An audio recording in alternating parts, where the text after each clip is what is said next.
boxes. And here they went to all the trouble to make these proof sets, and they shipped them in these little boxes, and then you got them, they were stapled in these little envelopes. This is the original packaging that they were stapled in. The coins would, and these envelopes, folks, were not inert. In other words, the materials, the chemicals in these envelopes were often chemically react with the coins, destroying the proof coins. So the 55 is the toughest coin of all. But you can get all 10 coins. I'm going to add the 1955. I'm going to add the 1955. I found one comparable. Here's one 1955, proof 68, top-rated seller, just for the 1955. Just for the 1955, top-rated seller, $274.95. Check this out, folks. How would you like to own the entire 10-coin set? Call in now. Call in now. The entire 10-coin set for $27.90 a coin. In other words, $279 for the entire 10-coin set. $27.90 a coin. I guarantee you, if you try to put this set together by yourself and hand-selected the proof coins and went out and took the time to hand-select the Jefferson Nickels to submit to NGC for grading, and you submitted them to NGC for grading, your cost to send them to NGC, to ship them to NGC, to have them graded for $25 a coin, to have them send it back to you registered mail, and then to have the coins come back in grades of proof 65, proof 66, because they have a tiny little hairline here or there. I mean, it would cost you a lot more than $279. We did all the work for you. We put in the time to be able to, and there are no middlemen here. I didn't buy them. There's no way I could offer this price if I bought them from some other dealer or some other collector who had them already graded. There's no way I could offer this set at this price. I would, if I did that, I'd have to charge you over $500. We put in all the work. We did the labor. We went through the thousands and thousands and thousands of proof Jefferson Nickels to hand select these pieces, submitting them ourselves to give you this best possible price. This is the kind of presentation, the kind of collector special. We get an awful lot of dealers calling in to purchase these because these are basically below wholesale type prices. I mean, when you can get the entire 10-coin set, the last proofs from the Philadelphia Mint era, Philadelphia proof coin era, the entire 10-coin set in proof 68, one grade from the highest, for only $279. That's $27.90 a coin in these beautiful state-of-the-art NGC holders, the state-of-the-art holders. The NGC holders, this is not your average plastic. This is not any old plastic NGC uses to house these coins. They use the finest medical grade plastics to encapsulate these coins. The holders are airtight. They're the same kind of materials, the same kind of technology NGC uses to house the coins in the Smithsonian Institute. So you're getting coins that are housed in the very best possible packaging, not like the packaging that these coins originally came from in the U.S. Mint. This is state-of-the-art right here, folks. So you have a set here that will look as stunning 30 and 50 years from now as they do today.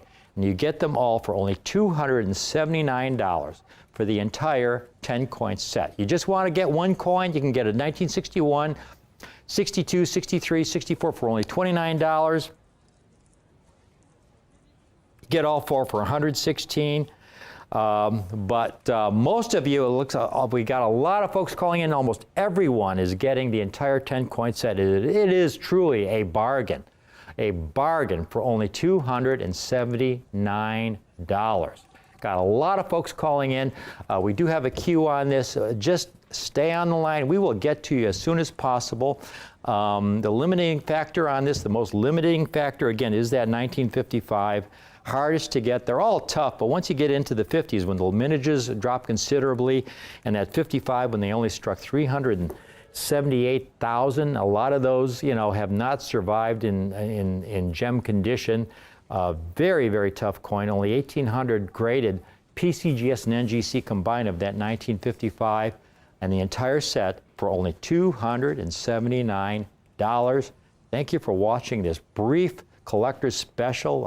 Hope you're able to take advantage of it. It's always a thrill to be able to offer some really great, eye-appealing, high-quality, rare numismatic coins at this kind of great, great price. Thanks again for watching.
Jefferson nickels,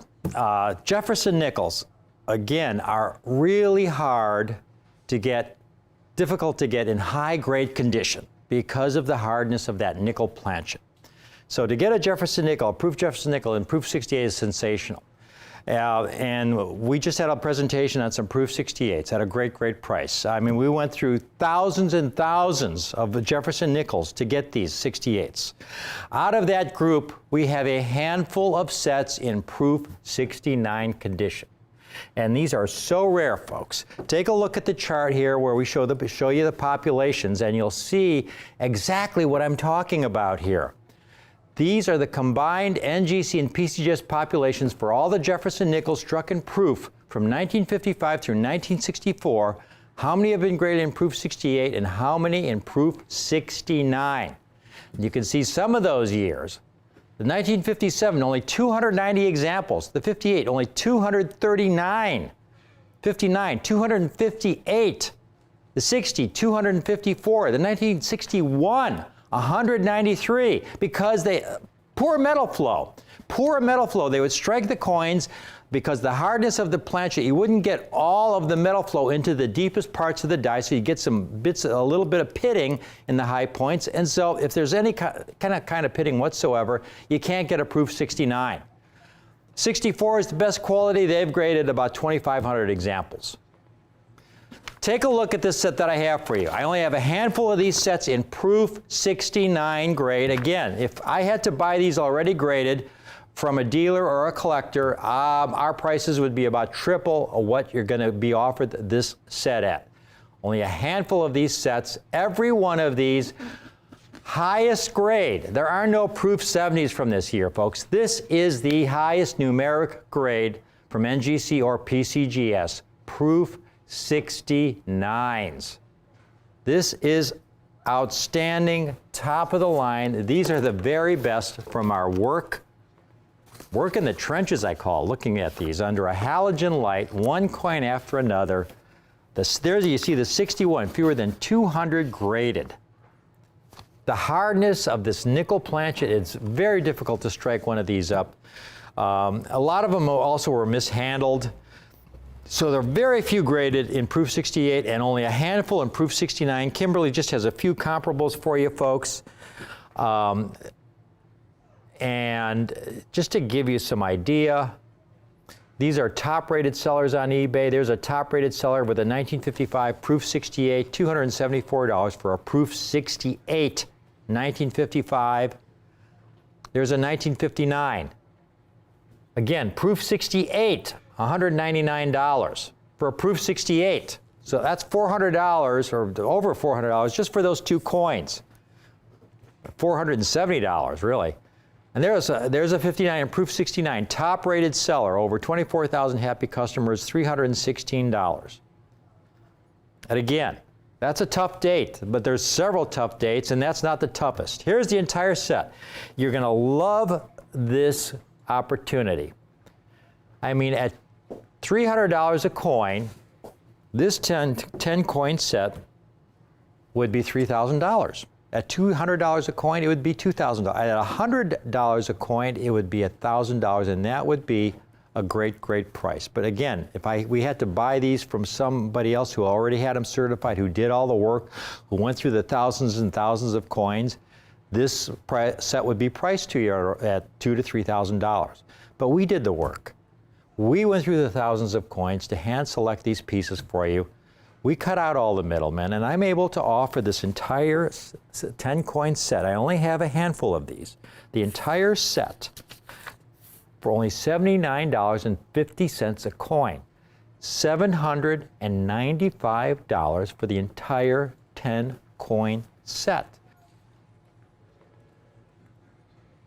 Now, we just had, the lines have just lit up on this all of a sudden, $79.50. This is the kind of price, folks, that you can buy one of these sets, and if you're a part-time collector dealer and like to set up at your local coin show, you can buy a couple of these sets and probably get double what you paid for. I mean, this is a great, great opportunity for a collector if you want to hold on to them, if you want to resell them, or whatever you want to do with them, it's up to you. But this is really a ground floor opportunity for some very, very rare Jefferson nickels with tremendous, tremendous condition rarity. Tremendous condition rarity. Again, I only have a handful of these sets. We have fewer than 15. We have already sold, it looks like 5 of them. Every one of these coins, folks, as pristine, haze-free, spot-free, hairline-free as the day it was struck. It was like as if you were at the Philadelphia Mint back in 1955, and you were there as the coin was struck, and as it came off the die, you caught it on a velvet pillow. That's the best analogy I can give. I mean, how else are you going to get and not only that, but you have to get one of the examples that were fully struck, because again, so many of these, because of the hardness of the nickel plancha, where it would have very slight pitting on the high points, especially along Jefferson's jawline there, the high point of the plancha, because that's the deepest portion of the die.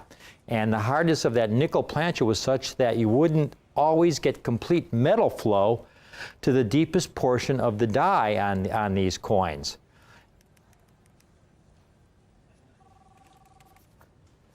There you're looking at a 1962, only 311 graded, none higher, 1962. Let me go through the pops once more. The 1964, better quality, 1964, 2,491 graded in proof 69. That 1963 you're looking at, or you just saw 436 graded, 1962, only 311 graded. 1961, 193 coins. We cannot break any of these sets. I cannot offer individual pieces because this is all I have. If I offer an individual coin out of here, I can't offer the entire set to all the people calling in who want to take advantage of this complete set offer. The entire 10 coin set for only $795. Again, we only had to have a handful of these available. We were already sold more than half of them. So I'm going to just call it right here. We just, for the people still calling in, we have some sets still available. But thank you for watching this presentation. It's always a thrill to be able to offer this kind of ultimate quality. Beautiful eye-appealing coins of the ultimate highest quality. Very rare in this condition. For under $100 a coin, folks. I mean, you can't beat that. This is a great, great ground floor opportunity for all you collectors out there. This is a real collector special. And again, from Kim and I, thank you for watching.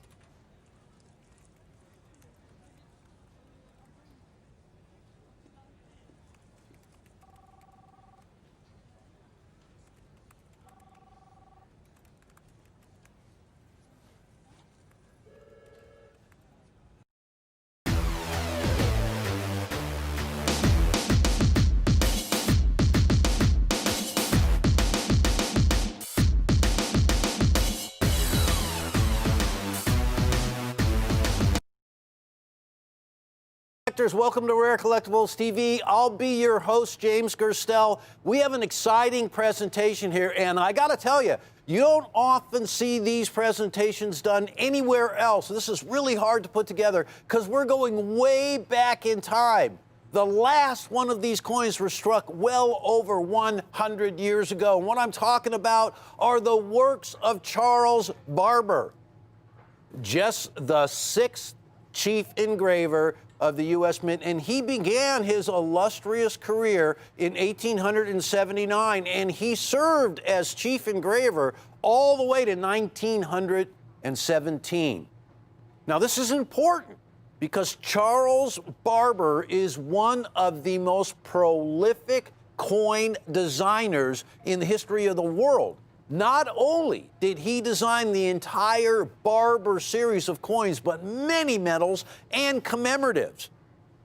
When you saw a Barber design, you knew that was U.S. money. It had a tradition of longevity that brought stability not just to the U.S. Mint, but to United States coinage. And this affected how the economy of the United States grew and how the country grew. Well, let's take a look at why this is so important, because this deal is going to be unbelievable, folks. I don't know if you've ever seen another deal like this. You may have seen a Barber coin or two, but I don't think you've ever had the opportunity to own a collection of Barber coinage. Here's why this is so important. We're going to just talk about the half dollars right now because it's one of the most significant workhorse coins the U.S. has ever issued.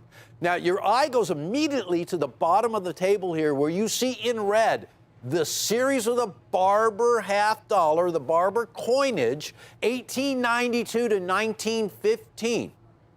Over 135 million coins issued in the series between 1892 and 1915. And when you look at other half dollars, now the Kennedy half dollar beats every coin ever struck in the world at 4 billion coins, over 4 billion coins issued. Obviously, the most prolific half dollar ever issued by the U.S. The Walking Liberty half dollar, 485 million coins. A lot of Walking Liberty half dollars were issued. All half dollars were the main component of the economy, the most widely spent coin used in commerce. The Franklin half dollar, a relatively short series, but look how many coins were issued. Seated Liberty at 154 million coins at a time in the country when there were hardly any people. But look at this right here. When you talk about the half dollars, the Barber half dollar leads every one of those half dollar designs on that table. But we're going way more than just the Barber half dollar. And you want to see why that's so significant? I got to tell you the price right now, because what we have actually is not just a Barber half dollar, but we have the Barber quarter dollar, and we have the Barber dime, and we have the world famous Liberty nickel, the Barber nickel. This is a series of Barber design. And when you see these designs, one thing you're going to note is the continuity of the design of Liberty, and especially when you look at that half dollar, the quarter dollar, look at the nickel. Do you notice something about that? Profile is facing a different direction. Now, I want to just show you why this is so important. The vast majority of these coins have long since either been melted or are so worn out from being used in commerce that they become really scarce. So what we set out to do here was give you a varied date collection of Barber coinage that nobody else can do. This is really tough to do. This is history, folks. These are coins that were minted between 1892 and 1915. And every one of those coins, with the exception of the Liberty nickel, are solid silver. But more than that, they're a legacy of the commerce, the business that was done, the popularity, and the value of United States coinage when they were issued. When you talk about a half dollar, a quarter dollar, or the dime, the nickel, these were coins that had a lot of purchasing power. They bought a lot. The half dollar and the quarter dollar were huge. You could buy so much with those during the time when these coins were issued. Now, I want you to take a look. You can see all the dates here. This is very, very important because most of the coins you see out there today will be rimless and dateless, and you can barely tell that they are whatever Barber design and size they happen to be because the quality of the coins are so obliterated. Now, I want to give you an idea before I show you what's out there in the real world. I want to give you more than an idea. Here's where we're going to be at, ladies and gentlemen. You can go a couple of routes on this deal.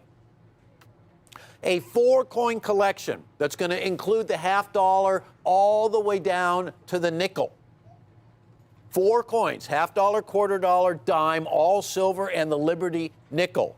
And that's going to be $49.95. $49.95, and that's a big deal. Now that I have your attention, what you're saying to yourself, that cannot be. I can't even buy a Barber half dollar for that kind of money. And you're right, you can't. Take a look. Here's a circulated Barber half dollar. The selling price of that coin is almost $64.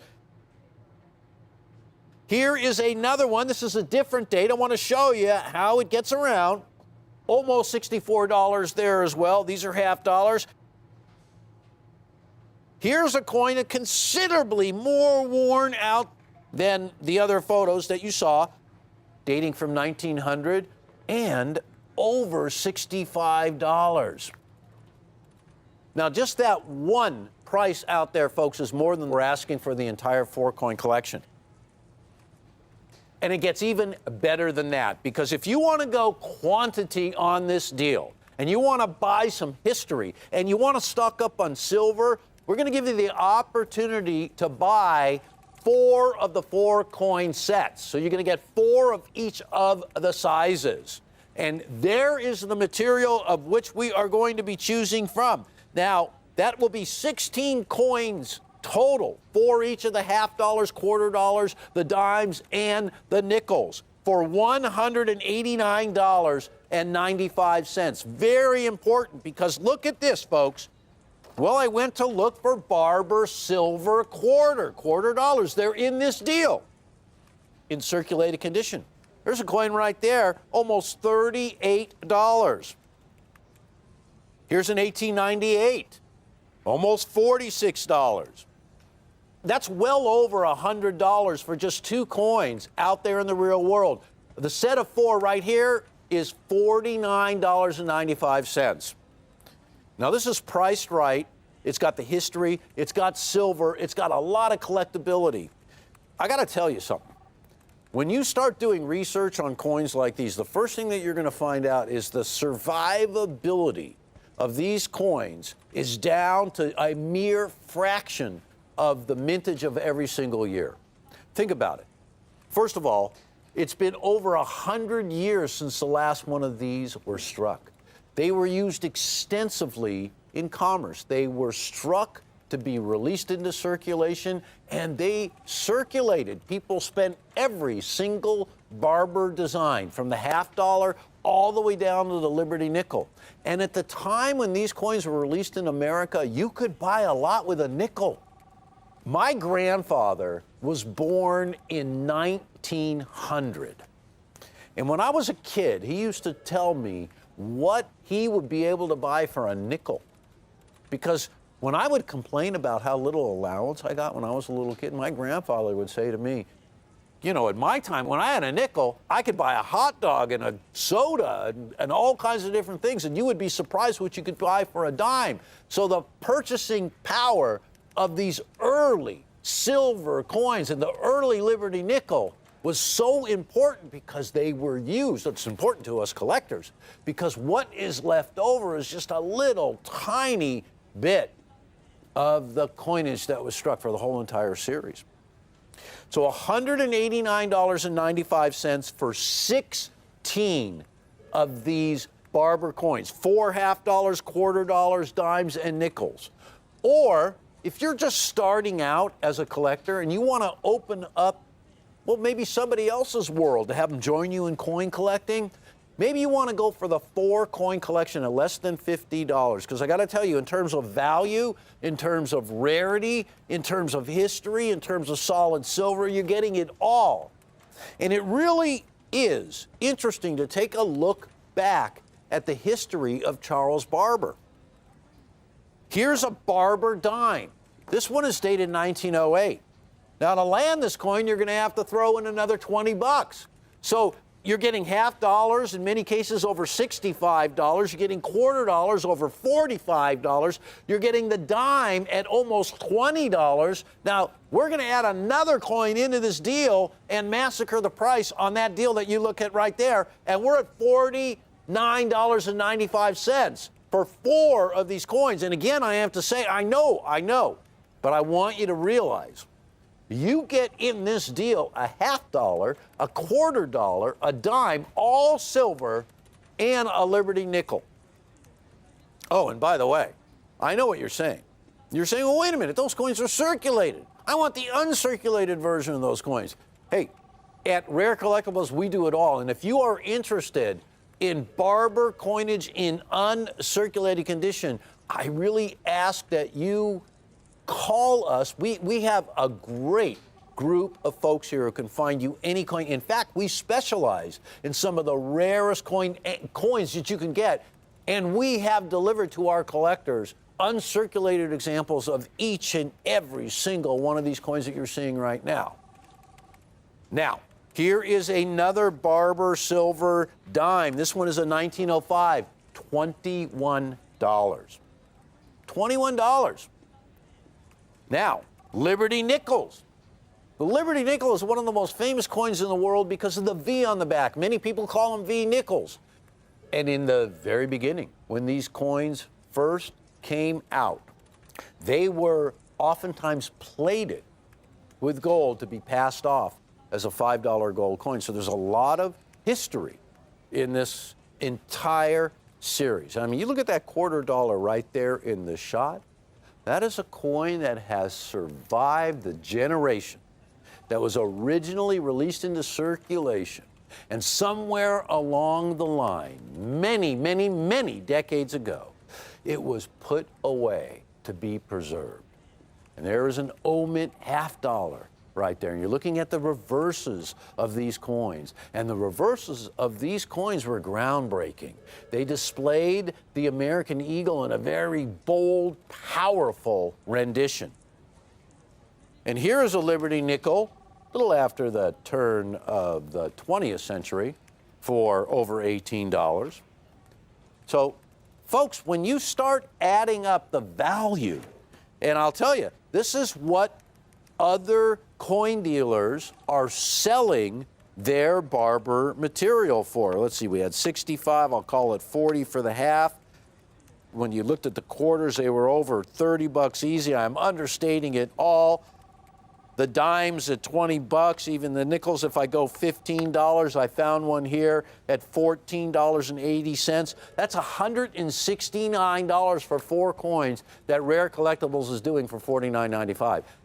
And I got to tell you, this is value, and this is how it's done here. So when you want the opportunity to start bulking up on these coins at $189.95, there's so much value here, ladies and gentlemen, and we are going to strive to give you the utmost in variety. One of the reasons why we've accumulated so many of these coins, that was shocking that we couldn't get as many as we thought we were going to, is we wanted to be able to dig deep and to give you varied dates and to make sure that you had something encompassing, something really great, encompassing the whole entire series of Barber coinage that we're featuring right here. So let's take another look.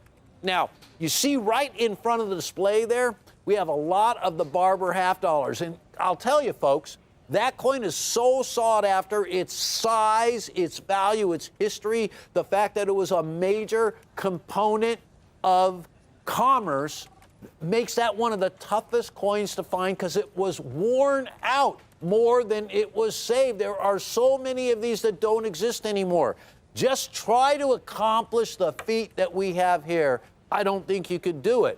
I don't think you could do it for $49.95. In fact, I'm sure you can't, because when you look around, it's going to be well over $150. And even if you pleaded and pleaded, you might be able to get a little discount out of those other guys. You might be able to bring it down to $139 or something like that. But $49.95, never going to happen. And the big deal at $189.95, folks, nowhere but Rare Collectibles. Now, am I tooting our horn a lot? Let me tell you why I'm doing it. I've been a coin dealer for a long time and a coin collector for even longer. The reason why I'm a coin dealer is because I started out as a coin collector. And you can take it from me.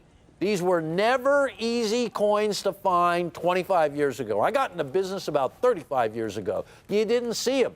You saw so many Kennedys because they made over 4 billion of them. But to really reach back, you know, I mean, you had the current Kennedy, then you had the Franklin. Before that, you had the Walking Liberty half dollar. So when you go all the way back to the era of the barbers, well, there's hardly anything left. Don't lose out on this deal, because in addition to these great coins, we've also really given you guys the best price you're ever going to see. Here's the deal one last time. A 4-coin collection of barber designs that feature the half dollar, the quarter dollar, the dime, and the nickel. Those 4 coins, $49.95. Not just for the nickel and the dime, all 4 coins. And then, to go a little quantity on this deal, you get 4 of the 4-coin sets for 16 coins for $189.95. They're in stock and ready to go. I got to wrap this up, ladies and gentlemen. I want to thank you so much for watching this presentation. And remember, if you want history and you want to go big with history, this is the place to come. Thank you so much, and I'll see you soon.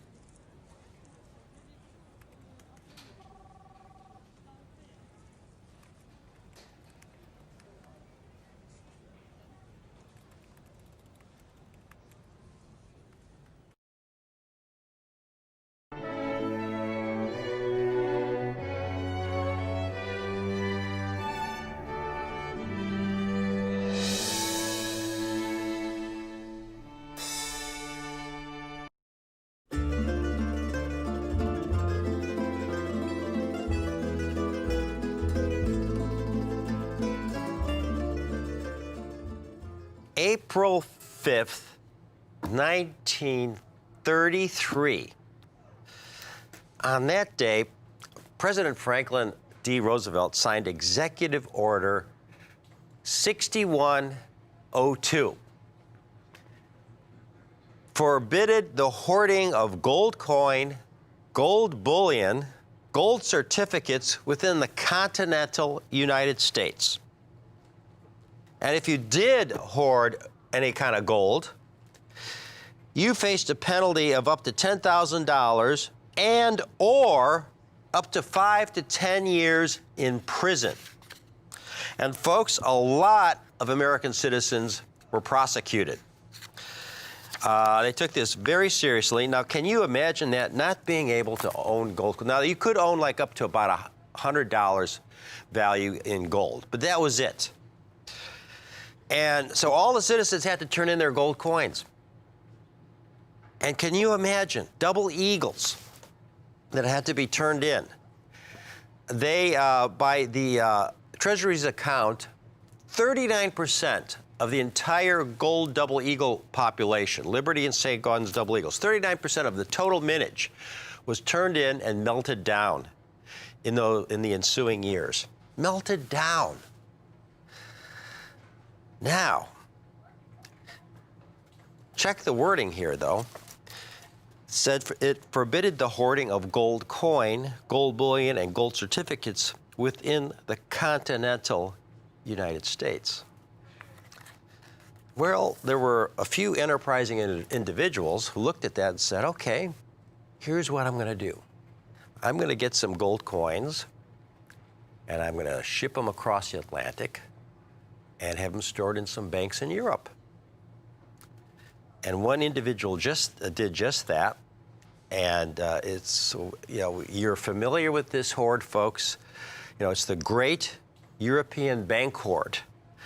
These coins began coming out, we began offering them on our show about 2 years ago. And we're at the point now where this collection has about dried up. And what I have today are the last of what may be one of the most desirable gold double eagle dates in the history of the series. It's the 1900p. Everybody, collectors would love to get the 1900p because it's the first year of the 20th century. Now, the thing is, the 1900p is usually only available in really low-grade condition. Most of the time, they come when they're uncirculated. They're MS61 or MS62 or MS63. Jack and I had a presentation, many months ago on some MS63s we had. They were only around $2,000. They were a great, great deal. And we sold out on those. And what I have now are the last of the finest known examples. This is it once these are gone, folks, because I have some 1900Ps today. In MS64, of which there is only about 12,000 examples graded at MS64, we've got a grand total. This is it. I talked to the gentleman who's dispersing this great European bank hoard, and he said, Rick, these are the last of the 100Ps you'll be getting from us, from this great European bank hoard. We have 21 examples in MS64.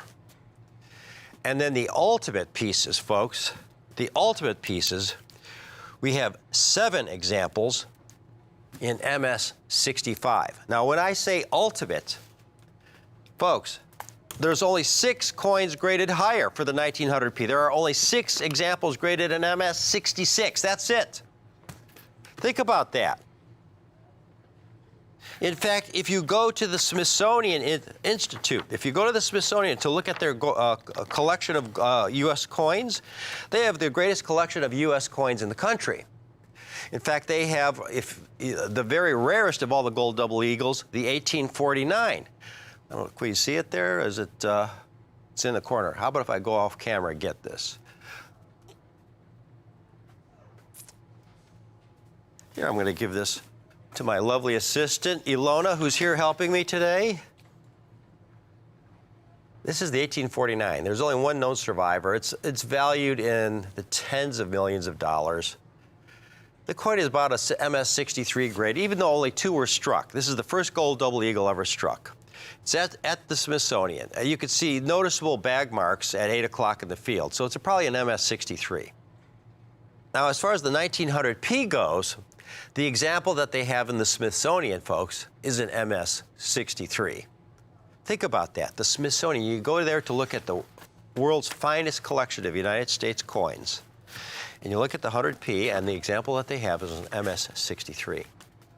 Well, MS63 is a very good grade for that year. MS64 and 65 is like the ultimate. Now, what makes this so great, though, is the timing, folks. Timing is everything. Because here we're getting some of the finest known surviving 100Ps, the last of the great European bank hoard of these 100Ps.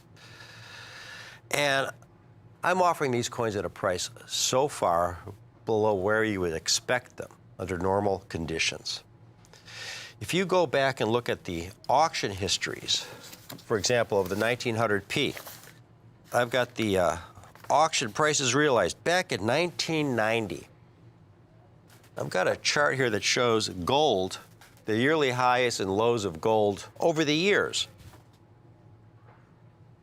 You can see it starts at 1972, and going down that first column there, 1980, gold hit that peak. When silver and gold just were at a record boom, gold hit that peak of $850 an ounce. And it then began to decline for the years right after that. And in 1990, it was down to about $423 an ounce. $423 an ounce. And in here in 1990, we have 2 different auctions where 1900Ps and MS64 One sold in auction for over $2,640, and one sold in auction for $2,750. In other words, about seven times the value of the bullion in the coin back in 1990. Today, we're at a point. I just looked at the news this morning, and gold is around $2,000 an ounce. I bought this deal. I acquired it just a little over a week ago. These coins, folks, these 1900 Ps, you look at previous auction records. Again, when gold was so much lower in value than it is today, you'll find 1900 Ps selling for so much more than they are today. Here's a 1900 P MS64. This is in 2006, again, when gold was around $400 an ounce. It's over $4,000.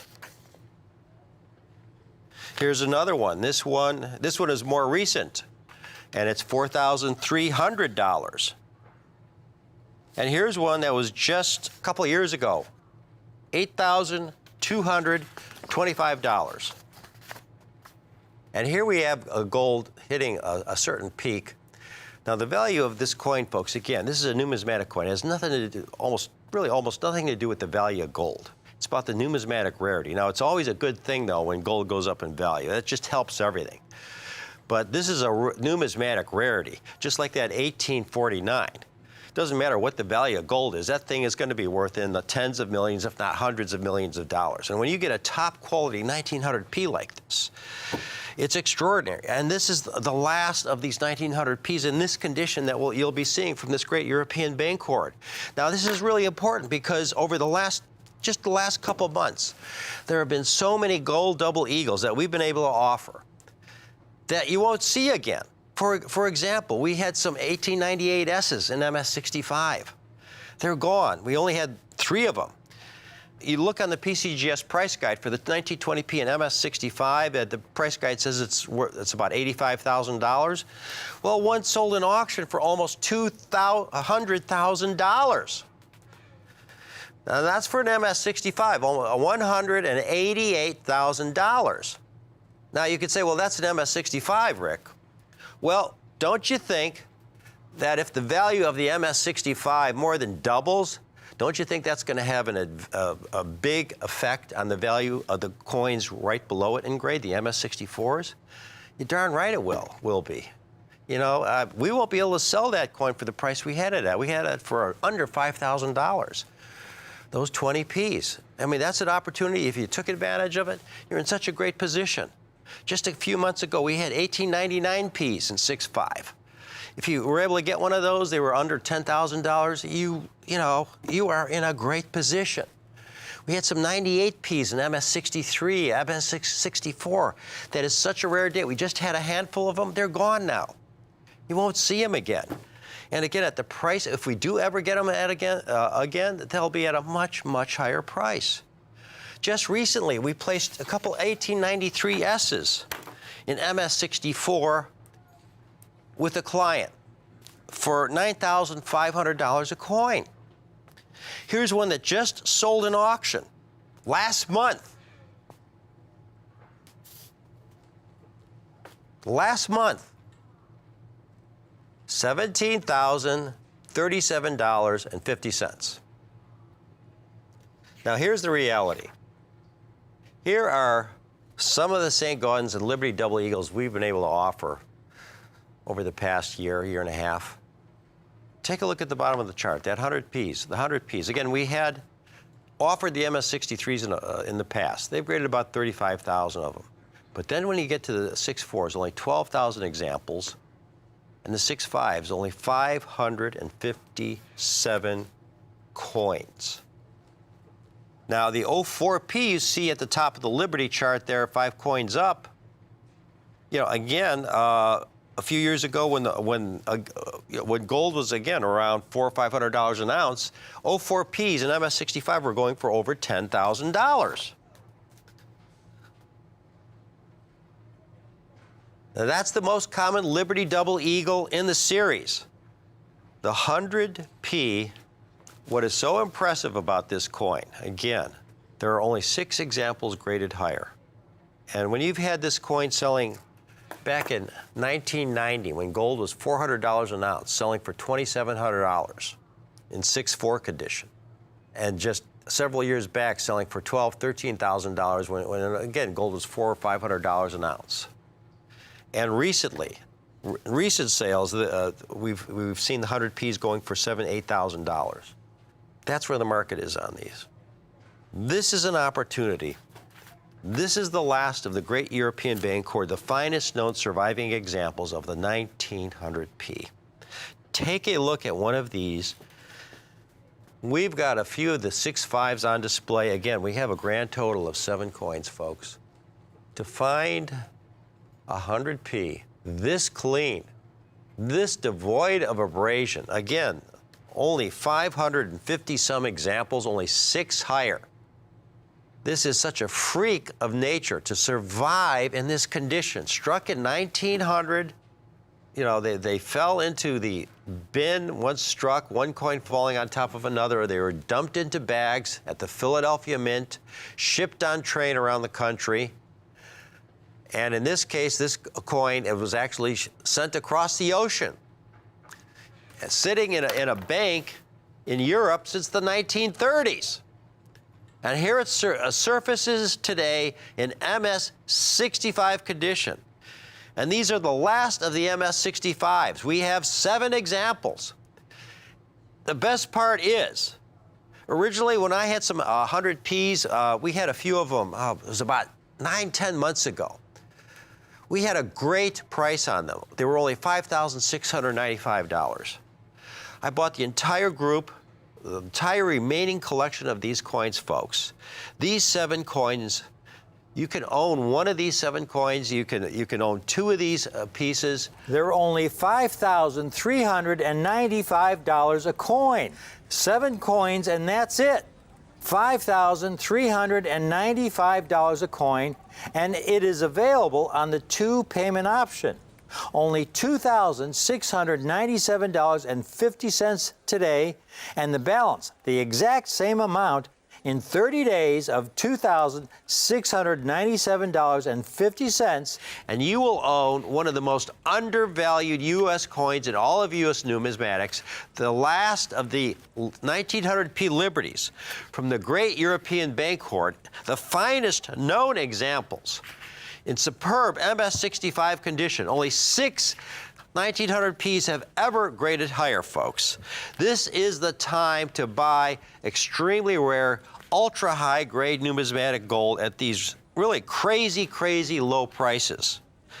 Now, the MS-64s, you gotta see these.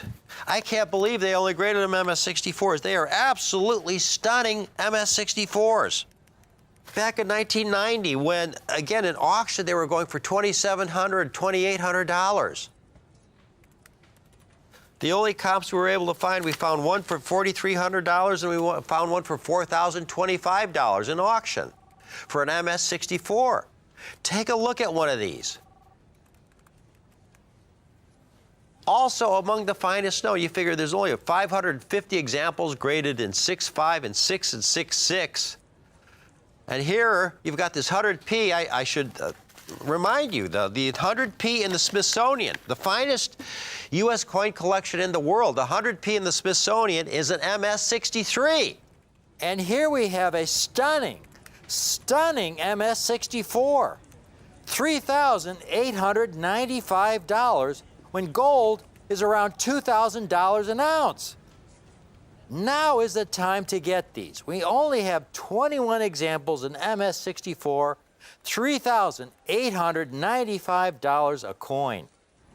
Spectacular 1900Ps, the last among the finest from the great European Bancord, the last examples in these extraordinary grades. And again, just as a reminder, folks, in past auctions, in 6.4, these coins were going for well over $4,000. You know, there's one in an auction that went for $4,300. With the price of gold just going through the roof at this point, It went up over $20 yesterday, but again, I bought this. I acquired the last of this European Bancorp coins before that spike. We got them about a week ago, and I'm offering the coins to you at my cost. MS-64, finer than the example in the Smithsonian. And then finally, at the top, the ultimate. And I do say the ultimate because there are 6 graded in 66. But you know, if one of those ever comes on the market, I have no idea what it would sell for. I wouldn't be surprised if it went for 6 figures. I mean, you look at that 1920p, that on the PCGS price guide, an MS-65 was valued at $85,000, but it went for almost $190,000 in auction, over double the price guide. That's how it is with these rare double eagles in high-grade condition. The price guide is meaningless because these coins trade so infrequently. All they are guesstimates. All they are a reflection of what the coin may have sold for the last time it appeared on the market, which could have been months, years, decades ago. So here you have these 100Ps, stunning 100Ps. If we could get one last hand shot of this, folks, the coins are a miracle. I'd like one last hand shot of the MS-65, one more of the MS-64, because this is so critical. I mean, one of the beauties of being able to do the show live and not having to look at this coin on a computer screen. You know, when you look at coins on a computer screen that are offered by dealers, they make heavy use of all the photographic software techniques to enhance the look of the coin. You know, this is what you see is exactly what you get. There's no enhancement here. We're just using our studio lighting. This is exactly the coin. Look how beautiful and virtually mark-free this coin is. I mean, there are no MS-67s. There's only 6 6s and just a handful of 65s. We've got them for only $5,395 a coin. And finally, the MS-64s are very conservatively graded. There are so many of these that are, you know, that we looked at that I would call upgrade candidates. They could easily be 6.4 pluses. One example, $3,895. Just the best opportunity you'll ever see. The last you'll ever see of these 1900Ps in extraordinary condition. This is, you know, we're saving the best for last on these 100Ps because, again, Jack and I were offered some MS-62s and MS-63s in the past from the European Bancorp, and they had quite a few of those, understandably. They had probably about 1,000 examples in 6.2 and 6.3. But these are the final examples in 6.4. There's only 21 coins in MS-64. And the final 7 examples in MS-65, 7 coins, and that's it.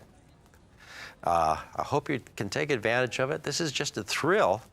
Speaking as a collector, these are the kind of coins I love to own. Coins that I know are just superb for their issue, just incredibly desirable. I mean, we're talking about gold double eagles.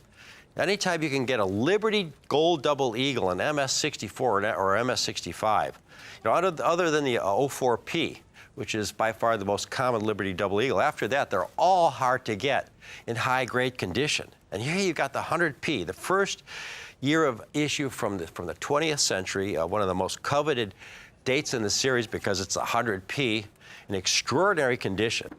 The final examples from this European Bancorp that originally was stashed away in the 1930s.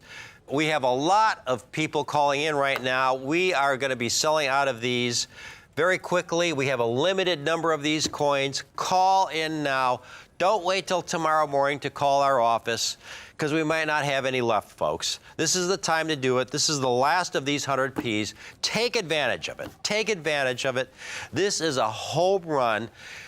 This is a coin that you put away now, and you'll look at it in 5, 10 years from now, and you'll just say to yourself, boy, I'm sure glad I took advantage of that. This is a classic. It's one of the great coins in all of U.S. coinage in extraordinary condition. Thanks for watching.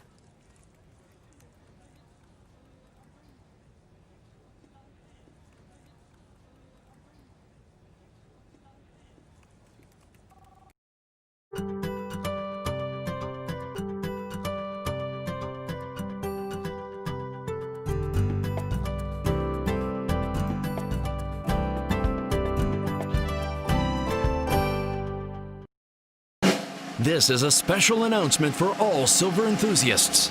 Stay tuned to find out how you can acquire a rare, limited production American coin struck from pure silver. The American Silver Eagle, struck from 1 ounce of .999 fine pure silver, has long been America's favorite silver dollar.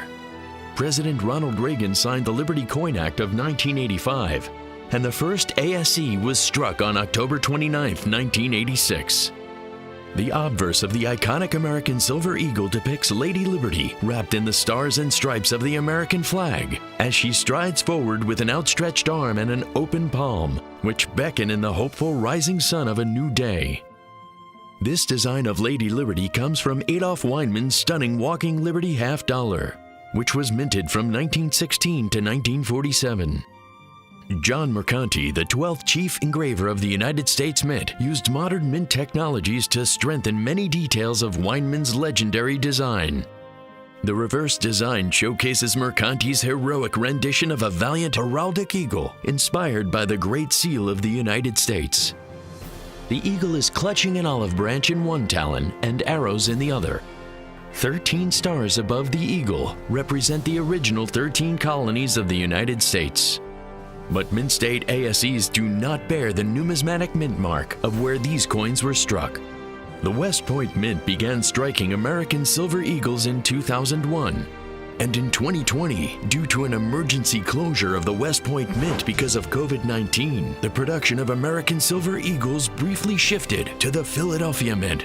But during this 2-week period, the Philadelphia Mint produced one of the lowest mintage American Silver Eagles ever of only 240,000 coins. And NGC, the leading numismatic grading service in the country, has identified these coins with a special pedigree designation on their label that states Emergency Production American Silver Eagles, as well as the rare pedigree of first day of issue. Call 1-800-233-4145 right now to make sure you don't miss out.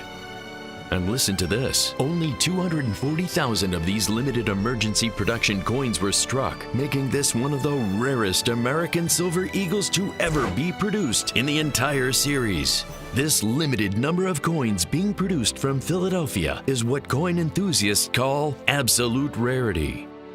And don't forget, these stunning coins are struck from .999 fine pure silver. That's right, pure silver. And each of these coins is graded Mint State 69. That's the grade of a nearly perfect coin. And also has the rare pedigree of first day of issue.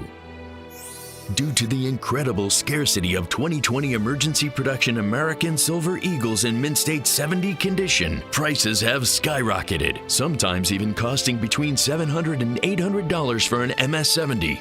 But listen to this, the difference between a Mint State 70 example and a Mint State 69 example is unable to be seen by the naked eye.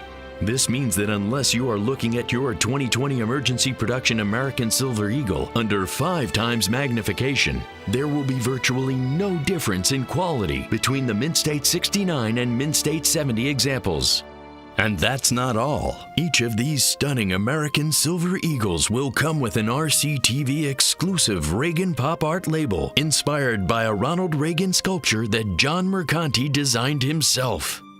Call 1-800-233-4145 right now to add this exclusive 2020 emergency production American Silver Eagle in Mint State 69 condition to your own personal collection for the low price of just $99.95. That's right, only $99.95 for one of the rarest American Silver Eagles to ever be produced. Wow!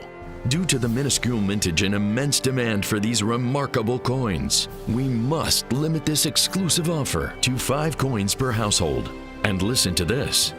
If you order right now, you will also receive free shipping and handling. With such a low mintage of only 240,000 coins, this limited production pure silver American Silver Eagle is truly a historic and rare treasure. Lady Liberty on the ASE has always represented America's desire for life, liberty, and the pursuit of happiness. Call 1-800-233-4145 right now or visit our website at rarecollectiblestv.com. That's rarecollectiblestv.com. Rick Tomaska, knowledgeable, honest, sincere, author, PNG member, coin expert, passionate numismatist for 35 years, and founder of Rick's U.S. Coin Show on Rare Collectibles TV. Welcome to Rick's U.S. Coin Show. Welcome. If you're a first-time viewer, thank you for watching. There's a lot of other stations you could be turning to, but I think I have something for you that is going to be worthwhile to listen to over the next 15, 20, 25 minutes. I'm a specialist in the finest United States proof coins. I became interested in these coins when I was 10 years old. I bought my first red book, and it was really interesting. I would look at all the mintage figures of all the different coins, and I would notice, for example, in 1958, for example, they struck 4.9 million Mint-State Franklins, coins that were struck for commercial use, you know, the kinds of coins we spend. But as proof Franklins, proof coins, in 1958, they only struck 875,000. And so I was interested in these because the mintages were very low compared to Mint-State coins. But more importantly is that proof coins represent the state of the art. They're the finest possible quality the Mint's able to produce given the technology of the day. And I was always interested in getting the very, very best quality. You know, why get a baggy, low-grade specimen if you can get something that's really looks like it just came off the die? You know, I mean, that's the ideal if you're a collector. I mean, a coin that looks like it just came off the die, and you somehow had a velvet pillow there, and you caught it as it was being ejected from the die press, and you caught it on a velvet pillow so it didn't fall into the bin with all the other coins and get all scratched. So, you know, so I began following these proof coins, and in fact, my very first purchase at a coin shop was a 1962 proof set. It was I saved up my lawnmower money, went to the coin shop, looked at the proof sets he had in there, and the 1962 proof sets, they came in envelopes that looked like this here, and I paid $7 for it, rode home, and my dad was sitting in the kitchen. I showed it to my dad, and he looks at it and he says, how much did you pay for it? I said, well, $7, Dad. And my dad's looking at it, and there's, you know, it's actually 91 cents face value. When you got the half dollar, quarter, dime, nickel, and cent, it comes to 91 cents. And, you know, he's thinking, he paid $7 and this is 91 cents. You know, he didn't understand. He didn't get it. But he got me started on it. You know, he got me started on it when he showed me all these old coins a little earlier that got me hooked on United States rare coins. So I've been interested in these proof coins. And in the mid-1980s, I really began to focus on the Franklin series in United States proof coins. The Franklin series is unique because it's the last series of proof coins. First of all, if you're new to collecting a proof coin, to make a proof coin, the Mint goes to a lot of labor. Okay, it's very labor intensive. They would pick out the finest dies, and then they would polish and repolish those dies until the die face had a mirror-like finish. And then they would take the coin blanks and give them a kind of a polishing treatment as well. And then they would slowly hand feed those blanks into the die and then strike them not once but twice under higher pressure to bring out every possible detail of the design of that coin as the artist intended. And then once struck, the coin would be ejected, but it wouldn't be ejected into a bin like a normal commercial strike for commerce, but it would be ejected into its own little plate where it would be individually handled, so it would not ever abrade with any other coins. So a proof coin should not have any bag marks. Commercial strikes, they're not struck from highly polished dies. They're struck once under lower pressure, so a lot of times you have incomplete strikes. The dies aren't polished, so they won't have a mirrored finish, and then they're dumped into bins. You know, big difference in the way the coins are treated. And then proof dies, after every several hundred strikes, they'll stop the die press and they'll clean the dies to keep them really, really pristine. And occasionally, some of the cloth from the cleaning process will be left on the die, and the next coin that's struck will have a squiggly little line in the coin, and it's an interesting kind of a error coin that is very popular among collectors, because you'll see this little line in the field and you'll ask, well, what is that from? Oh, it was a little piece of cloth that was left on the die after they had cleaned it. And that piece of cloth made that impression on the coin blank when it was struck. Very interesting. And NGC notes those kinds of errors when they grade the coins. Now, what I have for you folks, my latest book just came out, and this is a great, great day. This book was a long time in the making. It is this latest edition, folks, is over 300 pages, expanded to 320 pages.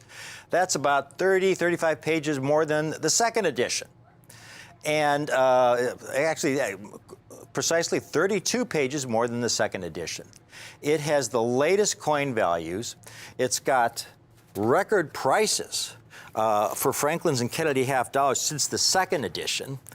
And that was really, really important. As this book was about to go to print, there was an auction that had some Franklin's and Kennedys in the auction that were really, really top quality Franklin's and Kennedy half dollars. And they sold for phenomenal prices. Here's one, for example, in 1951 that sold in an auction for, it was a 6.7 plus, sold for over $82,000. Blew away the old record, folks, $82,000. Here's a 56 Type 1, sold for $26,000. Blew away the old auction price. Here's a 61, folks, over $40,000, and that could have gone a lot higher. That coin there, I saw that coin and I was going to bid on it, but I knew I had a lot of clients who were interested in that coin, and so I didn't bid on it because I didn't want to bid against any of my clients. So anyhow, I didn't bid on it. The coin ended up selling for $40,800, and the next day I got a call from one of the clients, and he said, just guess what I got? I said, what? He said, I bought the 1961 that was in the auction for $40,800, and it was a great deal. I would have paid a lot more for it, and and I knew that. I could have put a couple bids, folks, and that coin could have gone for $60,000, $70,000. Okay, easily. That's how hot this market is. I've got a set of Franklin's for you today. This is kind of a point in time that just doesn't happen very often. I've got some proof Franklin's in extraordinary proof 67 condition. Now, this is a very high grade for proof Franklin's, and I have them at a great price. A lot of these Franklin's, folks, I actually bought a couple years ago when the prices were a little bit lower. And I had sent them to NGC, and the package disappeared. And I called NGC. They hadn't received the package, and it was I had to do some detective work. They hadn't gotten the package. I called some dealers in the area. That was in the area where the NGC headquarters was located. And I ended up talking to a dealer that had just bought a whole bunch of Franklin's from somebody. And I said, really, could you give me the dates? And they were the exact dates that I had sent to NGC for grading. Now, this was a couple of years ago, at least 2 years ago, maybe 2.5 years ago. And it turned out to be those coins. And so I couldn't, though, immediately get the coins back, because what they had to do is what we did is we had a sting operation. I told this dealer, I said, tell you what, you got the guy's phone number, call him back, tell him you got a great deal on those coins, does he have any more, and have him come back in, call the Postmaster General, have the agents ready there, so when the guy comes back in, you can arrest him. So that's what they did. He called the guy came back, and the agents were there ready to arrest him. He was arrested.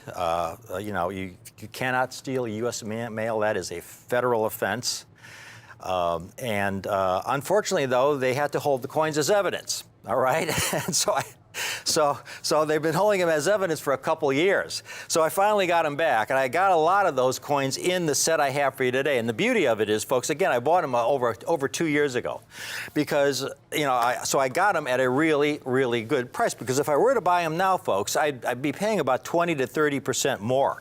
I mean, there was a just last night.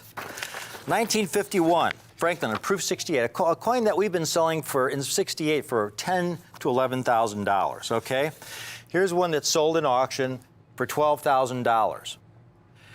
And here's the thing, that's another one of those coins that I could have put, I had bid on it and I was overbid. I could have put another bid on it. I could have put a bid of 13,000 on it, but then I would have been overbid. Most assuredly, I would have been overbid by whoever was after that. I mean, the intensity of the hunt for superb Franklins is really, really strong.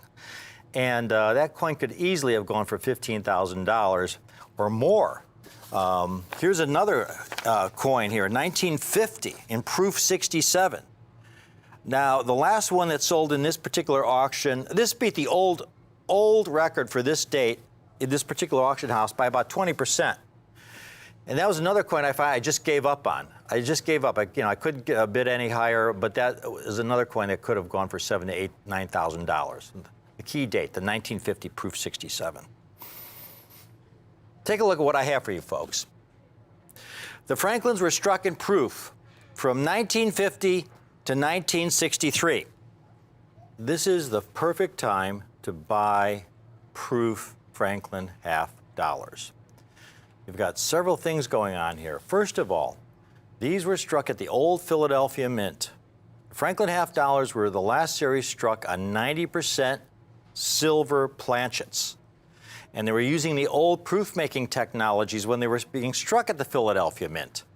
Today, most proof coins, when you buy proof sets, are struck at the San Francisco Mint. The technology is very, very advanced. All the coins are very high quality. The packaging is high quality, so every coin is superb. In these early years at the Philadelphia Mint, coins of this quality are so rare, and this is why the demand has been so strong. They're harder and harder to find with each passing week, literally. And what I have today are a couple options as far as getting you off on the right track. I have the last 7 dates of the series from 1957 to 1963. 57, 58, 59, 60, 61, 62, 63. I have that one set. And if you acquire that set, you will also get a limited edition. You will get a limited library hardcover edition of this 3rd edition of the Franklin and Kennedy half dollar guide with your set. Compliments of me, it's going to be signed and numbered. I've got fairly good quantities of this first set. Again, we just got some of those coins back from NGC that had been stolen and were recovered. So I've got over 50 of those sets from 1957 to 1963. The second set, though, with these earlier dates, these are so rare in this condition. A lot of these early coins that were struck in what I call the box set era, and in a couple minutes you'll see what a box set is. But I have a handful of these sets from 1952 to 1963. So the only coins you don't have to complete the set would be the 50 and the 51. But what makes this so extraordinary is that here you have a nearly complete set, and you're going to be getting it at a price that it just can't be beat. This is a ground floor opportunity for the collector of today. And you get it here on Rick's U.S. Coin Show because this is my specialty. This is what I've been doing now since the early 1980s. I build finest known collections for my clients.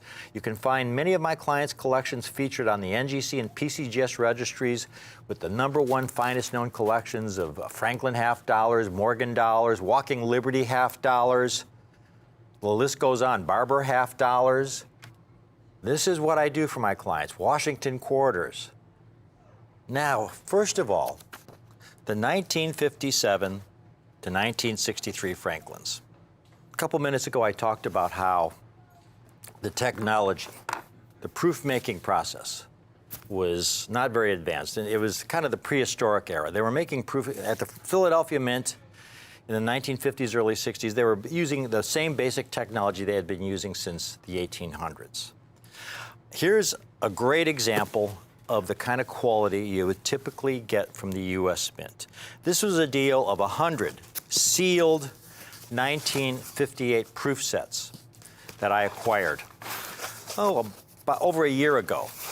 And I would show this presentation every once in a while to new viewers where I would cut open a couple of these sets and they would see how the low quality of the coins. This deal, you know, I was hoping to get some really nice proof Franklins out of it, but I opened like 10 sets and every one of them was spotted, had milk spots all over it. And I just, right there, I said, you know what, this is one of those batches where they're going to all be spotted. So I'm just going to use this as an educational tool for the viewers so they can understand why these coins are so rare in proof 67 condition.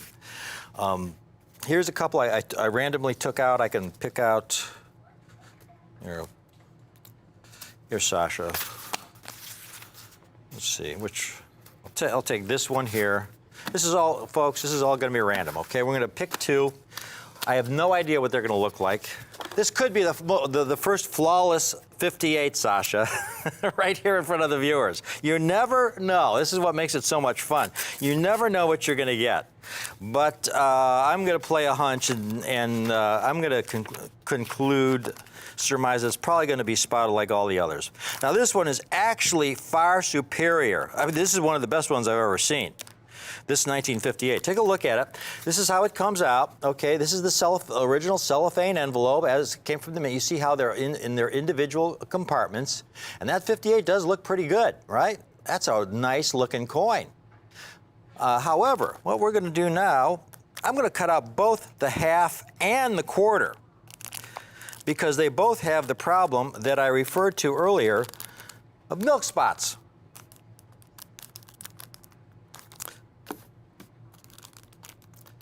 Now here's the quarter. I'm going to hand it to Sasha. Milk spots, folks. Their quality control back in those early days at the Philadelphia Mint was not what it is today. One of the procedures is that you see that spot, there's a couple spots. Right in front of his eye is the large one. There's a smaller one near the one in the date 1958.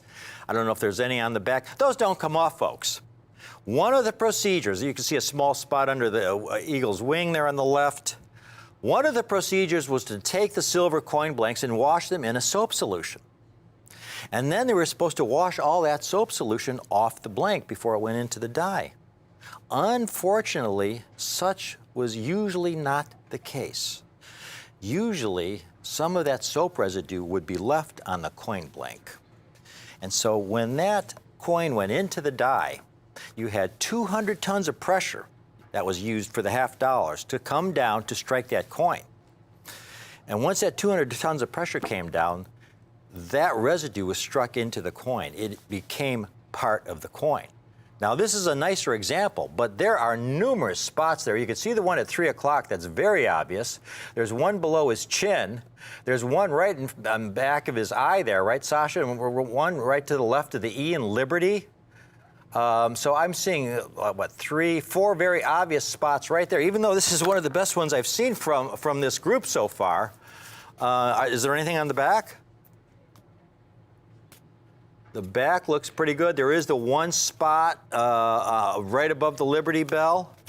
I'm going to open one more set here, see what we come up in this second set, and they'll all be random, folks. I mean, you never know, because again, it's where the residue happened to be on the coin blank. So we're open one other set here. I'm going to cut it out real quickly, not spend too much time. But so they only struck 875,000 1958 proof halves. But how many grade proof 67 that don't have milk spots, don't have hairlines? Very, very, very few. And there you can see all the spots in the back of his head there. That's a little more typical, folks. And it was just cut out of a proof set. It was a sealed set. This, I mean, it's very rare nowadays you get a seal. This is 60 years old. These sets were unopened. They're 60 years old. Those kind of deals rarely come along very often. But when you do get them, this is what you typically get. You know, this is not what you want your proof coins to look like. Now, you've seen that. Sasha, could you show them the 58 in the set we have here? Take a look at that, folks. I mean, that is what you want a 58 to look at like, but they're so few and far between like that. This is perfection to the human eye. The highest grade any 58 has ever received is Proof 69. That's the highest grade, okay? This is virtual perfection. I'm going to price these coins in 1 minute. One thing you have to know about me, folks, is that I do not, and I've never offered you coins that I don't really believe in, that I don't think offer you a great long-term opportunity. I'm just not interested in doing that. So you've never seen me, for example, offer bullion coins. Okay, because when you offer bullion coins, you'll see these guys offering bullion coins and they'll talk about all these experts, these prognosticators who are predicting silver will hit $100 an ounce by the end of the year, or $200 an ounce by the end of the year. You know, I remember one dealer, this is about the year 2011, when silver was $47 an ounce on another station. You're saying, folks, such and such, he's saying this could hit $600 an ounce within 2 years. Back up the truck, buy these silver coins now. I mean, back up the truck, this is the time to buy. Well, that's when silver was $47 an ounce. Right now, it's about $16 an ounce, okay? So everybody that took his advice is really taking a bath. Now, I do believe that there will come a time when silver will hit $47 an ounce again. I think there'll be a time when it hits even $100 an ounce and more. The only thing I'm saying is I have no idea when that time will be. Could be in a year, could be in 5 years, it could be in 25 years. Who knows, you know? What I do know, though, are rare coins. And what I do always focus on are what I call the 3 legs of the stool. I'm always looking for coins for my clients that exhibit exceptional eye appeal for their date, exceptional quality for their date, and are rare in the condition they're being offered in. And I try to get those coins to my clients at the best possible lowest price. And if I follow that formula over the long term, things usually end up pretty well. So for example, in our talk about silver versus Proof 67 Franklins, I've got some 2011 prices. April 2011, silver was $47 an ounce. Now it's about $16, a huge drop. Okay, I've never promoted bullion, folks. I didn't touch this stuff. During that same time, I was offering Franklins in Proof 67. You could have picked up a set for about $4,000, maybe even a little less. Today, that's the same set is around $10,000.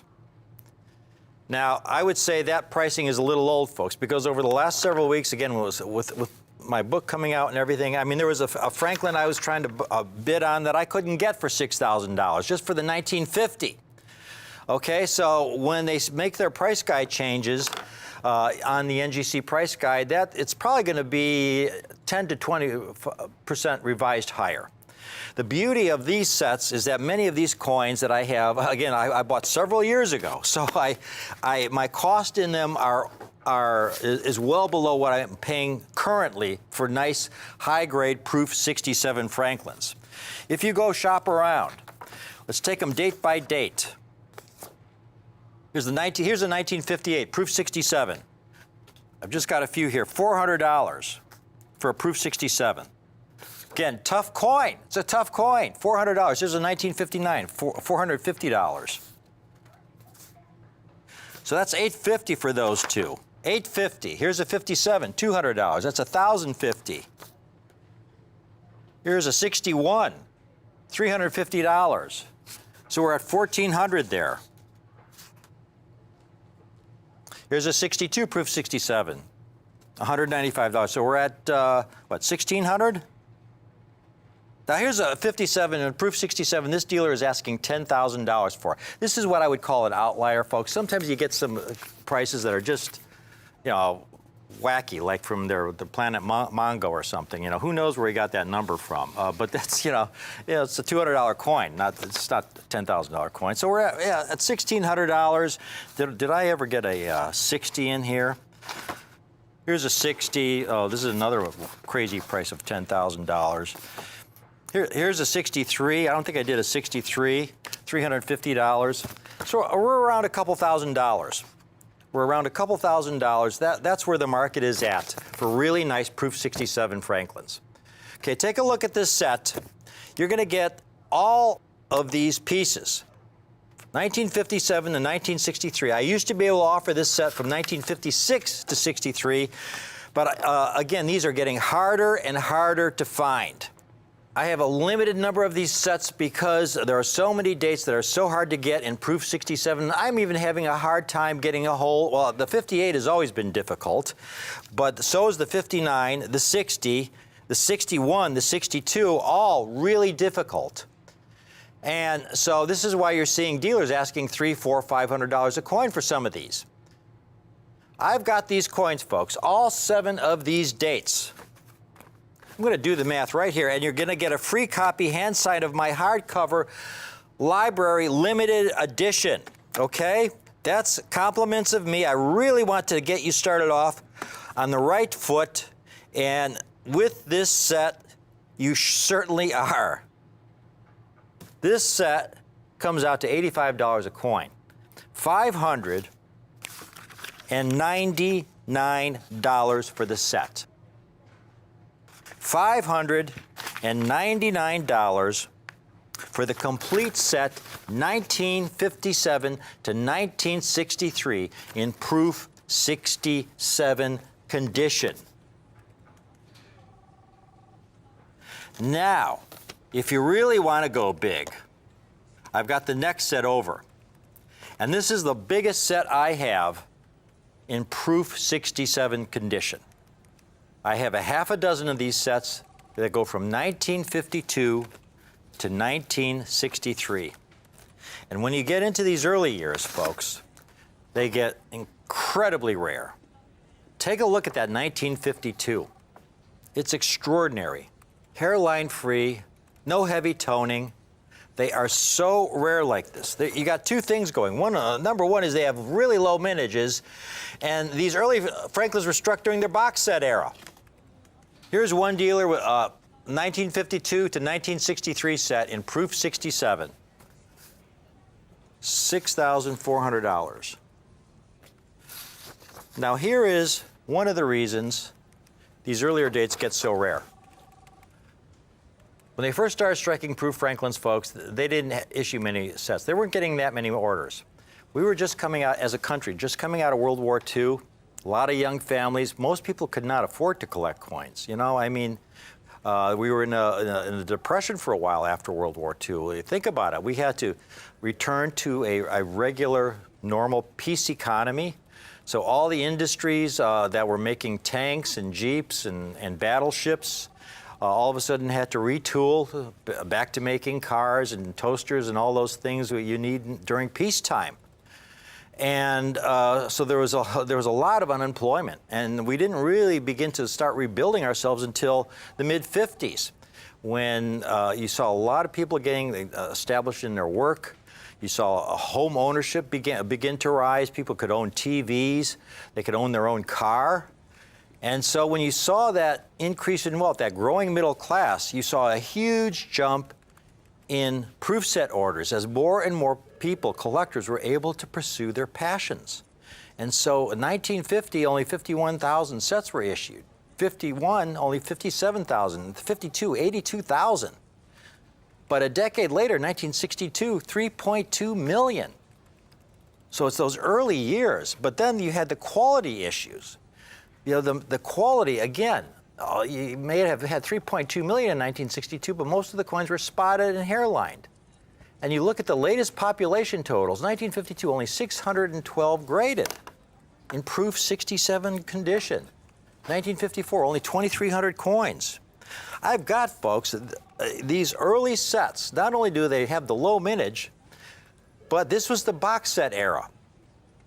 Blows my mind whenever I see a box set. This is how the U.S. Mint shipped you your proof set back in 1955 and earlier, in a little box like this. And this is an original box. You can see the postage stamp and everything. 1954. And you open it up, and this was already taken apart. These coins had already fallen out. But each coin would be in its little cellophane envelope, and they would all be stapled together. And I've got one here where I think they're still all stapled together. Here's one that's where they're all wrapped in they'd be wrapped in tissue paper. wrapped in tissue paper and then stapled together. Now these cellophane envelopes, though, were terrible for storage. The envelopes would crack, the coins would fall out, you'd get staple rust. You see these coins here, these are 1954s. This is a proof nickel. You can't even recognize it. It's so heavily toned. It's terrible condition. Here's a proof, this used to be it still is a proof cent, it's just terrible condition. And then the half from this set, which is no longer in the envelope. I mean, it's not a bad coin, but it has a lot of hazy toning, and most of that does not come off. This is a big problem with these early proof coins. So take a look at this set, folks. Here we are in the midst of a time when we're seeing record prices, okay, for superb early Franklins. This is the time to get a set like this. I mean, the 52 alone, here's one dealer just for the 1952. He wants over $2,000 just for the 1952. This is a dealer with 100% positive feedback. I've got the entire set, 1952 to 1963. All you are missing are the 50 and the 51. Now, if you had to pay $5,900 for this set, it would be a fair price, but I wouldn't call it a great deal. For the limited time I have these pieces, again, many of these coins were pieces I acquired several years ago. They had been used, they were confiscated by the U.S. government for this criminal case when the coins had been stolen. But I acquired them a few years ago when the prices were a lot lower. Not all the coins in the set, of course, but many of them. So we just got them back, and it's the reason I'm able to offer these at the price I have them at today. Once these are gone, you're going to see the prices increase, I would say, approximately 20%. For now, though, you can get this set 1952 to 1963, folks, for only $3,595. The $3,595. Do the math. $3,595 divided by 12 is less than $300 a coin. Folks, whichever set you choose, it's a home run. If you can swing the 57 to 63 set for $599, you know, you really got yourself started on the right foot. But if you can swing the big set and get those early, really rare dates at these kind of prices where you get the entire set for under $300 a coin, you'll have done yourself a huge, huge favor. Again, these are coins, a lot of these coins, the only reason I'm able to offer this set at these kind of prices is because some of these coins were acquired several years ago. They had been in the safekeeping of the U.S. government as evidence, as they had been stolen, and they were recently returned to us. So we're offering you this set based on our cost, as we always do. But if I have to try and put these sets together right now, it's going to cost me a lot more. I mean, the last couple tougher date Franklins I've had to bid on, the 1950, I couldn't get for almost $6,000. And the last one I sold for about $5,000. In closing, I'm going to be closing this out. Again, we got a lot of people calling in. We have a good quantity of the 57 to 63 sets. You're going to get the hardcover limited library edition, folks. This is a $45 value on top of it, okay? If you just want to buy the book by itself, it's $45. The book, there's a great foreword from Q. David Bowers. He's sort of the dean of U.S. numismatic literature. He's written more books on U.S. numismatics than any other coin numismatist in the country. What Q. David Bowers wrote about this book was, to quote David Bowers, "Between these two covers is just about everything you ever wanted to know and more than you ever imagined existed." Here's what the editor of Whitman has to say about it. He's a man who has edited and published so many numismatic books, hundreds and hundreds of them over the last 20 years. Here's what he wrote. "Everything you need to know about collecting America's beautiful and historic modern half dollars, including each proof and every coin minted for circulation, plus special commemoratives and more." You've got everything. You've got the best color pictures of the finest coins in this book.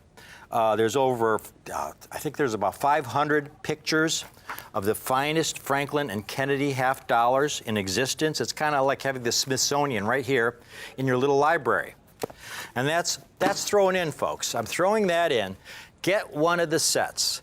One of the things I've offered in closing, I'm going to close with this little piece of advice.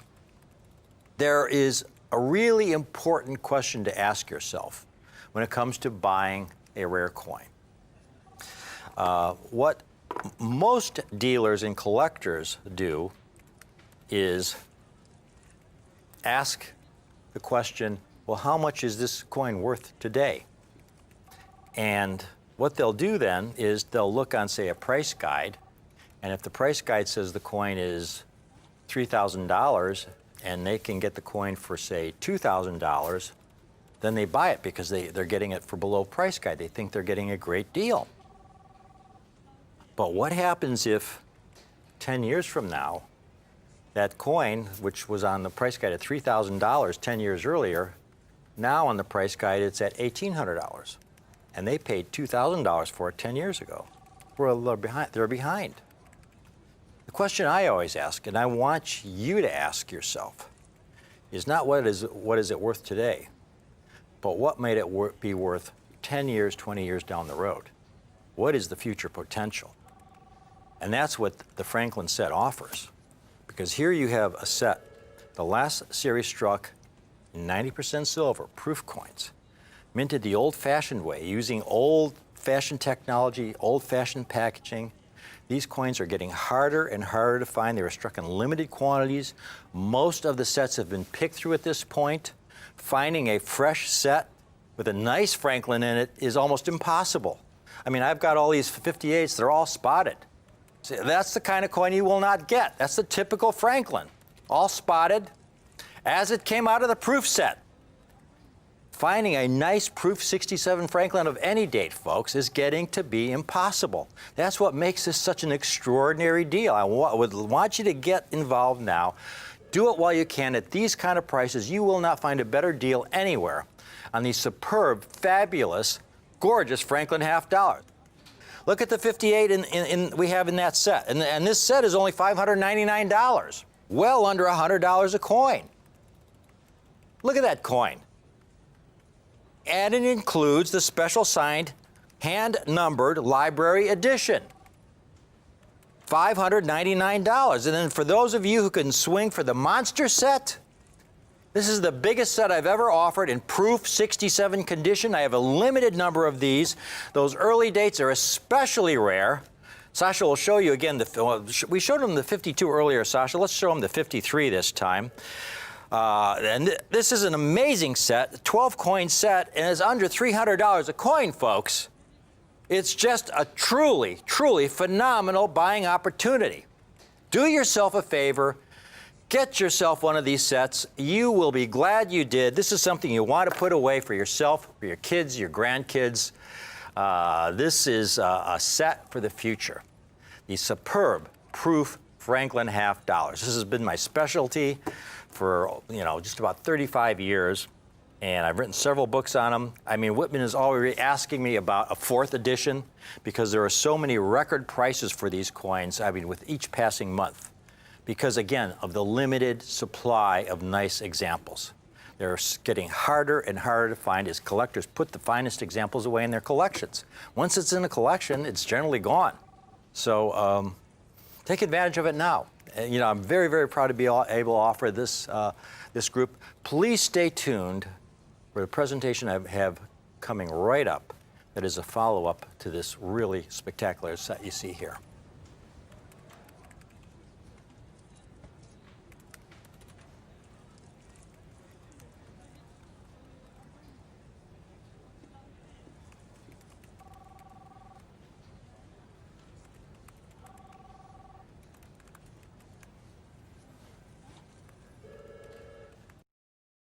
Hi, I'm Rick Tamaska. I'm a coin collector, just like you. I've been collecting coins for over 50 years. Whether you're new to coin collecting or an old pro, We've got the coins you're looking for. Morgan silver dollars, Buffalo nickels, Liberty and St. Gaudens double eagles, Franklin half dollars, Cameo proof coins, Peace dollars, Lincoln Wheaties, American silver eagles, Standing Liberty quarters, and much, much more. You're watching Rick's U.S. Coin Show on Rare Collectibles TV. What I have today are the rarest Proof Franklins in the Proof Franklin series, in the highest grade given to date in the new NGC Franklin We the People holder. Now, NGC, which is the Numismatic Guarantee Corporation, along with PCGS, they're the leading independent third-party grading services in our country. And I've been working with NGC over the past couple years, creating a momentous new holder that offers the highest recognition to those Franklin half dollars that epitomize those most extraordinary specimens that offer the collector the greatest possible eye appeal and quality for their grade. In short, these Franklin half dollars that, in their opinion and my opinion, represent the best of the best for their grade. And in recognition of these most extraordinary proof and mint state Franklin half dollars, NGC will also have, this is really important, a separate population table for these coins, which will distinguish these exceptional Franklin half dollars from examples in the typical generic NGC holders. Now, this is an early 1954 Franklin graded by NGC in Proof 67. The Franklins I have today are 50s and 51s. But what I'm going to do with this coin, I don't want to do with a 50 or 51 in a 6-7 holder. Because what I'm going to do is crack this coin out of the holder, essentially sacrifice the grade in order for you to be able to see the coin out of the holder. This is the kind of Franklin that will not go in a We the People holder, folks. It has the typical toning that develops on these coins because of the original packaging, not very attractive. Again, you can see the splotchy toning on the obverse, the reverse as well has some toning. Not quite as bad, but you certainly can see some dark toning around 10, 11 o'clock. But it's going to be more evident when I crack this coin out. But before I crack it out, I want to show you the Franklins I have today, folks. These 1950 and 51 Franklins in Proof 67 in the new We the People holder. This is the highest grade that these two earlier dates have been certified in the new NGC Franklin We the People core holder. You take a look at one of these coins. Look how haze-free, pristine, deeply mirrored this coin looks. No spotting, no haze, as pristine as the day it was struck about 70 years ago, folks. It looks like the coin just came off the die and you caught it on a velvet pillow and managed to store it in a vacuum all these many, many decades. To survive in this condition is extraordinary.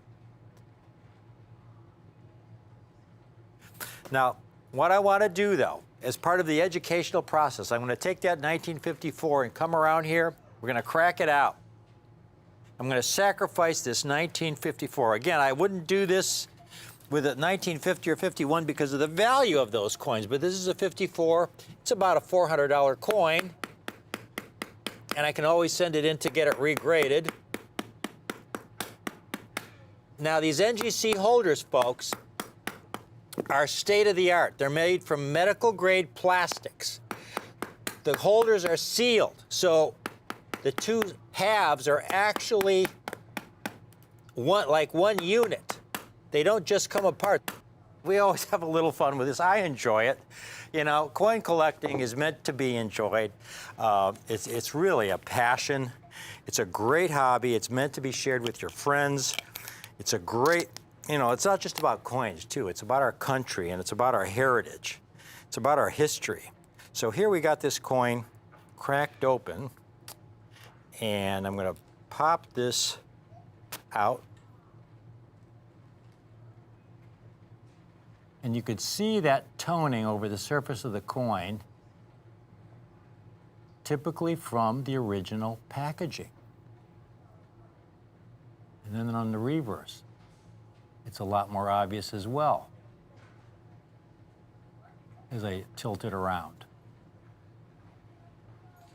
Not so with the 50s and 51s you see here. They're going to be brilliant, beautiful specimens.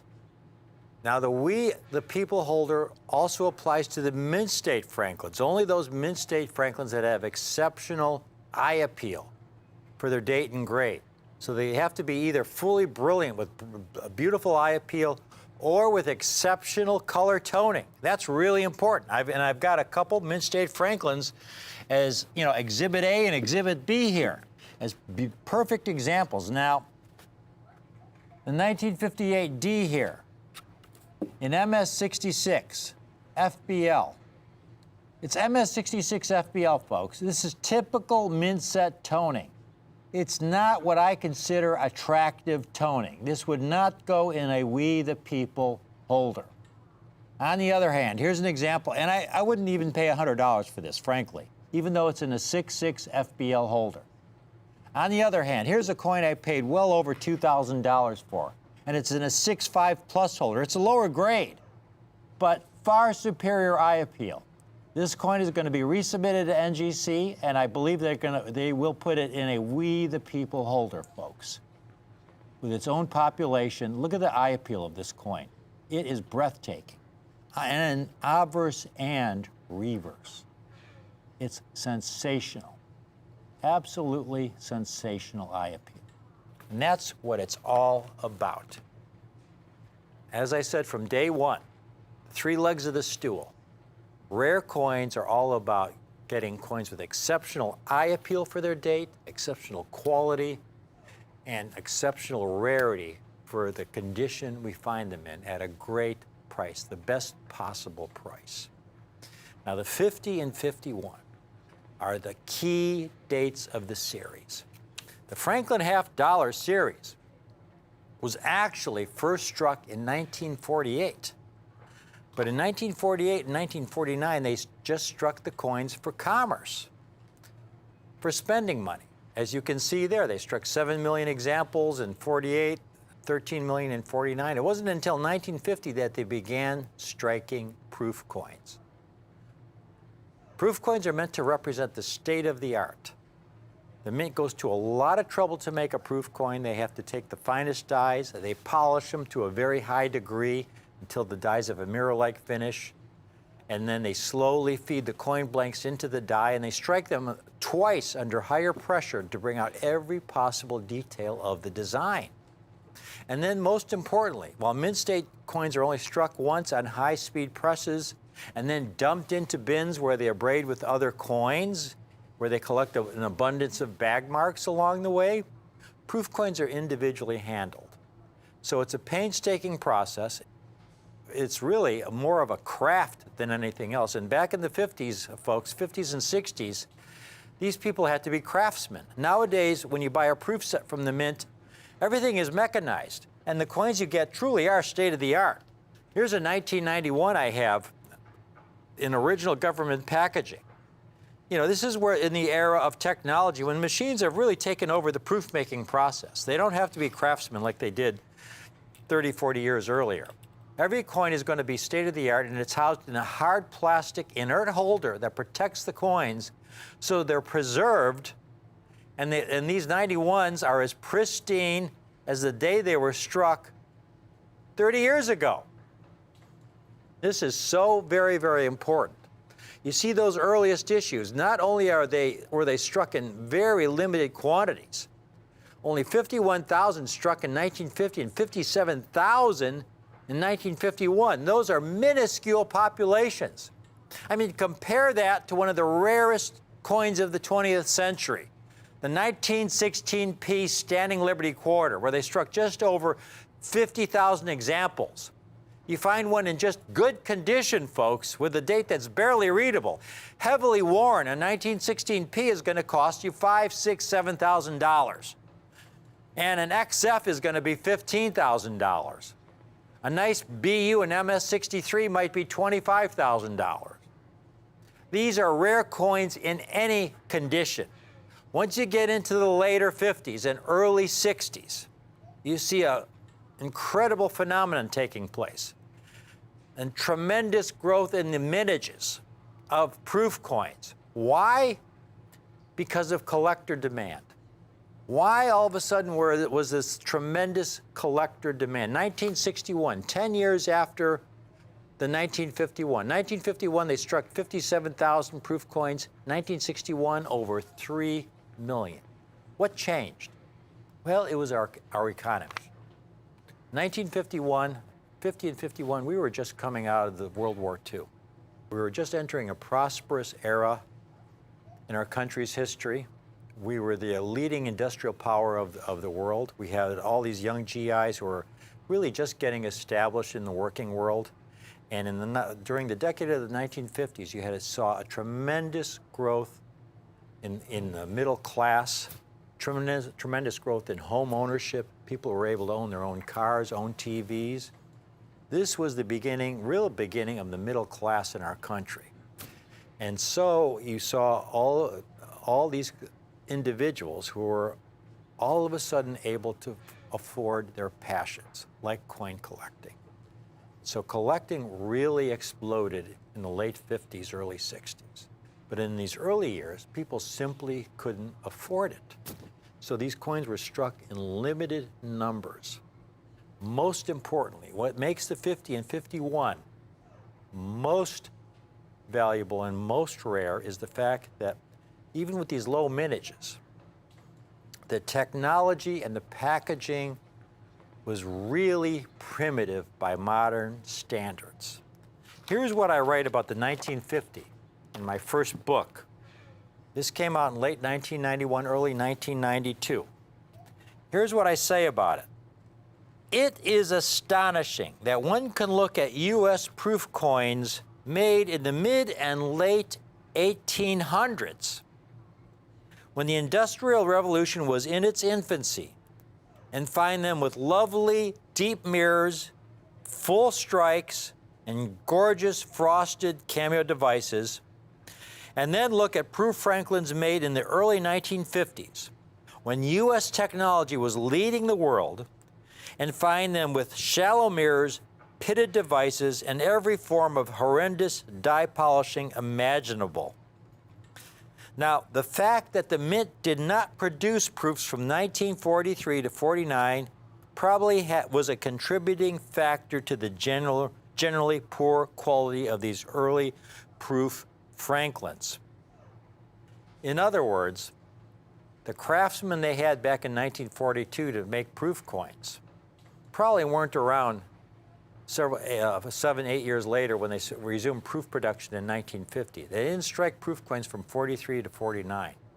So when they resumed proof making in 1950, my guess is that they had new personnel trying to make these coins who had no experience making proof coins. So most of these early proof Franklins and quarters, dimes, nickels, and cents are really low quality.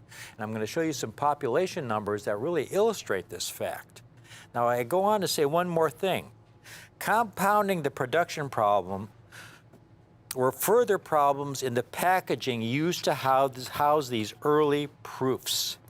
These early proofs came in what I call box sets. This is the box set era, folks, when the early proof sets were issued in these small cardboard boxes. This is an original 1953 box set.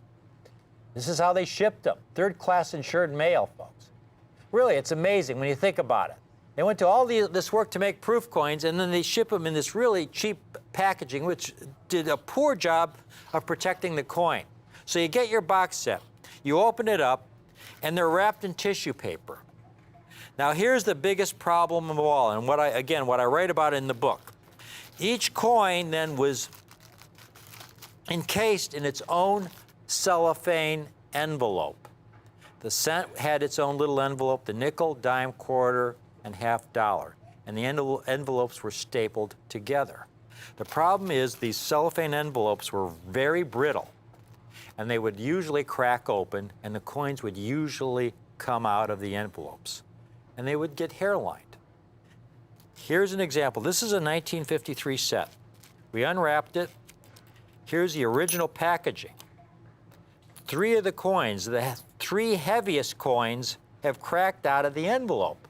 All that's left in the original envelope is the cent and the dime. And you can see the rusted staples at the top there. That was another problem where rust from the staple would often get into the contents of the envelopes and hairline the coins. But in the meantime, these other 3 coins have fallen out of the envelope. This 1953 half here, I don't know how close up we can get to it. It's a very, very nice coin, but you can see some toning, and you could see some hairlines in the back of his head. If I tilt it around there, you can see some light diagonal hairlines going from the rim to the back of Franklin's head. Also some spotting in front of his face and some hairlines, again, diagonal hairlines in front of his face as I tilt it around. The coin's probably about a proof 65 grade, and that's superior quality for an early proof Franklin. So you've got these 2 lowest mintages. But here's the most important number, this next chart here. You look at how many have been certified in proof 67. Now again, these are all the NGC coins, folks. These new We the People holder will have their own population numbers. In 1950, 352 coins graded in proof 67. You compare that to the 1942 proof Walker. 1942 proof Walker, they only struck about 22,000 coins. But the quality was much higher because they had been making proof coins for many years, and they had real craftsmen making the coins. They didn't have those people in 1950. Very few 50s have survived in superb proof 67. And the coins you see here, haze-free, deeply mirrored, that number 352 in We the People holder, as the years go by, will be about 20% of that total, folks. A small fraction of that 352 will be We the People quality. And the 51 is right behind, only 441 coins, half the total of the 1942. Now, folks, again, you take a look at one of these 1950s. This is, again, I have to repeat, the highest grade I've been able to get, a 1950 in the new NGC We the People core holder. It's a stunning holder that I've worked with NGC to design. Every coin is going to be as pristine, haze-free, spot-free as the day the coin was struck, and then as close to perfect as you'll ever see in 1950. Someday I may be able to find one in proof 68 for a We the People holder. If you're interested in one of those, if that day ever comes, let our people know here at Rare Collectibles TV, and you'll be first in line. But I'm not sure that day will ever come. I mean, that would be a cause for true celebration. And this 51, again, the highest grade in the We the People holder, folks. It's just spectacular. And the best part of all is the price. Now, I have a handful of these 1950s, fewer than 10 examples. And these We the People holders in proof 67, the highest grade the 1950 has received in the We the People holder, folks. They're $5,950 a coin. Extremely rare. It's the key date. It's the first date of the series in proof condition. Only 51,000 struck in 1950, minuscule population. These are rare coins in any condition. Struck with the very rare Type 1 reverse design.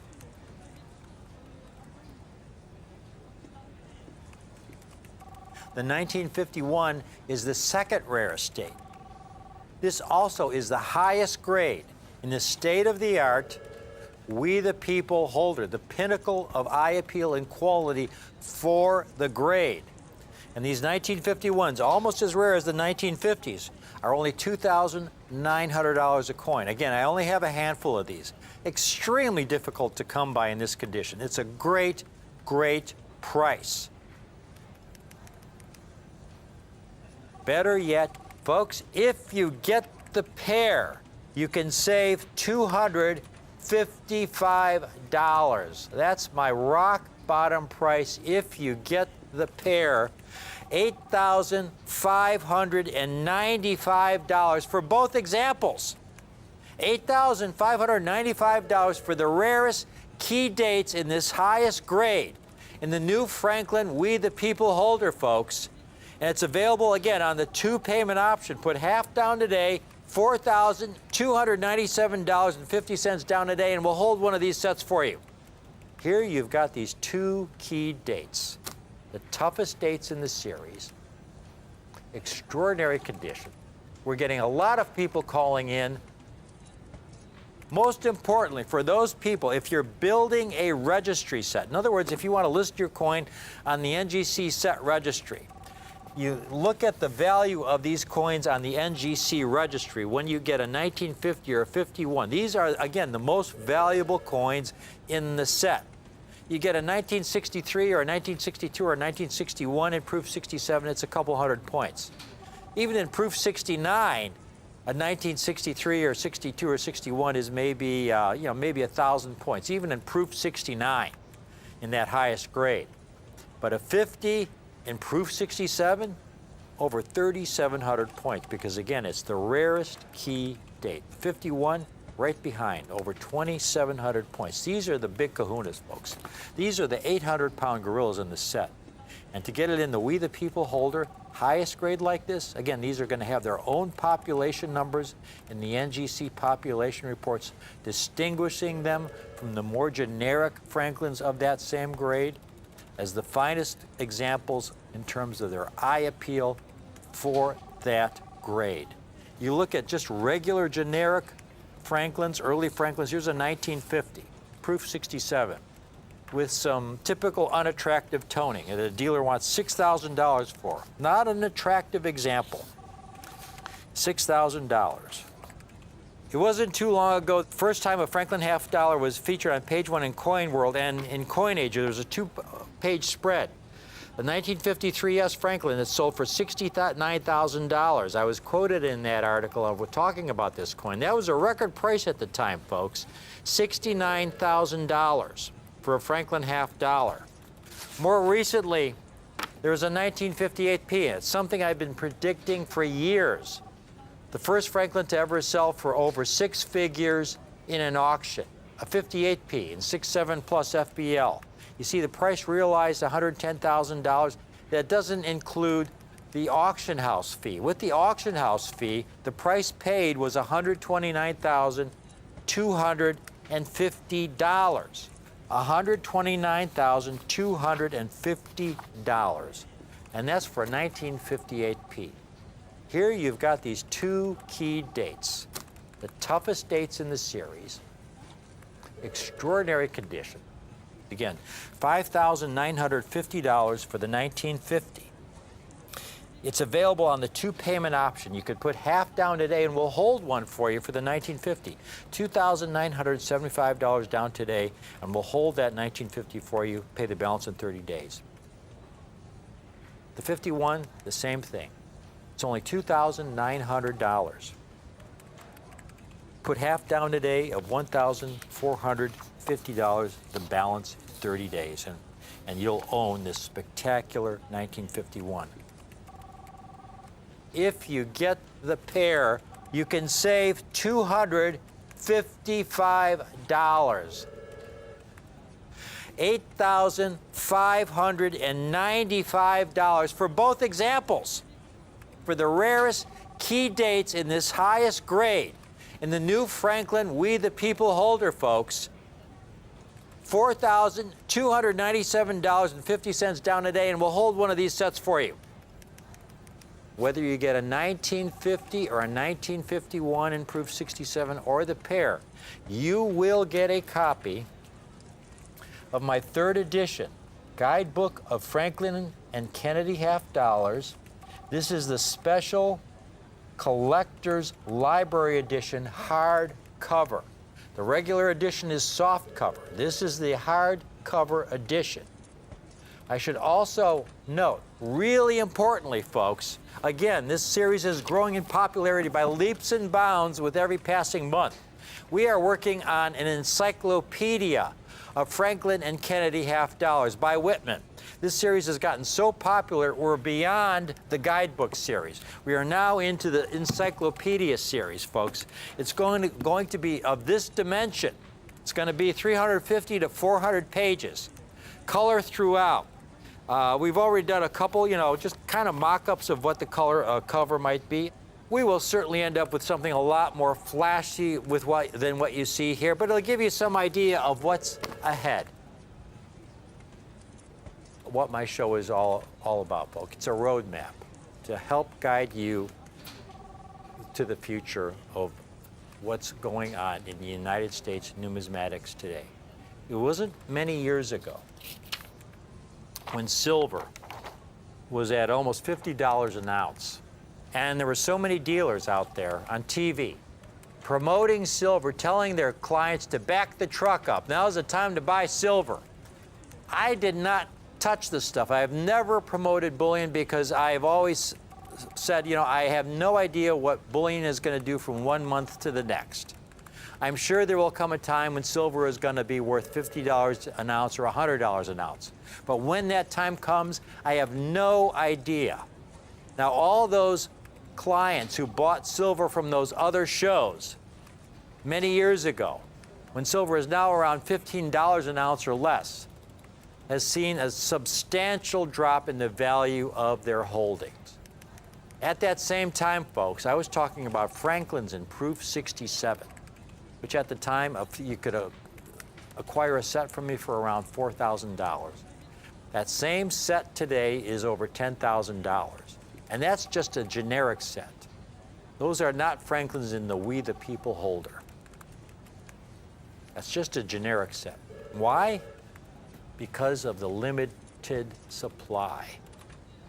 These Franklins are not being struck anymore, okay? They're mining new silver every day. These Franklins were struck 70 years ago, back in an earlier era, when the minting of proof coins was really pretty much the same kind of technology at the old Philadelphia Mint that they were using back in the 1800s. And the packaging, to ship them in these cardboard boxes, in this cellophane wrapped in tissue paper? Really? Are you kidding me? This is how they used to do it in the old days. The technology was basically the same as it was back in the 1800s when they were making proof coins. So to get a 50 and 51 in this condition, as pristine as the day they were struck, is really miraculous. And this is why I am so excited about these exceptional proof Franklins and exceptional mint state Franklins. They are really a tremendous, tremendous series to get involved in for the collector of today. It's the last half-dollar series, folks. The last half-dollar series struck entirely in 90% silver. Beginning in 1965, the silver content of half dollars was reduced to 40%. That was the Kennedy half-dollar series. In 1971, they took all the silver out of the coins entirely. They were struck in clad metal. And the proof technology was so dramatically improved by the late 70s that every coin was virtually perfect. But these early years, this kind of quality was just unheard of. To be able to survive in this kind of condition, folks, it's taken me many, many years to get to this point where I can offer you coins of this quality. We have just a handful of these coins that have come back so far in Proof 67 grade. There's not too many of them, folks. Take advantage of it while you can. This is a very, very limited time offer. Thank you for watching.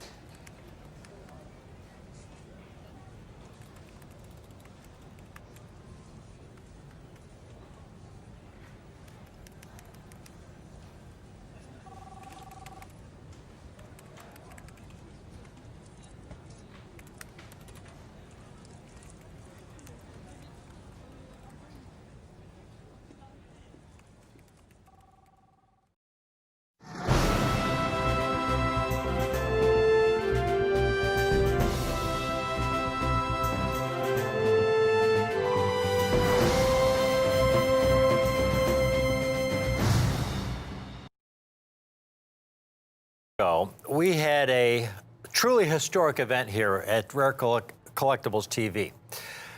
We had the first known bag released by the U.S. Mint of 1964 minted Kennedy half dollars. They were struck at the Denver Mint, and they were stamped with a date 3 or 4 days before the official release, when these coins were supposed to be released to the public.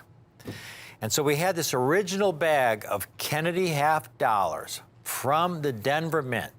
2,000 coins in the bag, folks. Now, we had to pay quite a premium to get this historic bag. And when we got the coins and we laid them all out, we had them all sent into NGC for grading. This was a bag that was just sitting in somebody's vault somewhere for over 50 years, hadn't been jostled around or anything. So they had the best possible care. We sent the coins in, 2,000 coins. Out of the 2,000 coins, we did have, it was like, I don't know, 2 or 3 examples that graded MS66. There were around in the neighborhood of 80 to 100 coins that graded MS65, or in other words, about 5% of the total number of coins in the bag. The rest graded anywhere between MS61 to MS64. This is what makes the set I have today for you so exciting.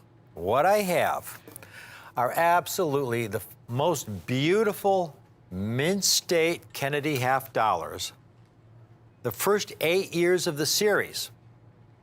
And this is significant because it was those first 8 years that in mint state were struck on silver planchets.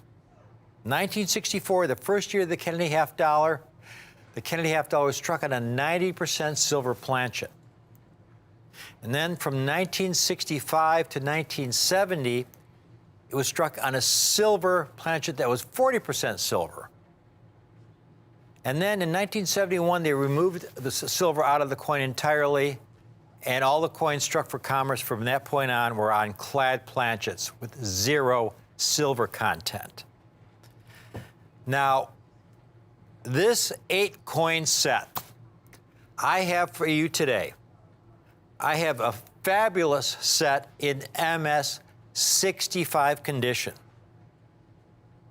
I have these same 8 coins, a limited number of these sets in MS66 condition. You look at each one of these, they border on perfection. Every coin in the set in my new Kennedy aspiration holder. This is extremely important. I have 3 proprietary holders with NGC. I have the Franklin We the People holder, the Kennedy Aspiration holder, and the Eisenhower I Like Ike holder. Now, I've given those holders those names because of the historic aspect of Benjamin Franklin as one of the founding fathers, we the people, those first 3 words in our Constitution. The Kennedy Aspiration holder, because of 2 great quotes, my favorites from the Kennedy administration.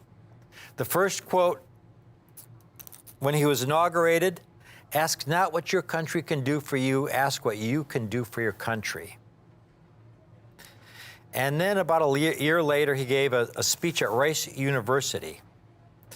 He talked about sending astronauts to the moon and bringing them back safely by the end of the decade. And there was that one line where he said, "We choose to go to the moon, not because it's easy, but because it's hard." And it was a great speech. Those were 2 most inspirational lines from his administration out of all the presidential administrations. And so I call it the Kennedy Aspirational Holder. And then the Eisenhower. Well, I Like Ike, that was a famous button that they used for his campaign when he was running for president. But Eisenhower was a truly historic figure on the American scene for the 20th century. Because first of all, he was our supreme Allied commander during World War II. He was the man who had to call the D-Day invasion on June 6, 1944. And think about the responsibility of that. Because when he made that call, he knew that within 48 hours, thousands of our soldiers would be dead. And so he was the commander, and he took the responsibility for an invasion that fortunately turned out to be successful. And he never had any plans to be a president. He didn't consider himself a politician.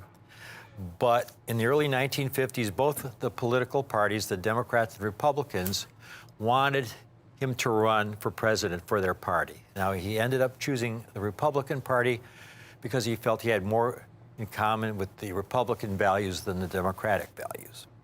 And so he ran as a Republican, and he served 2 really great terms with many great achievements during his 8 years in office. And the whole point of these 3 holders, folks, is to earmark those coins in those series that, from my experience, are truly superior in eye appeal and quality for their respective date and grade. I've been a specialist in these coins since the early 1980s. I've written many books on these coins. There's no one in the country who knows as much about Franklin and Kennedy half dollars and Eisenhower dollars as yours truly. I've made it my life's work. And so I feel very protective of this entire era of U.S. coinage. And I feel it's most important that collectors who collect these coins get the best possible eye appeal and quality for the grade when they acquire them. And so I have this agreement with NGC that every Franklin half dollar, every Kennedy half dollar, every Eisenhower dollar that crosses my desk, I get to review. If I feel it meets the standards for exceptional eye appeal and quality for the date and grade, I put it in this proprietary holder. Now, there's a picture of it here of the Kennedy aspiration holder. The coin you're looking at there happens to be a proof coin. Today, the coins I have are exceptional mint state coins. Now, again, the whole purpose of this process is to use my decades of expertise in this coinage to guarantee you the finest possible eye appeal and quality for the grade, so that collectors of today's generation and future generations who acquire one of these coins will know that they're getting the best for the date and grade. This is one of the legacies I want to leave. Finally, it doesn't end there. As far as the benefits for acquiring one of these Kennedy half dollars in this proprietary holder, there are a couple bonuses, folks. Bonus number 1, the agreement I have with NGC is that every coin that I review that goes into that holder will have its own population total on the NGC census report. In other words, if you go and look at the 1964 mint state Kennedy half dollars and look under that category in their census report, there'll be a population for the generic examples, and there'll be a separate population for those finest Kennedy half dollars in the aspiration holder. And that's really, really important, because those separate independent population numbers will be most revealing as to how rare the truly exceptional examples are for that date. And the second important bonus is that NGC will have their own independent collector registry for these very special encapsulated coins. So if you want to build a finest collection, the Franklin We the People holder, the Kennedy aspiration holder coins, the Eisenhower I Like Ike coins will have their own registry. Now is an opportunity to build an extraordinary set of mint state Kennedy half dollars that have the finest possible eye appeal and quality. And folks, I got these sets at a great price. The first set I have for you today, take a look at it. These are all beautiful, brilliant MS-65 specimens. And this is so critical. You look at these, and they're as pristine and beautiful as the day they were struck. I want you to take a look at that 64D in MS-65. Remember, when we bought that original bag, it was the 1964D. There were so few 1964Ds, folks, that had this eye appeal, that were this clean. This is amazing. Here's what I'd like to show you. This is a roll, an original roll of 1964Ds. This is why they are so rare in high-grade mint state 65 condition. I'm going to do some close-up hand shots of these coins. The Kennedy half dollar had these broad raised surfaces, and they would receive an abundance of abrasion, as you can see over the surface of this coin. This is at best an MS-63.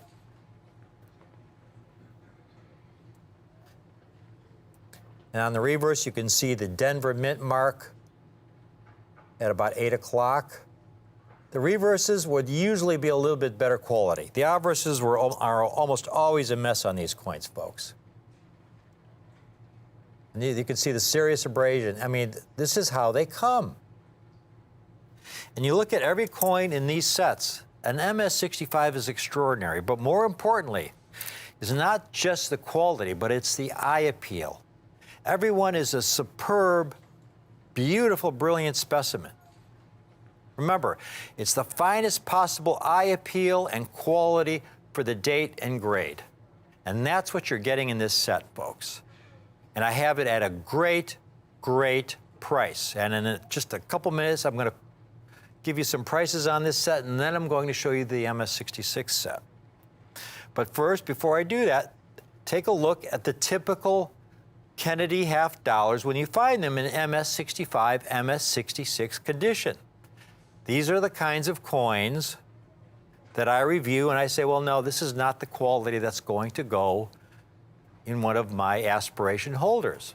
I mean, they're gem coins, but in terms of eye appeal, at best, they have average eye appeal.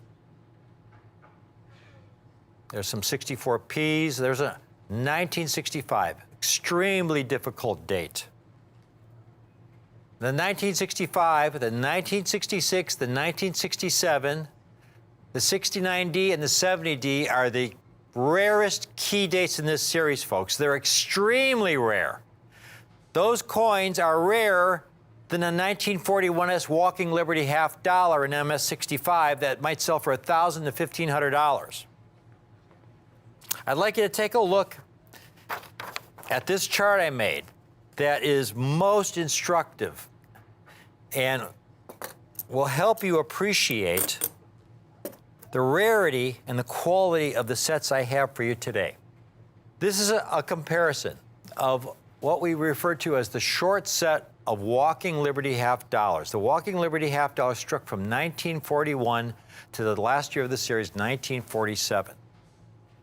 And I've listed 3 dates in that series.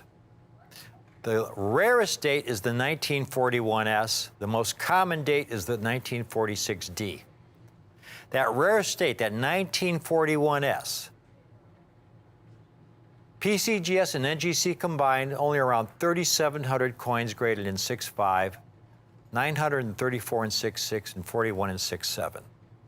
That's the rarest date in that series. So if you want to build a gem set of walkers, starting with that key date 41S, here's an example. This is an MS-64 example, which is not nearly as rare as a 6.5. 6.4 is over $400 for a nice 6.4. But then when you jump up a grade, when you're talking about a gem, MS-65, over the years, here's one for almost $1,000. They've been in the $1,000 range, some a couple $100 less, some several $100 more. Here's one in 6.5 for over $2,000. There's one for in 6.6 for around $3,000. 6.6s today tend to sell in the $2,000 to $3,000 range for an MS66. There's another one that's sold in auction for a little over $2,800 in 6.6. And then the ultimate, a 6.7, they're anywhere from $25,000 to $40,000. There's one for $28,000. So going back to our chart, and this is what's most important.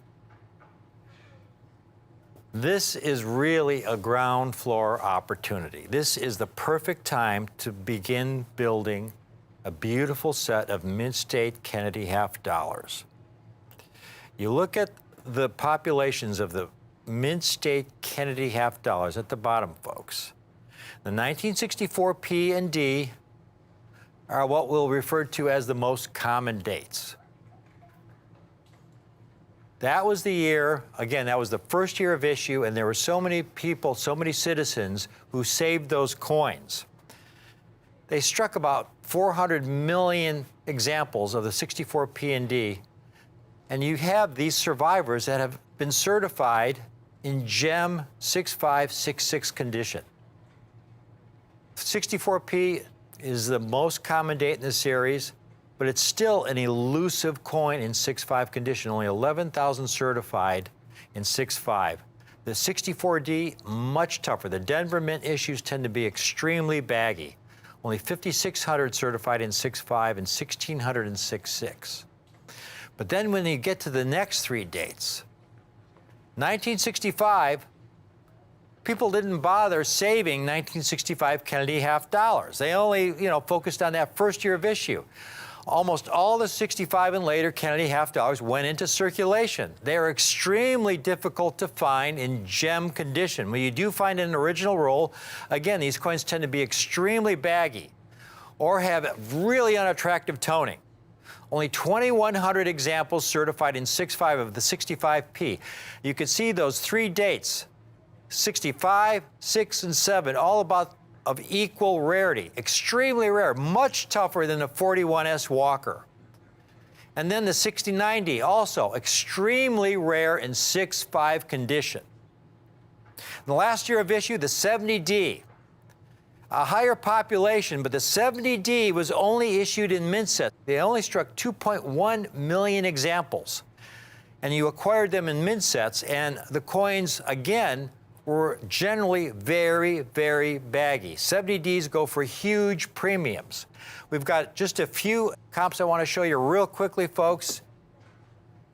Here's the most common date, the 1964, for about $150. Again, unattractive toning, typical toning. Another piece with what I would call unattractive toning for over $200. Is, again, a 64P, the most common date in 6.5 condition.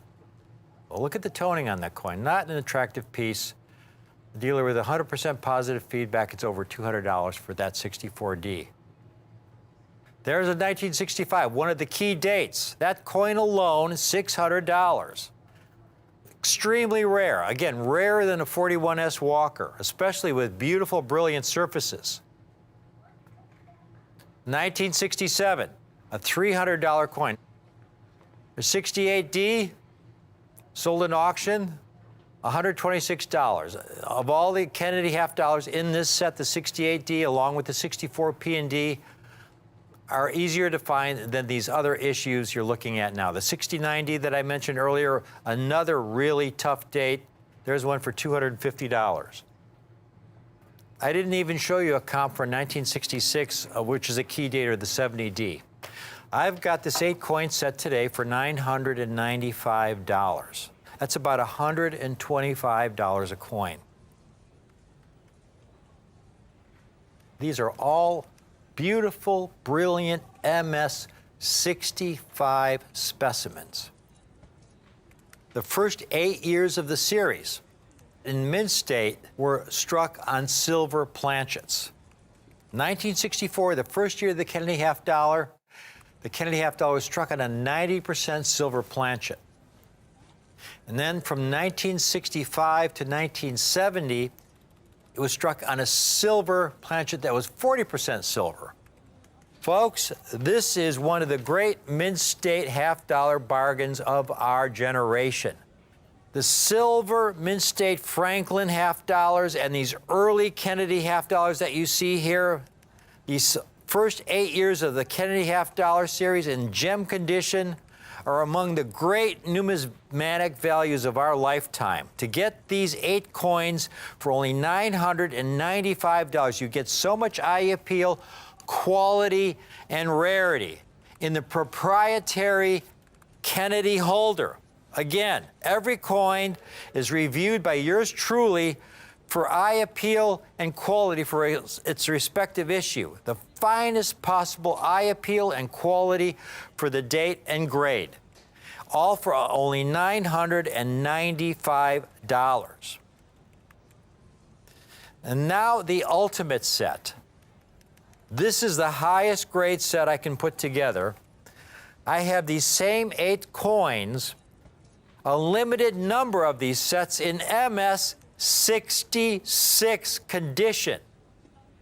Again, recall when we had that original bag of 1964 Ds, only a few examples in MS 66. That was the highest grade. You look at each one of these, they border on perfection. Now recall, 1941 S. Walker and MS 66 is a $2,000 to $3,000 coin.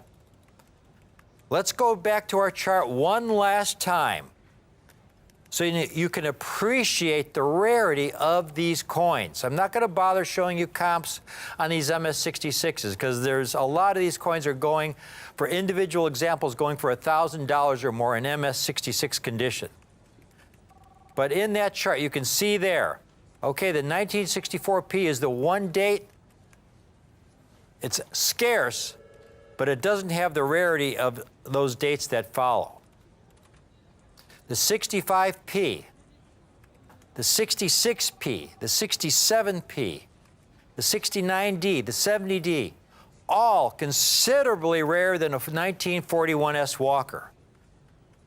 These dates are so undervalued. Folks, I've got the entire set MS 66 condition for $2,595. And it's available on the 2-payment option.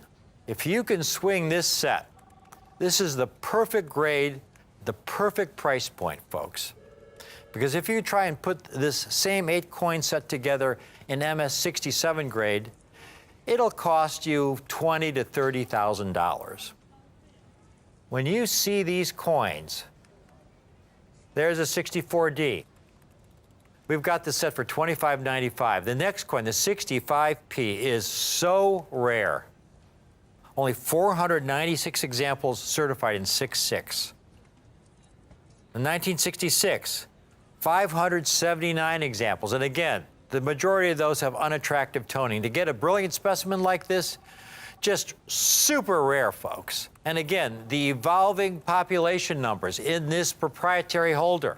You will see how very, very rare these coins are. And you're getting the entire set for $25.95. This 67, look at this. I can't tell you how many hundreds of rolls I've gone through of 1967 Kennedy half-dollars. I've never handled an example like you just saw in that kind of condition in years. 68D. 68D, again, bordering on perfection, folks. 69D. Another really tough key date. And the last date of the series, the 1970D, the last year this was struck on a silver planchet, MS 66 condition. That last year of the series, the 70D, those coins, you see them on the market for $1,000, $1,500. There's one for almost $1,200 in MS 66. There's one for almost $1,400 in MS 66. There's another one for almost around $1,600 in MS 66. Here's a dealer offering a complete 8-coin set in MS 66. Again, he notes how extremely hard it is to put a set together like this in 6.6. That set is at $4,400, a fair price. $2,595 for this set. If you can't swing the entire $2,595 today, put down half today of $1,297.50, and we'll put one of these sets aside for you. I have a limited number of these sets today in this condition, in MS 66 condition at this price, folks. It's extremely difficult to get so many of these dates in the condition you see them in. Whether you get the MS 65 set or the MS 66 set, you'll get a copy, the third edition of my Franklin and Kennedy half-dollar book, the limited library edition, the hardcover edition, hand numbered and signed by me with your collection. This is a great, great set to collect, folks. The Franklin and Kennedy half-dollar series has so much opportunity for the collector of today because you're getting so much eye appeal, quality, and rarity for so relatively few of your numismatic dollars. Again, the complete set in MS65. You've got so many coins in there that are as rare or rarer than a 1941S Walking Liberty half-dollar in 6.5. And that Walking Liberty half-dollar in 6.5, that coin alone is a $1,000 plus coin. And here we have this entire 8-coin Kennedy set with all those rarities for only $9.95, about $125 a coin. But if you can swing the MS66 set, I mean, these coins are so rare in the beautiful, brilliant condition you see them in. Just a little over $300 a coin, folks. I mean, it really is kind of a dream come true, because if you try to put this set together yourself, if you go into your local coin shop or your local coin show and look for these Kennedy half-dollars in this kind of condition, you're not going to find them. They are that rare. That entire MS66 set, the entire silver Kennedy set, all 8 dates, for only $2,595. And you'll get a copy, hard copy, limited edition of the Franklin and Kennedy book. You'll also get a brochure that talks about the proprietary Kennedy aspirational holder and what it offers you. Remember that these not only represent the finest eye appeal and quality for their date and grade, they will also have their own separate populations in the NGC census. In fact, they do right now, if you look in the NGC website. So those populations you see right there, folks, for the Kennedy half-dollars, those are for all the Kennedy half-dollars certified. The examples that are going to be in the Kennedy aspirational holder, those populations are a tiny fraction of the numbers you see there. Today and in the years to come will be a small fraction of the population totals you see right there. So that 1965P, for example, 2,185 coins greater than 65, perhaps 25–30% of those would be Kennedy aspiration quality, a few hundred coins. In 6.6, you might be talking about 100 to 150 coins.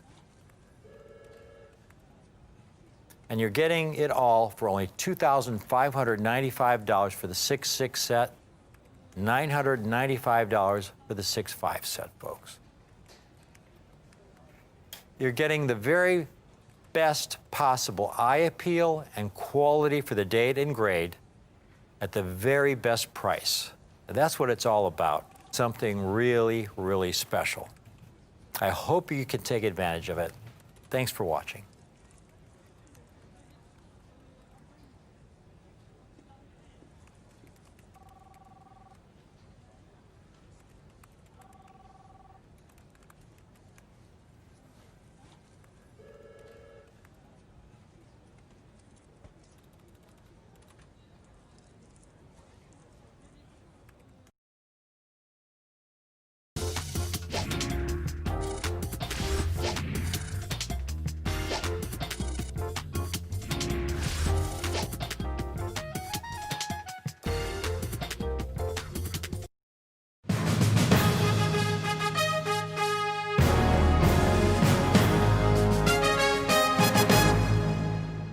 Today, I've got an exciting presentation about what, in my opinion, is one of the greatest gold commemorative coins struck in U.S. history. This stunning coin, known as the 1926 American Sesquicentennial Quarter Eagle, commemorates our glorious country, the United States of America's 150th anniversary. That's right, 150 years after our forefathers signed the Declaration of Independence, the U.S. Mint struck this limited production gold commemorative quarter eagle, and it is truly a remarkable piece of United States history. Now, one of the things that gets me really excited about this coin is its current valuation. Now, there are many exceptional coins that have gone through periods where their prices have gotten a bit too frothy. And we always avoid those coins no matter how much we love them until the price is right. One example would be the 2014 gold Kennedy half dollar. When these coins were first released, they were regularly selling in the $4,000 or $5,000 range. The very first example released by the Mint was sold to a collector for a whopping $100,000. Now, I love the 2014 W Gold Kennedy half dollar. It is a tremendous coin. But no matter how spectacular, we just were not comfortable selling it for $4,000 or $5,000, and certainly not for $100,000. We waited for the market to settle so we could offer that great coin at a great price. And we currently sell the 2014 W Gold Kennedy half dollar for about $2,500 in a perfect Proof 70 grade. Another example is the 2019 S Enhanced Reverse Proof American Silver Eagle. This is a really special coin. It is the lowest mintage key date coin from the most popular series in all numismatics. But again, it's a coin that we decided to be a little bit patient with. You know, when other dealers were selling these coins for over $5,000, we were just sitting on the sidelines. You know, there was even an article in Coin World magazine about a group of dealers who paid over $14,000 for an example. Here's the article right here from Coin World. You can see dealers pay $14,001 for an enhanced reverse proof American Eagle. So again, we opted to wait out the hoopla until we could get this coin and offer it at a price that we were comfortable with. Now, the coin I have here today is a classic example of the coin market getting overheated with demand for a great numismatic treasure. In the case of the 1926 gold sesquicentennial that we have here today, it took over 80 years for that demand to reach a fever pitch. With the advent of third-party grading by PCGS and NGC, it seemed that every collector in existence just needed to have a gem example of the 1926 sesquicentennial gold commemorative for their collection. And by 1989, dealers were actively offering to buy any MS-65 example, like the ones we have here, for well over $20,000 a coin to feed that collector demand. MS-67 coins were bid up to $100,000. Now, I love the classic gold commemorative series from the early 20th century, and especially this sesquicentennial. I mean, these are low mintage coins that are stunningly beautiful with so much patriotic symbolism and history, but the 1989 price levels were just too steep. But something interesting has happened over the last 30 years. With all of the excitement over Silver Eagles and other new releases from the Mint, it seems that some of the most spectacular coins from 100 years ago have been all but forgotten by today's collectors. And to me, that is the best time to buy. Now, before I tell you just how incredibly affordable these coins have become, let me just tell you a little bit more about these exquisite rarities. Designed by 8th Chief Engraver John R. Sinek, this coin is just absolutely stunning. The obverse showcases a full-body rendition of Lady Liberty, which is something you rarely see on a piece of American coinage. Usually you see kind of a bust of Lady Liberty. And Lady Liberty stands tall and proud upon a globe and holds a scroll representing, of course, the Declaration of Independence. Surrounding her are the dates 1776 to commemorate the year that the Declaration of Independence was signed, and 1926 to celebrate the 150th year of American independence. The reverse of this coin, too, I think this is really interesting, with that image of Independence Hall in Philadelphia, Pennsylvania, where the Declaration of Independence was, of course, signed back in 1776. Very similar to the image of Independence Hall that we see 50 years after this on the 1976 bicentennial Kennedy half dollar. Originally, 200,000 of these gold coins were created, and that in and of itself is an incredibly low mintage for any US coin. But listen to this. Very shortly after these coins were struck by the US Mint, the Mint actually melted a large majority of the coins. And when I say a large majority, I'm talking about over 150,000 coins. I mean, that's a lot of coins to be melted. Over 3/4 of the mintage was melted. In the end, what was left was a mintage of only 46,019 coins. When we talk about absolute rarity, this is it. Just 46,019 coins were left over once the US Mint melted these down. Most of the 1926 sesquicentennial quarter eagles are graded anywhere between about uncirculated 55 and mint state 64. But in gem mint state 65 condition, these are simply just difficult to come by. These are just so hard to come across. And guess what? We've been able to acquire a kind of mini hoard of these stunning coins. These 1926 sesquicentennial quarter eagles in mint state 65 condition, and they are available today. And like I said, the pricing on these is nowhere near the highs from 1989, and they are finally at a level that is extremely attractive.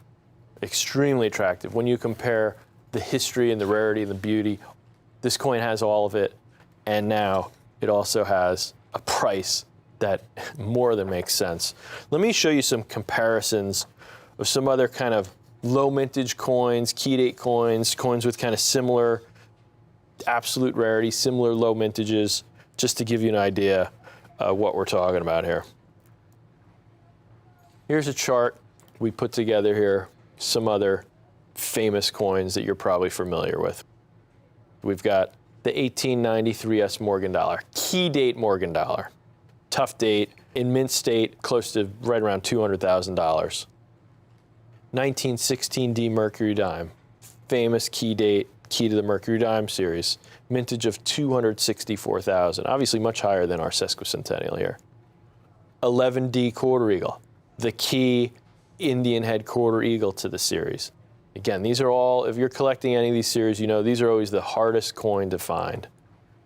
The 1995 American Silver Eagle, another classic key date.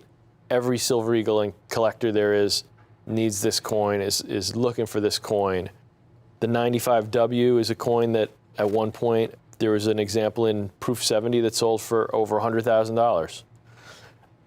2008 reverse of 2007 American Silver Eagle. Rare variety, If you collect Mint State Silver Eagles, you're probably familiar with this variety. It is a tough coin and a very, very low mintage, almost identical to our sesquicentennial. As you see on this group here, the 95W Silver Eagle is the only one with a lower mintage than the sesquicentennial, although I would argue they're in the same ballpark. You know, less than 50,000, more than 30,000. But let me show you what these coins bring to give you an idea of the value of our sesquicentennial in comparison to some similar coins. So that 1893S Morgan dollar we talked about, mintage of 100,000.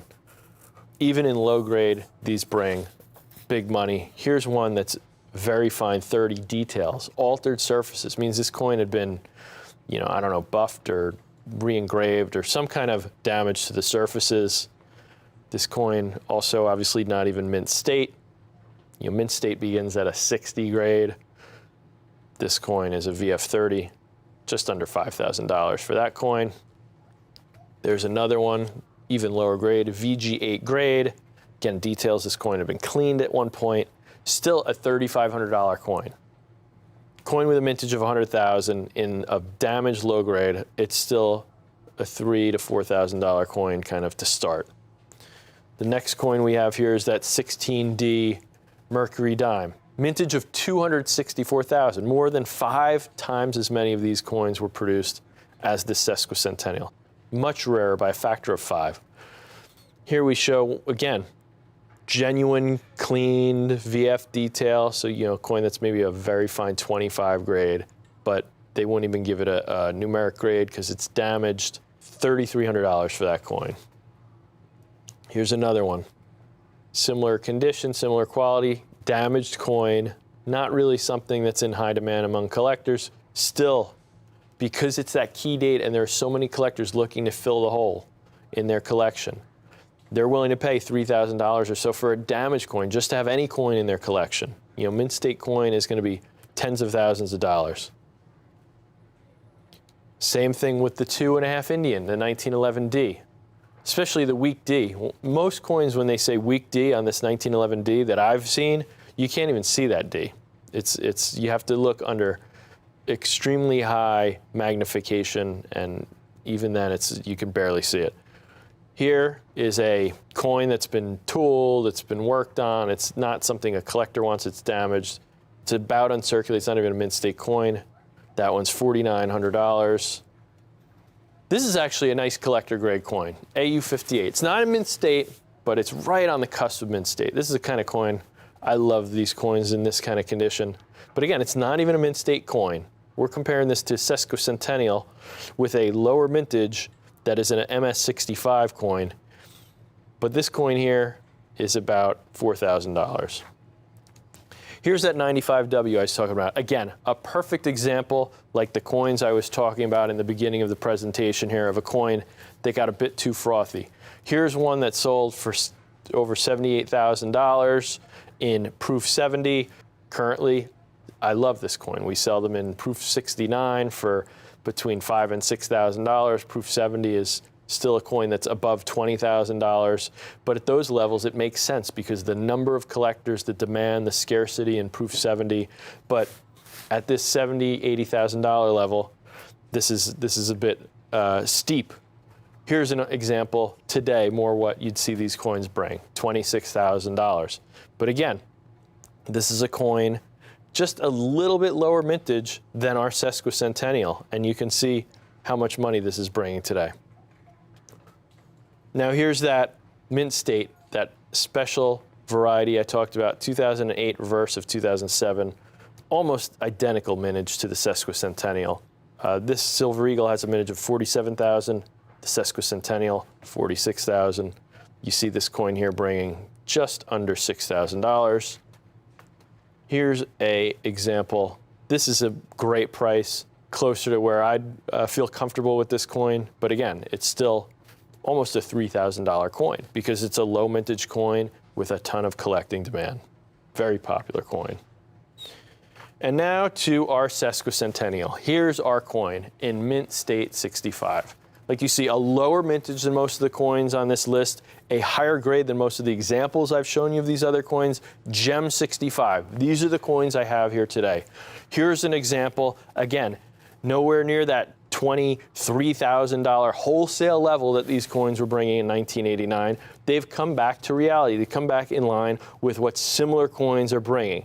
Here's one for $3,800.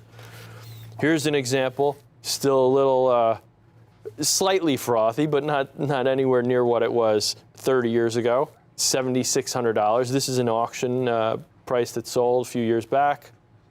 MS-65, same coin that we have here, $3,700. Here's a great one at just $29.95, less than $3,000. Here's one, this is actually Mint State 67 grade. PCGS is only graded 1, NGC is graded 4. Like I said, in '89, there was a bid where a dealer said that he would pay $100,000 for Mint State 67 coin. This one brought a few years back $41,000. Again, coming back to reality from when it got just crazy, crazy demand in 1989. Finally, things settled down to where they should be. This coin sold for $41,000. I would say today that coin has probably gone back up a little. I would expect that coin to sell for upwards of $50,000 today. Like I said, the value in 1989, it got up over $20,000 wholesale, meaning these were selling to collectors for probably $25,000 to $30,000 at the time. Dealers were paying $23,000 just to get their hands on anything because there were so many collectors who just needed to have this coin. I'm not a fan of buying at the peak of the frenzy of, when people are going crazy for coins. I like to wait it out till things settle down. And in this case, looking at these other comparisons to other similar coins, similar rarity, I would figure a coin like this probably should be $3,500, $3,000. I'd be comfortable around there, around $3,000 for a coin of this kind of rarity. But you know how we do it here. We love looking for those special deals. We were able to get this hoard. It's a group of coins that had been together for a long time, that one collector had put away a long time ago. We were able to get them graded by PCGS. We have them in a special, unique, exclusive gold foil label. It says Declaration of Independence right on it because obviously that's what this coin is celebrating, the signing of our Declaration of Independence. And because we were able to take this whole deal, we were able to negotiate a great price. Like I said, I wanted to be selling these somewhere under, right around $3,000, a little under $3,000 was my hope. I think the coin is a great value in that range. But because of the way we were able to buy the whole deal, negotiate a great price, we have these gem quality. These aren't just Mint State 60. These aren't, just those kind of barely uncirculated coins. These are gem quality. Mint State 65. These are just among the most beautiful, jewels. These things are just gorgeous. We have them right now for only $1,995. That's right. I was able to negotiate this deal. Like I said, I was hoping, anything under $3,000 as a price for these, I'd be okay going out with. But I really did want to get it closer to $2,000. Originally, thought it would be closer to $2,200, $2,500 in there, $2,300 probably. But we were able to just fight and fight because we always want to pass the best value on to our clients. And at $1,995, $1,995, you're getting a great coin. $20,000 to $30,000 in 1989. Now that the dust has settled, and it's settled for 30 years, and there's so many other coins available today to collectors that they focus on. This is a coin that is just under the radar right now that collectors have kind of forgotten about, or newer collectors don't even realize it exists. And it is a great opportunity to get a coin like this for only $1,995. And of course, we also have a 2-pay option. One payment now, $997.50. Second equal payment in 30 days, another $997.50. And we'll hold one of these coins for you so you are able to take advantage of this great offer. Now, like I said, this is a coin with a low mintage. Just 46,019 coins were released. That is a low mintage. You can compare it to so many famous key dates, and many of them have higher mintages than this. But right now, just because the way the coin market is and where the focus of collectors is right now, modern commemoratives and new releases from the mint and Silver Eagles, and that's where collector focus is right now. And some of these coins that were the hot items 30 years ago have kind of been forgotten about, and I think new collectors don't even realize they exist. And this series, the classic commemorative series of the early 20th century, these gold coins, these small gold coins, are just an area that I think right now have just been forgotten about. We know what they could potentially be worth when they're at less than $2,000, and at one point they were at $23,000, $25,000. There's a lot of room to grow there, right? It's just a great opportunity to get a great coin. And they are beautiful coins. Like I said, that design is so unique. The obverse, you have that Lady Liberty, you know, a full body image of Lady Liberty, which is so different than what you usually see. Normally you just see kind of profile of Miss Liberty. Here you see Miss Liberty standing atop a globe, you know, kind of reminiscence of the Statue of Liberty, you know, Liberty enlightening the world there. She's holding that torch of enlightenment and hope. You see her holding that scroll representing the Declaration of Independence there. You have the dates, 1776, 1926, which represent, of course, the date the Declaration was signed and the date that this coin was released, celebrating the 150th anniversary. That's what that name comes from. It's kind of a tongue twister, sesquicentennial, but that means 150th anniversary. The reverse, we have that image of Independence Hall in Pennsylvania, in Philadelphia, where the Declaration was, of course, signed. You know, just a beautiful, historical, patriotic design. This coin was designed, as I mentioned earlier, by John Sinek. He was the new chief engraver at the time. He had replaced George Morgan.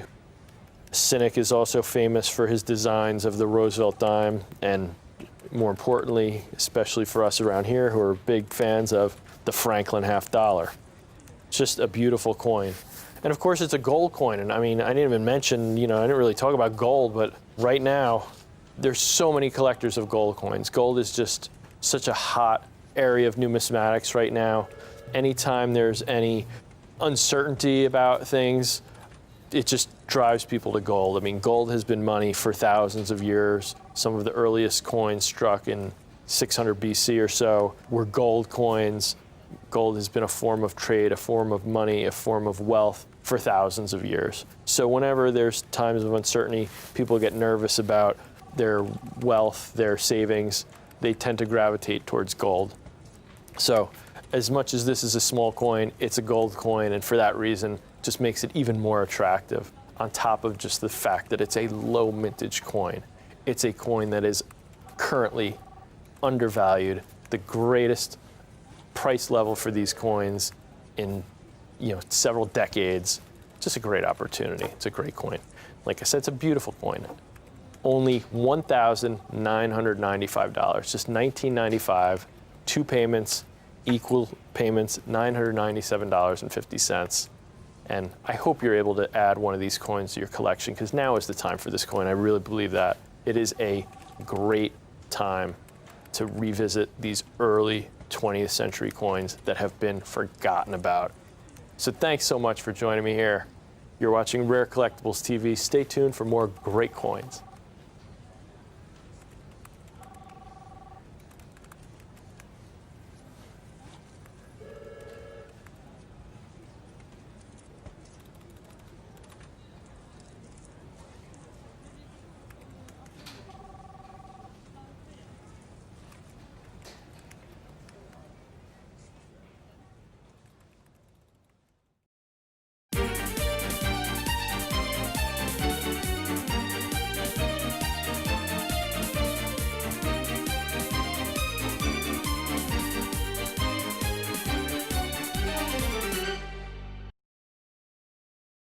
You ready?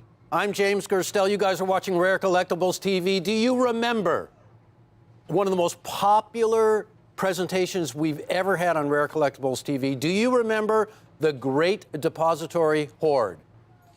Folks, it's time for the Great Depository Hoard one more time, because that's going to be about it. I want to show you just how vast this hoard of coins were. Now, these were all Walking Liberty half dollars. We're talking about coins that were minted beginning in 1916 and last in 1947.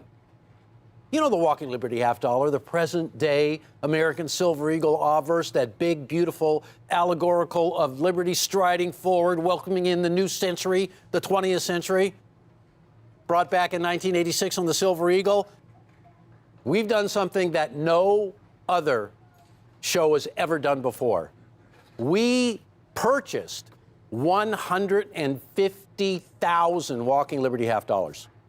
150,000. 75 bags. Just to get a little idea of what 75 bags of solid silver Walking Liberty half dollars looks like, take a look at this. This is a photograph from the Treasury vaults, the reserve vaults of silver. And I just want you to take a look at all of the bags of silver. You can count them.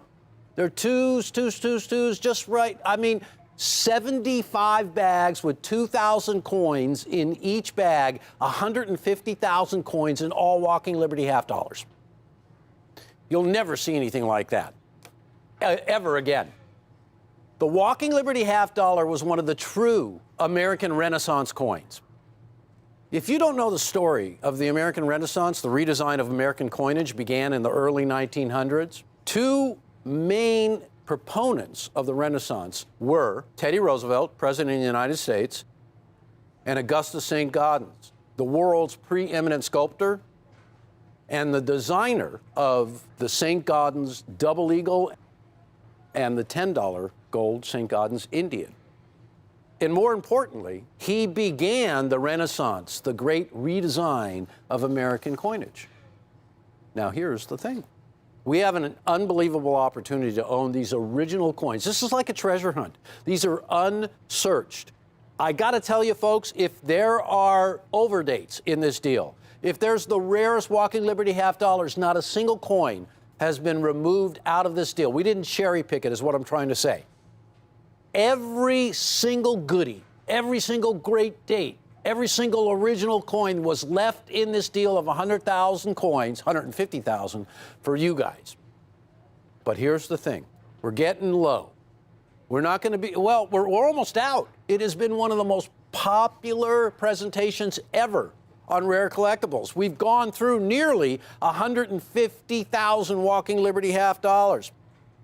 Now, the Walking Liberty half dollar was the workhorse of American commerce, struck to be spent, struck to be released into circulation, struck, in this case, we're listing 1917 to 1947 because those are the dates that we found in this deal. But I want you to take a look at the quantities that were struck at all mints of the Walking Liberty half dollar, the Franklin half dollar, and the Kennedy half dollar. Obviously, the Kennedy half dollar is the leader. Franklin half dollars, you see where they came down, and the Walking Liberty half dollar, that workhorse of a coin. Most do not exist, ladies and gentlemen, because the last one was issued in 1947. It's been quite a while since then. These coins do not circulate any longer, folks. I want you to take a look at this deal. It's big, big, big, big, and we're going to offer an opportunity to get in big here. Here's the deal. You can go for 25 coins at a great price, 50 coins or 100. All original. Once upon a time in the United States, and you're going to see I can see a couple of AU unks at the top right there. See that gold one going by? Folks, this is a deal that will never come around again. It came from a depository in Delaware.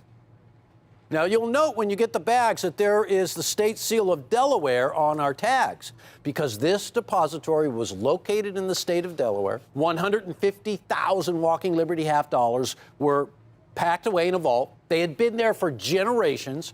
We got a crack at this deal and we took every single coin because it was superlative. Its quantity the fact that they were all Walking Liberty half dollars. Most of the time, when you guys get in on a deal of half dollars, they're going to be mixed in with Kennedys and Franklins and some Walkers, if you're lucky, and worn out Barbers. But in this case, they're all original. The most popular half dollar in terms of its longevity, in terms of its beauty, in terms of its allegorical design of liberty, was the Walking Liberty half dollar. Before we price it, though, here's some Walking Liberty half dollars, 5 coins as a matter of fact, from the 40s, 1941 to 45, at $160. Here's a set of 3 at $85 each, also from the 40s, 1943 to 45, the World War II years. Here's an individual 1935. I pulled this date because I saw 35s in there, over $30 for that coin. And on 1937, in this case from San Francisco, out there in the real world, we don't deal in the real world. We're all about finding hoards and buying them so right and passing that along to our collector customers. But you're not going to pay, that's a $38 coin, one coin, $38. So here's our deal. There's so much to talk about. Adolph A. Wyman, the designer of the coin, he was a pupil and a protege of Augustus St. Gaudens. He was one of the Renaissance designers. He only designed 2 coins for the U.S. Mint, much like Augustus St. Gaudens, the Walking Liberty half dollar and the Mercury dime. 2 beautiful, beautiful numismatic specimens. In this case, we're all about the Walking Liberty half dollar. Now check this out. 25 coins, $395. $395, $15.80 per coin. And we have live silver ready to go. Now, I know a lot of you out there have been dabbling and getting really deep into the precious metals, so we got the dabblers and the deep divers. And everybody is collecting coins these days, or so it seems to me. Now, if you've run into shortages of silver, I want you to know there's not many companies in the entire world that can bring you a deal that comes from as deep as a well as 150,000 coins, 75 bags. That's Rare Collectibles TV. Everything has to come to an end, and we're getting close. But I want you to know this is a tremendous amount of variety. There's a little sampling right there. A deal of 25 coins at $395. Now, the next step up, 50 coins, $795, a flat $16 each. 50 coins. And we all will be packaged in a canvas bag, sealed up with a label. You can see some of the display right there. There's a little shot of one of the bags. 100-piece lot will be available in this special offering. And the 100-piece lot at $1,495 for 100 coins, $14.95 a coin. We're splitting that up into 2 payments of $747.50, and that does not happen often. 2 payments, $747.50. Walking Liberty half dollars are valuable. And one of the reasons why is at the time when the Walking Liberty half dollar was issued, it was the main coin used for commerce. Because back in the day when these coins circulated, they were a powerful amount of spending money. The half dollar bought a lot. Not like today where you don't even see half dollars anymore. You wouldn't pick a half dollar up off the ground if you saw one, would you? I would. Sure, I would, yeah. Back then, they were made of solid silver. So at $38.75 a coin, yeah, they're selling like gangbusters. But these coins, all our competitors, are not bringing you the well of 150,000 Walking Liberty half dollars. 75 bags, folks. Now, I pointed out 1935's at $31.75. 1943 to 45, 3 coins, selling for $85 for the set of 3. That's $28.33 each. Everywhere you turn, the 5 coins at $160, $32 a coin. How is it that Rare Collectibles TV can come in so low? The main ingredient of this great deal is the fact that we are die-hard numismatists and coin collectors and coin dealers. We are coin dealers on TV or off. This deal was such an unbelievable buy that You know, it just so happens that we broadcast. But this deal was one that everybody wanted. Everybody. Catalogs wanted it. People who just have big coin shops. People who don't do television at all. You know, telemarketers, the guys that call you at 6 o'clock when you're about ready to sit down for dinner. Everybody wanted this deal. It was the biggest Walking Liberty half-dollar deal anybody had ever seen. I'd never seen a deal that had 150,000 coins. Today, more than ever, gold and silver and the precious metals are viewed as the original forms of money, much like thousands of years ago when the world was all about the original forms of money, gold and silver. We were on the silver standard in this country all the way to 1964. From the very beginning, from the very first coin struck, the half dismay, the half dime that was struck, from George Washington silver, right when the mint was first chartered in 1792, the following year, the half dismay was issued. Solid silver. And the tradition of solid silver in the United States of America went from the very, very beginning of the mint all the way to 1964, and even a little bit after that. Today, that is just not the case. That's why everybody wants the original. Everybody wants the original form of money. So one more time, ladies and gentlemen, or maybe two more times, right? We do this deal as a quantity deal because every one of our customers, everyone, I don't think there's a single customer when we do a deal like this purchases one coin. You know, you may watch a lot of times we'll have a one coin offering and then we'll go to quantity from there. But what we've discovered, especially today, every collector, everyone wants as much as they can get their hands on. But they also want a great price. Well, we got both bases covered there. And more than that, you want something original. You want something special. You want something a little bit different. 9 times out of 10, when you look at auction sites, when you look at other shows, you may see a bulk deal. You probably won't be able to recognize what the coins look like because the quality will be so awful. We pride ourselves in quality that you see right there. That's original. That's genuine, original, natural. That's what I call it. In its original state of preservation. No painted coins, no initials carved on them, no destroyed coins. All really nice coins that were put away generations ago as a hoard. Imagine this, accumulating 150,000 Walking Liberty half dollars. You may have no time for any other coins when all you do is put away Walking Liberty half dollars, that kind of quantity.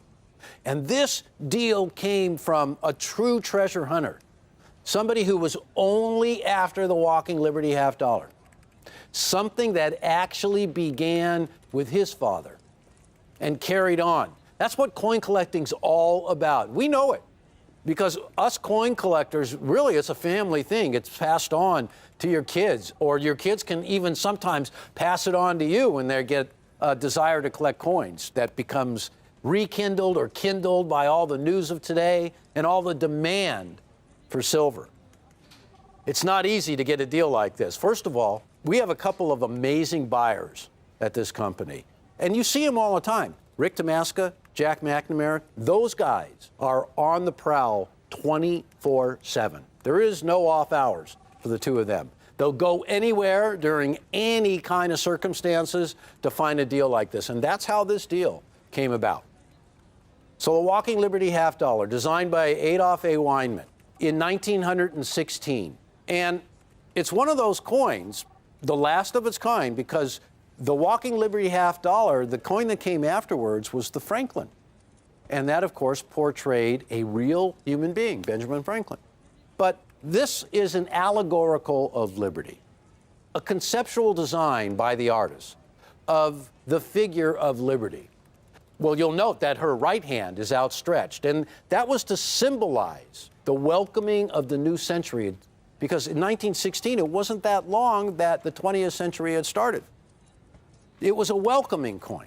It was a majestic coin. When you take a look at the Walking Liberty half dollar and you see the sun rising off to the side, and you see the representation of liberty taking up almost the entire obverse of the coin, and the reverse, also a design by Adolph A. Weinman, was captivating. It was the design of the American eagle, seldom seen in that form.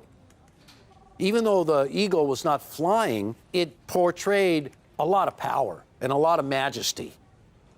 And it really kind of drove home the spirit of liberty, because you can see just about to light, just about to, I should say, just about to take off. So obverse and reverse of the Walking Liberty half dollar has been coveted by collectors since 1916. Here we are. We're at $15.80 a coin for 25 Walking Liberty half dollars, $15.80 each for a total of $395. For a lot, and I mean a lot, of 50 coins at $795, it brings the price down to 16 bucks. And finally, a 100-piece deal with a really nice variety, all bagged up, sealed up the proper way in a canvas bag for $1,495. $14.95 a coin. And we're splitting that into 2 payments of $747.50. So that's all the hard work of the facts and figures. Over the course of history, every United States coin, be it gold or silver, has been subjected to melts. When I first became a coin dealer, the great run-up of silver hadn't even occurred yet. I got in the coin business in the late 1970s, so it was starting to pep up and it was starting to really get rolling, and everybody was starting to realize that, wow, these coins are something special. Well, silver hit all-time records, and the demand for silver exploded, and it has never abated. But one thing that has happened, coins get melted along the way. Millions and millions and millions of coins. We know this from all of the recorded history. The Walking Liberty half dollar was a coin that was used the most of any coin in commerce. Being 90% silver, quite a soft coin. Pretty large coin, too. In fact, it was the largest coin to really circulate in the United States of America. Morgan dollars did not circulate the way that the Walking Liberty half dollar did. The Walking Liberty half dollar was a commerce coin. Well, yeah, so was the Morgan, but more so the Walking Liberty half dollar. So they were subjected to getting worn out often. Those coins would be pulled out of circulation by the government, melted down, converted into bars or into other coins. And so the attrition rate of Walking Liberty half dollars was greater than almost any coin because its use was pretty much greater than all the other coins.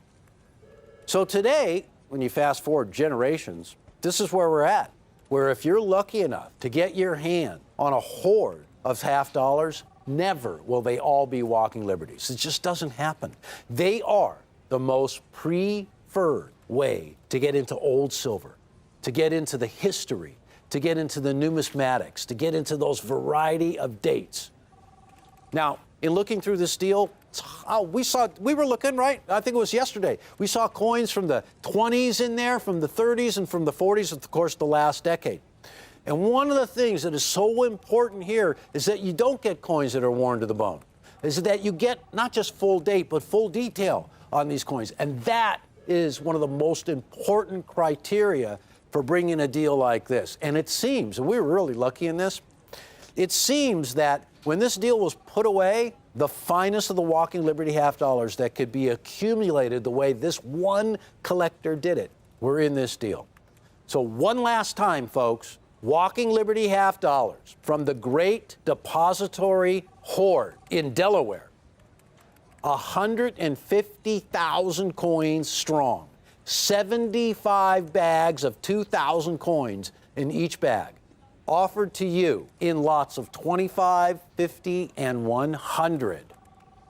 This deal, and you'll hear a lot of people say this deal will not last forever, but imagine this. We started with 150,000 coins. I heard yesterday we're down to the last 8,000 coins. 8,000 coins. You guys, you collectors, got all but 8,000 of these coins. So for those of you who didn't get a chance at this deal, that's why we're bringing it back. That's why we're giving it, well, probably 1 or 2 last opportunities here. All right, thank you all so much for watching this presentation. Stay tuned because there's a lot more great coins coming up. See you soon.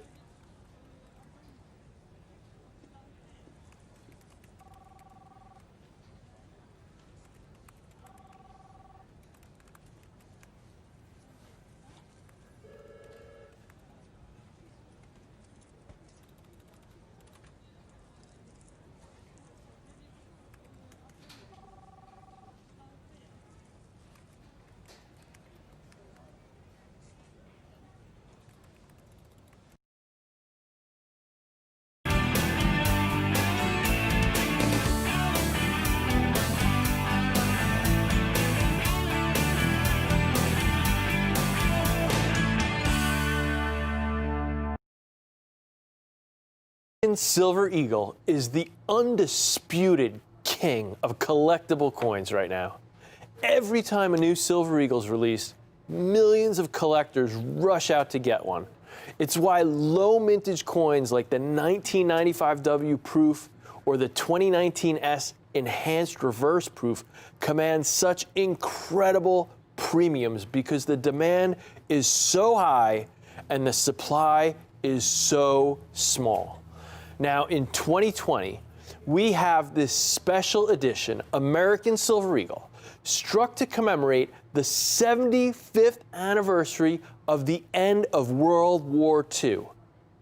A first release with a minuscule mintage of just 75,000 coins, this ASE easily ranks among the rarest coins in the entire series.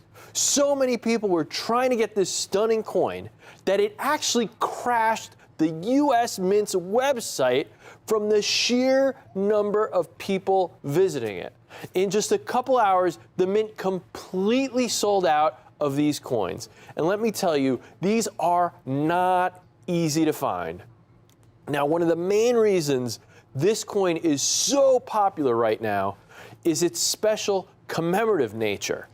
This coin was struck to celebrate the end of 6 years of grueling war and memorialize all those who were lost during those years. This coin has special meaning to me personally because my grandfather, Howard Enders, served in the Army during World War II. And as some of you might know, Grandpa Howie was the person who introduced me to numismatics as a child, and we always had a really, really close bond. And he volunteered for service. He was stationed in Belgium and France during the Battle of the Bulge, and he never really spoke much about his experience over there during the war, but he was very proud of his service. So to pay tribute to all the heroes like my grandfather, and to the many others who actually made the ultimate sacrifice for our country, the Mint struck the very first American Silver Eagle with a privy mark. Now, a privy mark is a small mark on a coin, similar to a mint mark. And in this case, it has the letter V for victory and the number 75 to honor the 75th anniversary of the end of World War II. Now, we've seen different finishes, proofs, reverse proofs, but this is the first Silver Eagle to feature a privy mark. This is a coin that is already going down as one of the most desirable American Silver Eagles ever struck. Now, let's go all the way back to the 1980s. At that time, one of the issues was what to do with the Defense National Stockpile. The stockpile stores and secures raw materials like tin, zinc, iridium, platinum, and other valuable resources that might be needed for a war effort if ever that came. Now, for a long time, however, presidents had been wanting to sell off the silver in the Defense National Stockpile since we produce so much of it here in the US, and there wasn't really a need to hoard it. However, there was a lot of opposition to this plan because if they dumped all this silver into the market, it would exceed the demand and cause prices to fall and harm the silver mining industry.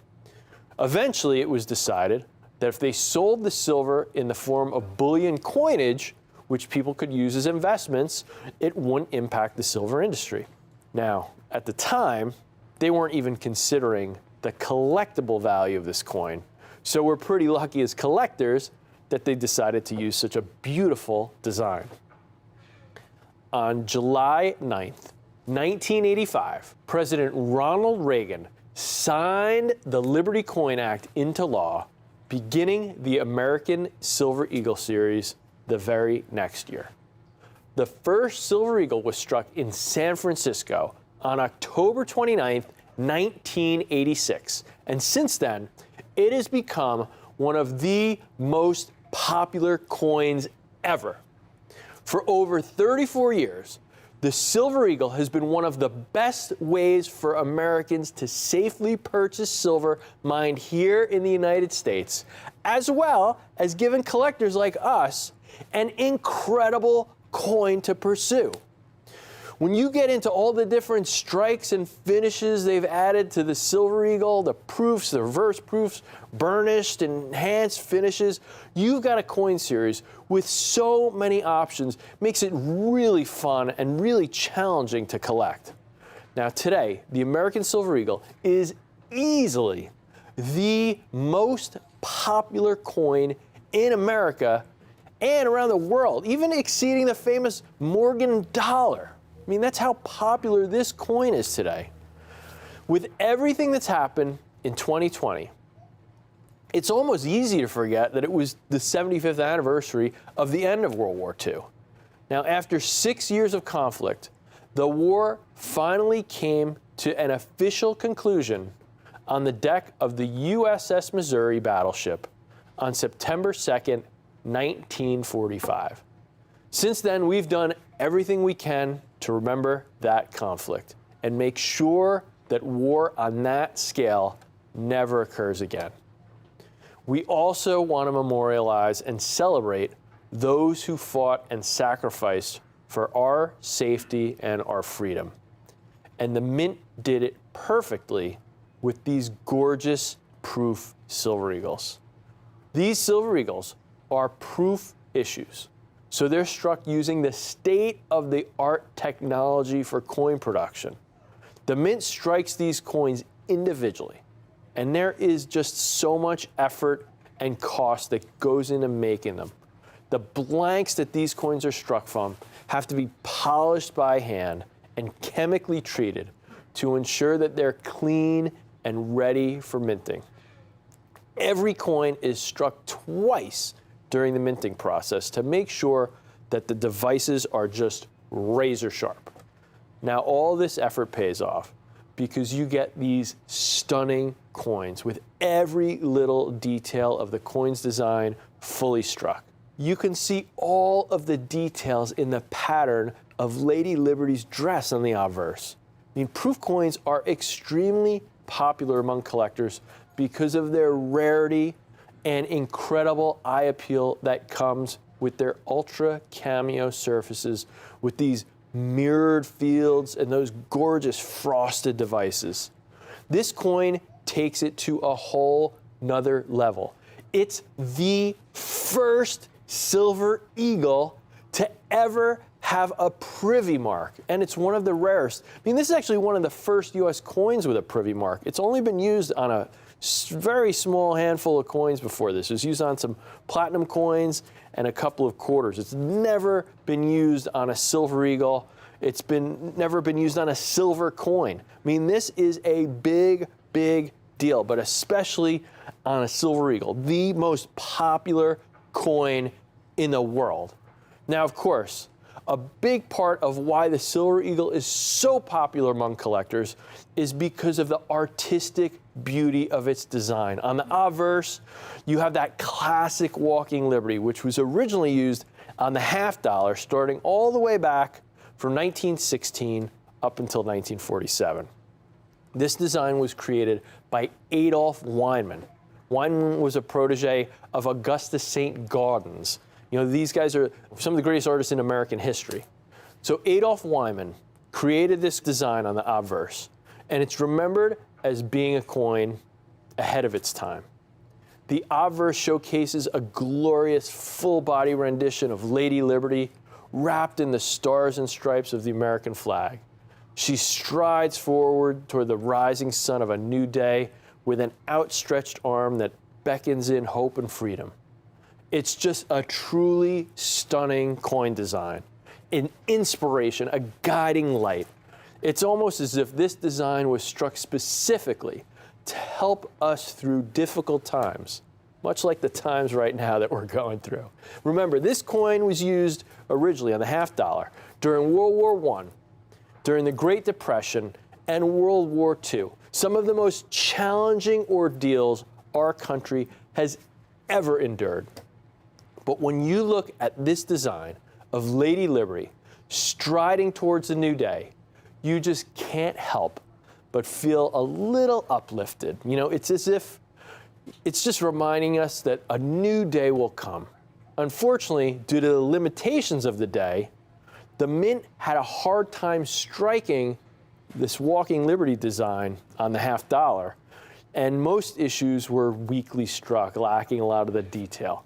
That's why it's so great for us as collectors that when John Mercanti adapted the design for the Silver Eagle, he was able to fully realize Weinman's work with new technology and new techniques that saw every last detail fully and beautifully struck as it deserved to be. Now, one of the most important features of this particular coin is that it is the first American Silver Eagle to feature a privy mark.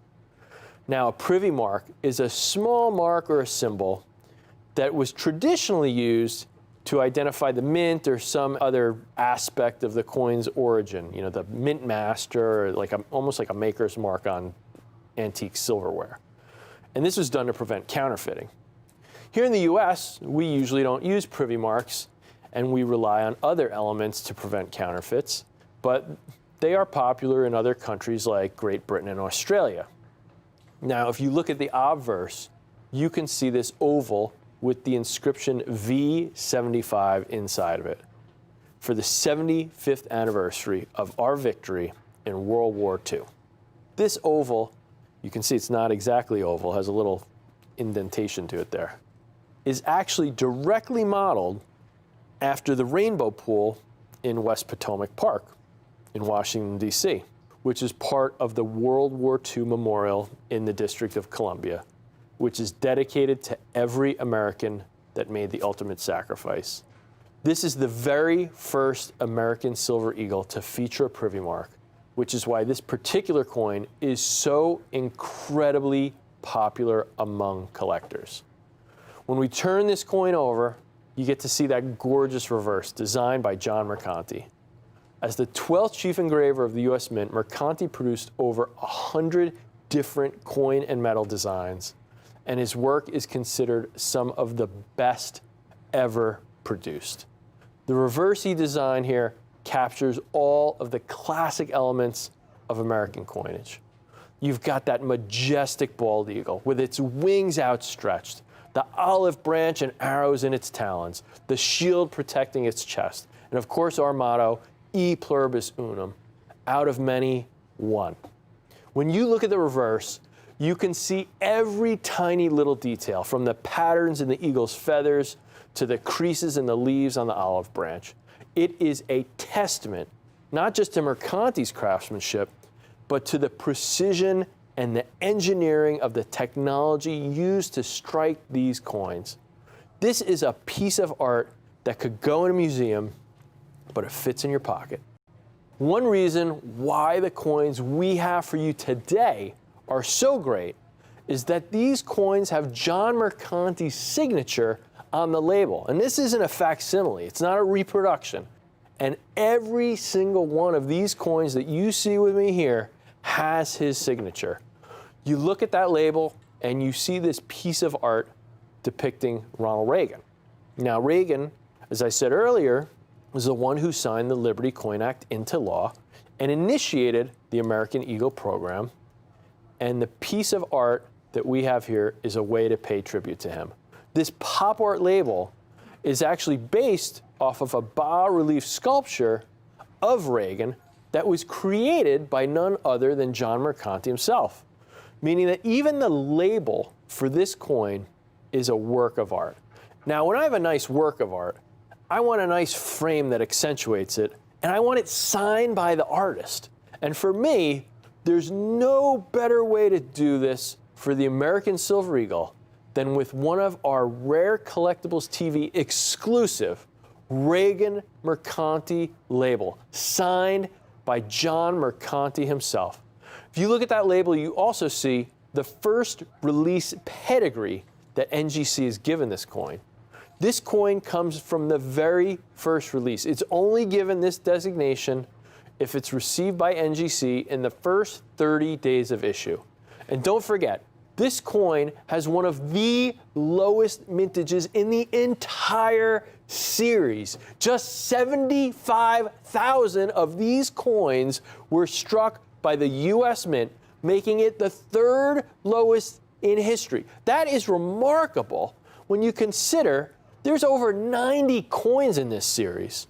If you purchase one of these 2020W 75th anniversary Silver Eagles, one of the keys to the entire series, you'll also receive a complimentary book at no additional charge.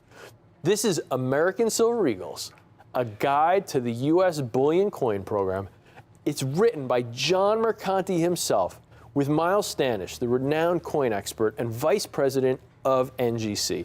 This book is a full guide to the history of the American Silver Eagle series, and it goes deep into the historical and technical aspects of these coins. Now, also included in this offer is a Rare Collectibles TV exclusive baseball-style trading card dedicated to and signed by John Mercanti. This is also included in the offer at no additional charge and is only available through Rare Collectibles TV. This card features all the facts and figures about John Mercanti, such as his date of birth, how many coins he designed for the mint, how long he worked as an engraver, and it also features John Mercanti's signature as well. This is a $29 value, and it's included at no additional charge when you purchase one of these Silver Eagles. If you follow numismatic news at all, then you'll know that the Mercanti reverse will be getting phased out in 2021 with a new design for the reverse. This means that there may be fewer and fewer opportunities to acquire Silver Eagles with this stunning John Mercanti heraldic eagle design on the reverse. If I could add just one American Silver Eagle to my collection, this first release 2020W end of World War II example would be a very strong contender. The only two rare coins in the entire series, the 1995W and the 2019S enhanced reverse proof, would cost multiple times more than what this coin is today, making this a great value. Let me show you here. First off, that 1995W. This proof coin, second lowest mintage in the series. Notoriously rare key date coin. For a long time, Silver Eagle collectors have been just going nuts looking for this coin. When the first 1995W coins were graded, proof 70, collectors just started going crazy. They weren't really grading modern coins at that time. So when they started grading these earlier issue proof Silver Eagles, there were so few 70s, collectors were going nuts. Here's one that sold for $86,000. Since then, they've leveled off a little bit, but still, here's one, $40,000. $50,000. I mean, these are coins that regularly sell for upwards of $30,000 a coin, $30,000, $40,000, $50,000 for a 95W in proof 70 is not unusual. Now, here's that 2019S. Just came out a little over a year ago. Took the crown as the lowest mintage Silver Eagle. Here's one someone is asking almost $95,000. This one happens to have the signature of the mint director, but still, $95,000 for a coin, the lowest mintage in this series, just to show you how popular this series is, what people are willing to pay for these type of coins, what these coins go for these highest, most sought after coins, these low mintage key dates in the series. Here's another 2019S. This one they're asking almost $12,000. Here's one, $5,000. I don't think this one's even graded. $5,000 for this enhanced reverse proof. Here we go, $6,000 for a proof 70. I mean, these are the same grade of the coin we have here today. Proof 70, These are the number 1 and number 2 lowest mintage in the series. The coin we have here today is the 3rd lowest mintage, right behind these 2 coins. 3rd lowest mintage, one of the major key dates to the most popular coin series in the world. These are a fraction of what you have to pay for these other coins, these other key dates of the series. This is a great opportunity. Right now, you can purchase this historic American Silver Eagle commemorating the 75th anniversary of the end of World War II for just $1,495. If you prefer to split up that cost, we also have a 2-payment plan for only $747.50. When you make that first payment, your coin goes in our vault and you can pay the other half in 30 days and receive your 2020 W with the Privy Mark. And let's not forget, this is a proof coin. This is a state-of-the-art coin, and it displays the highest possible quality that the mint can produce with modern technology. Proof coins are only struck in limited quantities due to the labor involved in the production. These coins are, they require specially polished dies to strike them. They're sorted individually. These are coins treated with the utmost care and respect to ensure they're in the best possible condition. But even with all of that care, the majority of these coins will never be certified as being perfect. But the examples we offer here today are all graded a perfect Proof 70 Ultra Cameo by the Numismatic Guarantee Corporation, or NGC. You can look at these coins under 5 times magnification and you still won't find an imperfection. These coins are flawless. And don't forget, these coins are in our exclusive NGC-signed Reagan label, and you get the John Mercanti autographed trading card and the American Silver Eagle book included as a bonus, free of charge. Now, throughout the show, I've mentioned that these coins are in Proof 70 Ultra Cameo condition. If you're new to collecting, coins are graded using what's known as the Sheldon grading scale to determine their quality. On this scale, 1 means that the coin is so worn down that you can barely tell what kind of coin it is. A score of 70, on the other hand, is the highest grade possible.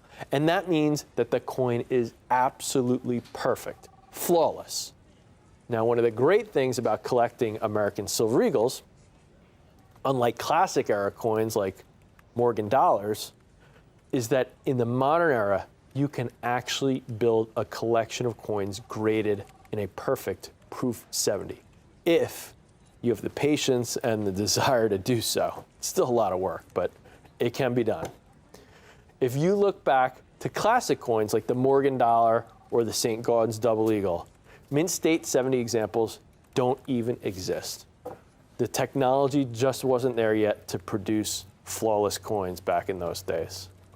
Now, on top of these 2020 W Silver Eagles having a perfect grade, these are proof coins. These are not coins struck for circulation or, to be used for change, or they're not coins struck for bullion purposes like the normal mint state Silver Eagles. These are proof coins, which are much more difficult to produce than bullion coins or circulation strike coins. The blanks need to be treated, polished, cleaned to ensure that the strike is high quality, and the dies have to be specially polished as well to get that gorgeous frosting that you see on the devices. And all that effort pays off, though, as you get these stunning examples like the ones you see now. That cameo contrast between the fields and the devices just means that these coins just pop. They grab your attention from across the room like a good piece of art. It's not very often that the Mint institutes a hard limit of how many Silver Eagles get struck in a particular mintage. But for this coin, we have a confirmed mintage of just 75,000 examples of this coin struck to honor the 75th anniversary of the end of World War II. These coins are an incredible rarity, but that's not all. NGC has recently confirmed that they are going to assign a separate category for Silver Eagles with the Rare Collectibles TV exclusive Reagan Mercanti label, making the population for these prestigious coins even more exclusive. You know, there's so much demand for this coin, even in an ungraded state, that the U.S. Mint's webpage for this coin crashed from the sheer amount of visitors that it had. People are going insane trying to find this coin. People are going nuts. The website crashed, and it is just one of the rarest Silver Eagles, like I said. Let me show you for a second, just to get, you know, I've said it a few times that this is the third lowest mintage in the series. And this is a pretty big series. Here's the entire Silver Eagle series, all the different versions. The regular uncirculated version, also known as the mint state or the bullion version. You see a typical strike for the uncirculated coins well into the millions. You know, at the top of the chart, you see several issues over 40 million, over 30 million. Even by the bottom of this page, we get down here, they start to get much lower mintages here. I'm sure there's got to be at least 5 million Silver Eagle collectors in the country. But you see here, we're getting down to coins with mintages of only about 5 million coins. We get to page 2 here. We start to get to some lower mintages again. Here's the 1986, first year of the series, that uncirculated or bullion issue, about 5 million coins struck. Now we start coming down here and we start seeing some of these proof issues. Like I talked about earlier, because of the amount of work taken to strike these coins, it's just so much more difficult. The mint makes much lower numbers of these coins specifically for collectors. And you can see almost all of those coins are struck in very limited quantities. Just about all of them, except for 2 issues, were struck under 1 million coins. We get down here, only about 500,000 coins struck for some of these dates in the, you know, in the 80s and early 2000s. And then we get to page 3. Here's the last page where you start to see the really rare dates for this series. You see some of these burnished issues, 2008, 2006, some of these proof issues, low mintages. We're getting under 500,000 coins struck. These are some of the rare coins, harder coins to get in this series. 2006 reverse proof, that's a special anniversary coin, only a little less than 250,000 of those coins struck. You've got some of these other burnished reverse proofs, you know, low 200,000. I mean, these are low mintage coins. Then we get down here, under 100,000, some of the rarest coins in the series. 2011 reverse proof, 2011 burnished, and then we see the coin we have here. Only 75,000 coins struck. The only 2 coins in the series that have a lower mintage are that 1995 W proof, which has been a famous, notorious key date, that enhanced reverse proof. This coin only came out, you know, about a year ago, and this coin, look at that, 30,000 coins struck. Those coins already selling for thousands of dollars in proof 70. You know, I showed you some comps earlier, one that sold over $80,000 in proof 70, you know, regularly selling, you know, from $30,000 to $50,000 in the same grade we have here, proof 70 for that coin. Multiples above what you can get this coin for today at only $1,495 for this 2020 W World War II Privy Mark coin. I mean, that just tells me this is a great opportunity to get the 3rd lowest mintage, one of the keys to the series. Now is the time while they're still available. Now, with how much demand there's been for this particular Silver Eagle, I would not be surprised at all if it becomes one of those issues that people hunt after obsessively, just like that 95W or that 2019 S enhanced reverse proof coin that I just was talking about. When you take the American Silver Eagle, the most popular collectible coin series in the world, and you combine it with the historic weight of the 75th anniversary of the end of World War II, you end up with this incredible coin with an incredible story behind it. And then when you factor in that it's a first release coin here, these are coins from that first 30 days, although these coins were all sold out the first day, but these coins got out and got released in the first group that was shipped from the mint. They were the first group that got to grading, that first release. And more importantly, There's only 75,000 examples of this coin struck. That's absolute rarity. This coin is rare no matter what condition it's in. But when you have a coin only 75,000 struck from the American Silver Eagle series, it is obvious that this is a coin that will be in demand for years to come. Right now, you can purchase this coin for just $1,495 or 2 payments of only $747.50. And don't forget, every order comes in our Rare Collectibles TV exclusive Reagan Mercanti label, signed by John Mercanti himself. And you receive the Mercanti Collector's Card, also signed by John Mercanti, and the American Silver Eagles book for no additional charge. With how few coins there are in this vintage, if you're going to buy just one American Silver Eagle, this is absolutely the one. Take advantage of this opportunity, because once we sell out, there's no telling if we'll ever be able to offer these again at this price. I mean, this is just such an amazing opportunity. One of the rarest Silver Eagles ever produced since 1986. 90 coins so far in this series and counting. And you have a coin that's the 3rd lowest mintage. This is a big deal. This is a great opportunity. This is a great price. Thank you so much for joining me. I'm Jack McNamara. Thank you so much. And take care and stay safe.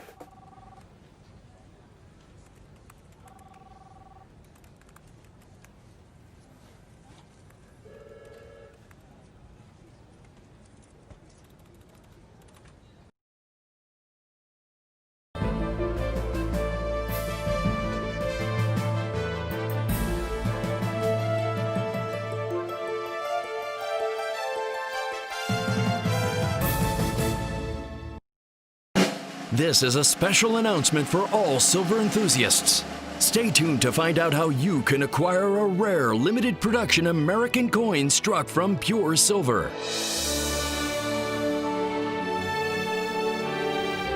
The American Silver Eagle, struck from 1 ounce of .999 fine pure silver, has long been America's favorite silver dollar. President Ronald Reagan signed the Liberty Coin Act of 1985, and the first ASE was struck on October 29, 1986. The obverse of the iconic American Silver Eagle depicts Lady Liberty wrapped in the stars and stripes of the American flag as she strides forward with an outstretched arm and an open palm, which beckon in the hopeful rising sun of a new day. This design of Lady Liberty comes from Adolph Weinman's stunning Walking Liberty half dollar, which was minted from 1916 to 1947. John Mercanti, the 12th chief engraver of the United States Mint, used modern mint technologies to strengthen many details of Weinman's legendary design. The reverse design showcases Mercanti's heroic rendition of a valiant heraldic eagle, inspired by the Great Seal of the United States. The eagle is clutching an olive branch in one talon and arrows in the other. 13 stars above the eagle represent the original 13 colonies of the United States. But Mint State ASEs do not bear the numismatic mint mark of where these coins were struck. The West Point Mint began striking American Silver Eagles in 2001. And in 2020, due to an emergency closure of the West Point Mint because of COVID-19, the production of American Silver Eagles briefly shifted to the Philadelphia Mint. But during this 2-week period, the Philadelphia Mint produced one of the lowest mintage American Silver Eagles ever, of only 240,000 coins. And NGC, the leading numismatic grading service in the country, has identified these coins with a special pedigree designation on their label that states Emergency Production American Silver Eagles, as well as the rare pedigree of first day of issue. Call 1-800-233-4145 right now to make sure you don't miss out. And listen to this, only 240,000 of these limited emergency production coins were struck, making this one of the rarest American Silver Eagles to ever be produced in the entire series. This limited number of coins being produced from Philadelphia is what coin enthusiasts call absolute rarity. And don't forget, these stunning coins are struck from .999 fine pure silver. That's right, pure silver. And each of these coins is graded Mint State 69. That's the grade of a nearly perfect coin. And also has the rare pedigree of first day of issue. Due to the incredible scarcity of 2020 emergency production American Silver Eagles in Mint State 70 condition, prices have skyrocketed, sometimes even costing between $700 and $800 for an MS-70. But listen to this. The difference between a Mint State 70 example and a Mint State 69 example is unable to be seen by the naked eye. This means that unless you are looking at your 2020 emergency production American Silver Eagle under 5 times magnification, there will be virtually no difference in quality between the Mint State 69 and Mint State 70 examples. And that's not all. Each of these stunning American Silver Eagles will come with an RCTV exclusive Reagan Pop Art label inspired by a Ronald Reagan sculpture that John Mercanti designed himself. Call 1-800-233-4145 right now to add this exclusive 2020 emergency production American Silver Eagle in Mint State 69 condition to your own personal collection for the low, low price of just $99.95. That's right, only $99.95 for one of the rarest American Silver Eagles to ever be produced. Wow! Due to the minuscule mintage and immense demand for these remarkable coins, we must limit this exclusive offer to 5 coins per household. And listen to this. If you order right now, you will also receive free shipping and handling. With such a low mintage of only 240,000 coins, this limited production pure silver American Silver Eagle is truly a historic and rare treasure. Lady Liberty on the ASE has always represented America's desire for life, liberty, and the pursuit of happiness. Call 1-800-233-4145 right now or visit our website at rarecollectiblestv.com. That's rarecollectiblestv.com.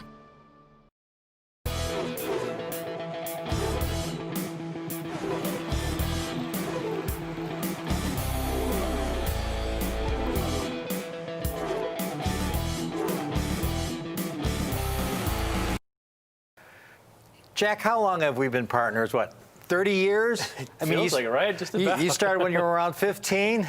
I was started in diapers.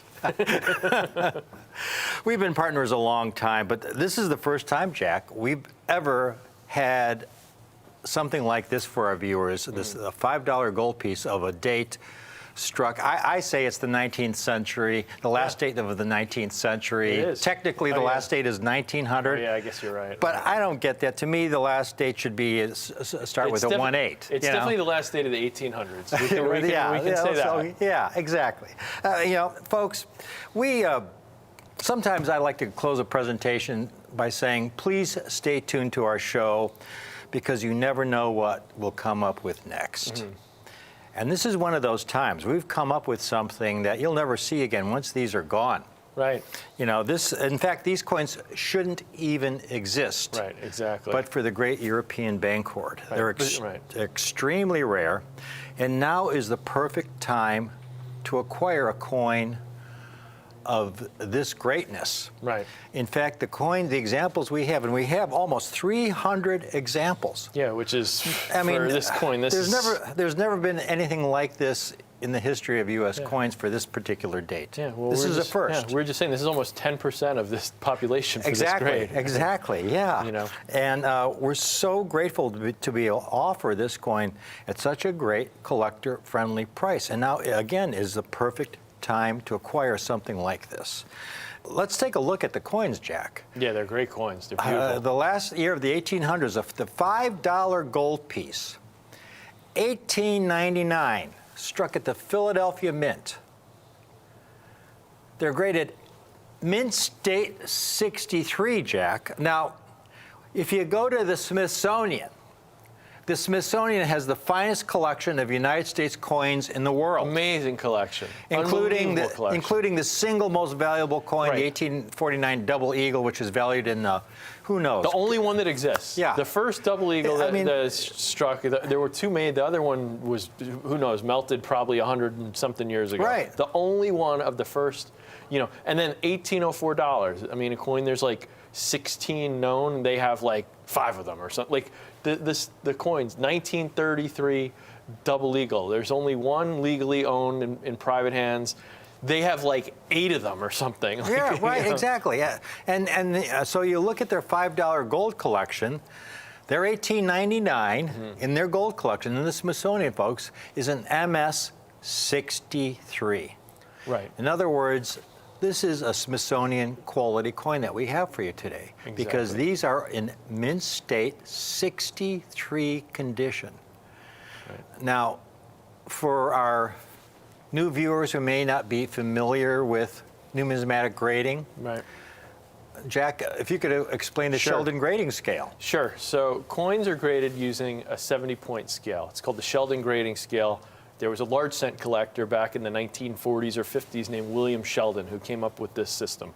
1 is the lowest grade. That means you can recognize the coin just barely. It's so worn out that you can tell what it is, but really nothing more than that. 70, on the other hand, is flawless, absolutely perfect.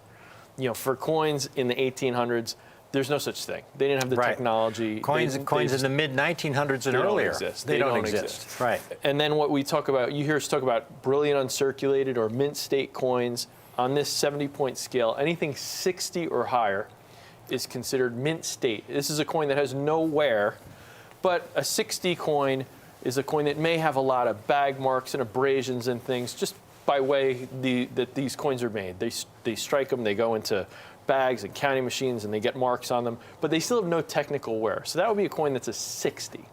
These coins are mint state 63, which is what, in the old days, before we were using this numeric scale, we would call choice brilliant uncirculated. So these are coins that are uncirculated, no wear, and just have a really nice look to them, a minimal amount of any kind of abrasions or flaws or things. These are really nice Right. coins. And like Rick said, this is the grade the Smithsonian has. If you want to see a coin like this, you can either buy one while we still have them here, Yeah, or you yeah. can take a trip to the Smithsonian in Washington, D.C. Those are your options.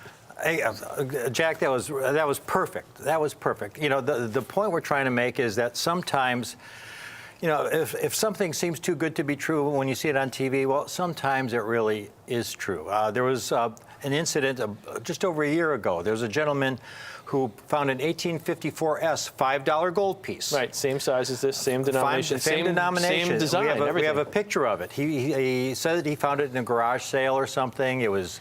He thought it was fake. Everybody thought it was fake. Took it to the coin shop. They said it was fake. Yep. He sent it to NGC, and the coin came back. It was the real deal. Extra fine 45. It was the real deal. Yeah, I think the 4th one known. Yeah, so he took that coin, put it in an auction, sold for over $2 million. Some things that seem too good to be true really are true. Now, these 1899 Ps in this condition, folks, are among the finest known. When you look at all the $5 gold pieces struck in the history of the U.S. Mint, they struck almost 75 million examples. And this is a long series, the Liberty Head series. Yeah. You're talking about the Liberty Head half eagle, $5 gold piece. Right. 1839 to 1908, 70 years. Yeah. A long series, and on top of it, you've got all these different mints: Philadelphia, San Francisco, Carson Yeah. City, New Orleans. This is a big series of coins. Right, right. Over 100 coins easily, well over. But still, a pretty low number struck, and a really low number that survived. Yeah, most importantly, because the Mint struck anything from a $1 gold piece to the largest denomination we call the Double Eagle, a $20 gold piece. But the thing is, those largest denominations, the $20 gold piece and the $10 gold piece, those were mainly used in the banking system. Right, because that was a lot of money back the then. average citizen in 1900 could, they were making, $5 a day if they were lucky. Right. And here you had a $5 gold piece, so that was something the average citizen could have in their pocket, a $5 gold piece or a $2.50 gold piece. 10 or 20s were mainly used in the banking system. So these were heavily used, these $5 gold pieces, for commerce. Right, these were So probably the great majority went into Yeah, I circulation. was gonna say, these are probably the most used denomination. You know, this is the kind of coin you'd use to buy your groceries Yeah. or buy things you needed for your home or something like this. Like you said, the 20s were used, you know, for bigger business bank transactions. These were used all day long by the common folk, you know? These were Now- like everyday person's coins. Exactly. And you look at the total numbers struck in the history of that series. About 75 million coins from 1839 to 1908, graded by PCGS in uncirculated condition. In other words, coins that never went into circulation. Right. They're extremely rare. From MS-60 on up, about 1/5 of 1% have survived in uncirculated condition. Right. That's incredible. And what we have today are MS-63s, Jack. MS-63s. And for the entire series, that's 0.05%. What is that? You had the number. I was doing the math. I had to Yeah. sit there with my calculator because I was like, wow, that's a tiny amount. That's like 1 in 200. And then I realized, oh, that's not right. I had to recheck it. That's like 1 in every 2,000 coins only. I mean, 1 in Yeah, every exactly, 2,000 exactly. That is such a tiny, minute fraction of these coins Exactly, that survive in this exactly. grade. And now we opened up by saying these coins shouldn't exist but for the great European bank hoard. Right. The only reason these exist in the condition we have them in is because they had been stored in bags like you see here. This is one of the actual bags from the great European bank hoard Right. These old canvas since bags. the early 1930s. It's almost more like a burlap, those bags Mm-hmm. back then, yeah. This is one of our mementos Oh, yeah. when we It's a actually got trophy. one of the bags. Yep. Here's the story, folks, of the great European bank hoard. It really came about because of the Great Depression. Mm-hmm. It was economic devastation for our country, the likes of which this country hadn't seen probably since the Civil War. It was, I mean, the unemployment brutal. rate was 20 to 30%. And then you had the fact that there were bank failures.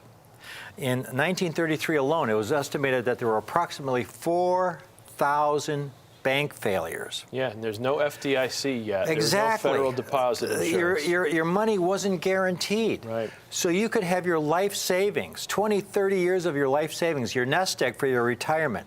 And you go to the bank the next day and you were wiped out. Right, the bank's closed. You There's were nothing wiped out. there. It was catastrophic. So there were a lot of citizens who had their money in banks that had not yet failed, who began to pull their money out of the banks. You know, and they get this paper money, and they didn't know what that was going to be worth in the next year or two, because our economy was in such a shambles. I mean, we could be going the way of Germany in the 1920s when they had, just unrestrained inflation. So, they took that paper money, and what they were doing was buying gold with their paper money. Gold coins, folks, because throughout human history, gold has always had value. And they knew that if they just converted their paper currency into gold, they would have some security with that. Right. This created additional stress on the banking system. I mean, people were pulling their money out of the banks, buying gold with it. So in 1933, then President Franklin Roosevelt passed Executive Order 6102. It's hard to believe, but Executive Order made the ownership of over $100 worth of gold illegal in this country. Right. And folks, if you were caught with over $100 worth of gold, you faced a serious penalty. Oh, yeah, you could go to jail. You could be $10,000 fined. fine or 10 years imprisonment or both. Yeah. And $10,000 back then was, I mean, ton of money. I mean, that could have taken the average person 2-3 years to make $10,000, or 10 years imprisonment. I was gonna say, I don't think the average house cost that much back then. I mean, that was a ton of money. So all the citizens that had been buying gold had to turn it into the Treasury. And what did the Treasury do with all those gold coins that were turned in? They melted them back down into bullion bars. Take a look at this, folks. Of the $5 gold pieces, they struck about 75 million $5 gold pieces. About 1/3 of them were melted back down into bullion. Yeah, they melted a lot of coins. That means there were maybe 50 million survivors for the entire series. We're not talking just about the 1899p, because the 99p, they only struck 1.7 million coins. So they melted down several 100,000 of those. Right. Well, there were some citizens who had the means, and some institutions as well, who said to themselves, okay, if I can't own over $100 worth of gold in this country, there's nothing in the executive order that says I can't own it in another country. Right. And so they began shipping bags of United States gold coins to banks in Europe. Right. A lot of the banks were in France. And France, again, Switzerland, Belgium. These $5 gold pieces, they'd been residing in a bank in France since the early 1930s. It's almost 90 years ago. And that's the only reason they survive in this condition. They've been sitting in a vault, haven't been moved around, haven't been jumbled around, haven't been going from bank to bank. They've just been sitting idly in a vault for almost 90 years. Right. And that's the only reason they're able to survive in this this almost perfect state. Right. You have to understand, folks, that even just coming out of the mint, the process of making gold coins, they were it was like any other coins at the U.S. Mint. The coins were struck, they were ejected from the die press into a bin. Yep. The next coin struck would be ejected into the bin. Right, they're all falling on top of each other, tumbling falling around. on top of another. Okay, and during that process, they obviously collect bag marks. Right. Then they dump them in a counting machine. They dump it in the machine. They're all banging against each other, banging through machinery. I mean, they didn't care about the marks. No, I mean, they're trying to make money here. They're not trying to make a collectible. They're not trying to preserve something perfect. They're trying to make something that is useful to to transact business, to keep the economy moving. They're trying to strike coins as inexpensively as possible. Right. I mean, so the economy. I mean, they do a great paramount. job. I'm not trying to make it sound like they don't care what they're doing, but their goal here is not to make a pristine proof 70 coin. Their job is to make thousands and thousands of coins so that the economy can happen. So anyway, and then they'd be thrown onto trains, and they'd be shipped to banks. Literally across thrown. These bags are like 50-pound bags of coins. These guys are not tenderly placing them. They're tossing these bags. The coins are still banging against each other. So we got these bags, folks, and a lot of the coins came back MS-62, MS-61. These are among the finest from the couple bags we acquired. And again, we have around 300 examples, almost 10% of the entire population. Right. There's nothing else like this in the entire country. I don't think there ever has been. And especially to find a $5 coin, Rick, I mean, we haven't really gone into this too much. I mean, that is a minor miracle because you have to consider this European banknote. If you're trying to transfer as much money as you can from one place to another, you're going to use the highest denomination. Like today, if you want to go to Europe and bring, $20,000, are you going to bring like $1 bill, $5 bill, or are you going to bring a $100 bill? Exactly. At the time, the $20 gold coin was the biggest coin. Most of the coins brought were $20 coins. Very few of these $5 coins made it to these banknotes, and that's why such a large percentage, as we talked about earlier, about 1/3 of these were melted down. These were not the coins that went to Europe. And then on top of it, the coins that stayed here were coins that had circulated. The coins that people saved in this, that somehow didn't make it back to the government, or didn't make it to Europe, the ones that survived were all worn out. These were coins that were used over and over and over. Folks, MS-63 is a really choice uncirculated specimen. It means it has very, very minimal number of bag marks. There's no deep gouges, heavy scratches. You look at this piece. It's hard to believe it was struck over 120 years ago. The last year of the 1800s. I mean, just from that standpoint, this is not just a historic treasure, folks. A numismatic treasure, it's a national treasure. This is when our country struck gold coins for commerce. Because after 1933, Jack, they didn't strike any more gold coins for commerce. No, we don't even strike silver coins anymore, right? That's right, exactly. Not for commerce, yeah. And you look at this specimen, Mint State 63. It's absolutely gorgeous, uncirculated, among the finest examples from the bag, equal to the Smithsonian specimen. Hey, look at the strike. All of the hair details, all the detail in her crown where it says Liberty, all the little denticles, which are those little ridges around the encircle the whole coin and the rim. You know, the stars, you can see all the kind of differentiation, all Now, the little details. Folks, here's why we're telling you that this is, I rarely say this, Jack, but a must-buy moment in time. There was an article that came out in a coin publication. Is it time for a new perspective on generic gold? Now, by generic gold, they're talking about the most common gold, you know. This is not common gold. This is very rare gold. You're talking about a $5 gold piece in Mint State 63 condition. But the crux of the article, and this is something we've been saying on our shows now for the last few years, this is such a once-in-a-lifetime opportunity to buy rare United States gold.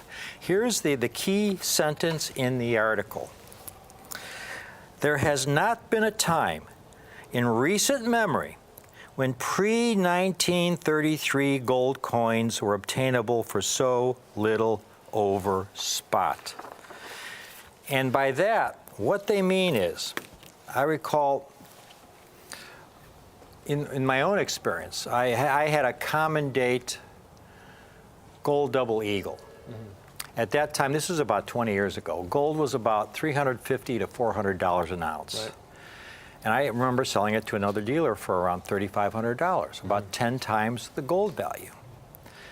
And now we have gold coins like this. Gold is close to $2,000 an ounce. Right. There's almost a quarter of an ounce of gold in this coin. That's almost $500 worth of gold. Right. 10 times the gold value would be around $5,000. Right. And here we have these coins today, folks. Again, this is the perfect grade for this coin, folks. MS63, you're talking about a really choice uncirculated specimen.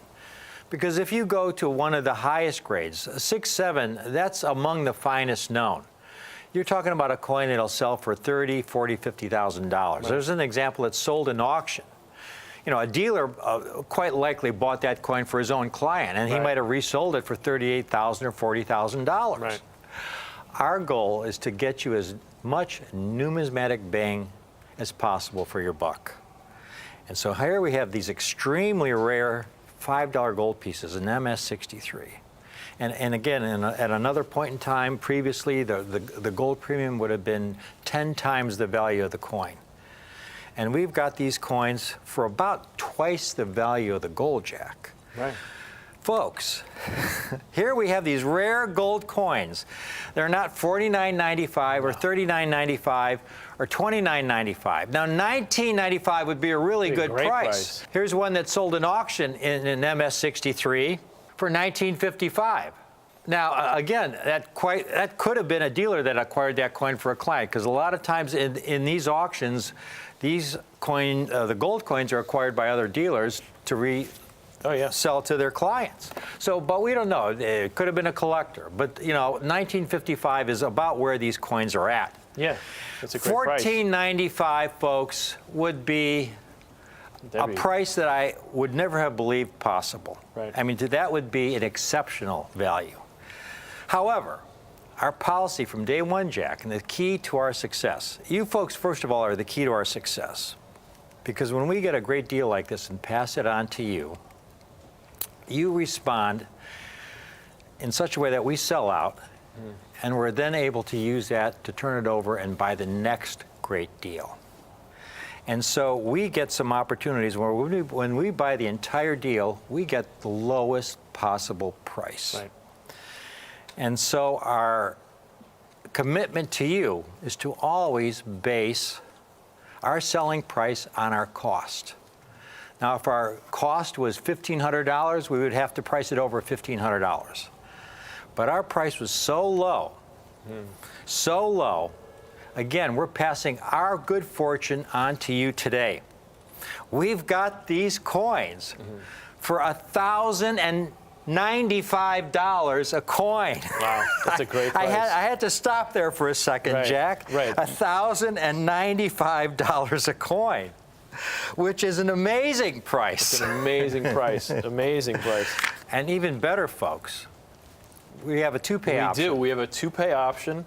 You can put down $547.50 today.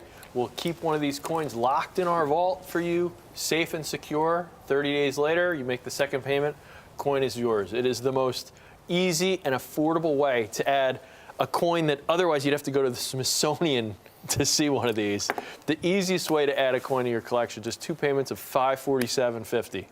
I mean, what's better than that, Rick? The last time, Jack, that we had something like this, where we had in the area of 300 coins, the response was so extraordinary. We sold out in around a week. Right. So we have these at a price that we didn't think would be possible. Right. Normally in this market, I mean, gold is very, very hot. Normally in 1899p, we would have to pay considerably more. Best case scenario, we figured we'd have to sell these coins for around $14.95. Yeah, I was hopeful of that. I mean, we saw that auction record at 1955. I was thinking, you know, under 2,000 is going to be great, but hopefully more around $1,500 price, you know, something like that. Exactly. But again, these are those coins that should not exist, but for the Great European Bank Hoard, we acquired the entire deal. Again, the Great European Bank Hoard, this is one of the bags from that hoard. Now, not these specific coins, but this is from that hoard. And we bought the entire deal of 1899p's. And these are among the finest examples from those bags, because a lot of the others, graded MS62, MS61, had a lot more bag marks, and these were among the finest known. Smithsonian quality, Jack. Right. Again, the Smithsonian, if you've just tuned in, has the greatest collection of United States coins in the world. Yeah. And if you look at their gold collection is, again, unrivaled. And the 1899p $5 gold piece in the Smithsonian is an MS63. You're getting Smithsonian quality, and you're getting it for only $1,095. It's about a quarter ounce of gold, and gold is almost $2,000 an ounce. Never has there been a time in history when you could get so much gold coin, a rare gold coin, for such a small premium over the value of the gold, folks. It's the best of both worlds. Right. You're getting the bullion value, so if gold goes up, it's a plus. But then you're getting this incredible numismatic rarity. It's such a national treasure. This is the kind of coin you want to pass on to your kids and your grandkids. Keep in the family. Because these are the kind of coins that are absolutely irreplaceable. These are of such a vintage from an earlier time in our country's history, Jack. Right. And they're just beautiful. I love the size of this coin, just kind of the way the art fits in the middle, like the eagle, the way it sits in this size of this coin compared to like the double eagle even. There's less fields, and that eagle just really kind of fills out that reverse. Look at this, folks.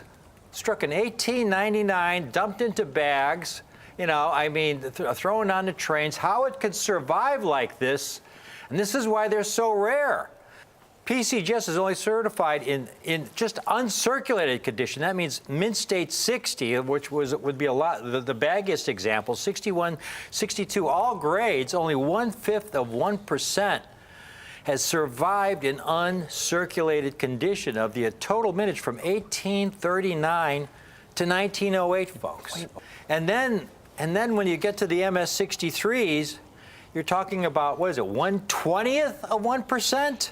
1/20th. 0.05. 1/20th of 1% of all the $5 gold pieces struck have qualified for MS63 at PCGS. Right. To put it in another way, folks, if these came in, say, bags of 500, you'd need 4 bags to get one MS63 condition. Wow. that's how rare the coin is. That's interesting. I'm Yeah. glad you put it that way, because that really puts an image in my head of how many coins you have to This go is through one to of the find one of these. great $5 gold pieces struck, and it struck in 1899.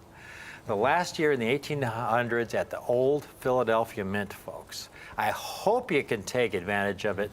This is one of those times, Jack, where we love to do these presentations where we get to offer something that we know that is going to be so good for all our clients out there. Oh yeah, this is just a great opportunity. They're just beautiful coins. Again, Smithsonian quality coins. I mean, the Smithsonian coin collection is literally a national treasure. These coins are national treasures. These coins are on par with the Smithsonian. The place that has Abe Lincoln's top hat, like That's right. the kind of things in the Smithsonian, and this is on par with the coins in the Smithsonian.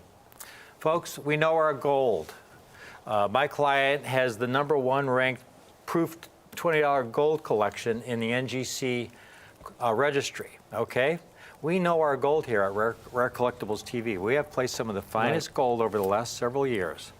And we can, to have something like this. Again, we've got a lot of folks calling in. We have to end it here. This is truly a privilege. You won't find anything like this anywhere else on TV. You won't find this at your local coin shop or your local coin show. I don't think anything like this has ever been offered in the history of Coin TV, Jack. Right? No, not that I can imagine. We enjoy this, folks, so much when we know we have something so special for you folks watching, our viewers, to be able to offer rare United States coins like we have for you today at this collector-friendly price. Hey, folks, we're the Coin Guys. I'm Rick. I'm Jack. Thanks for watching.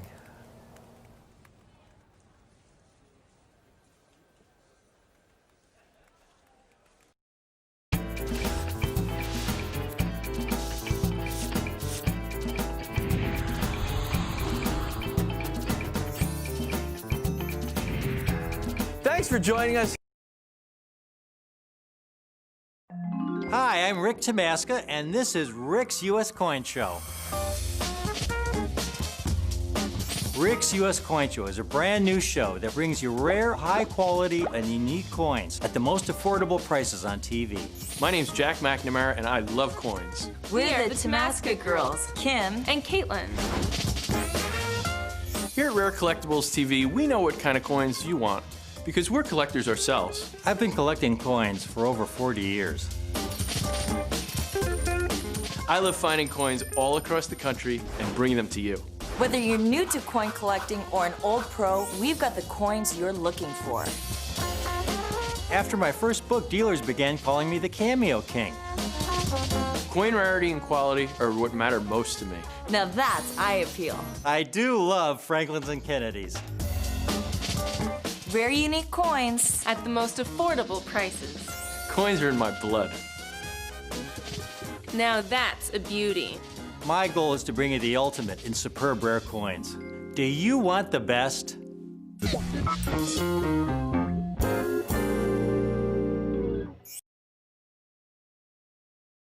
Coin Show. I've got one of my favorite silver dollars for you here today, folks.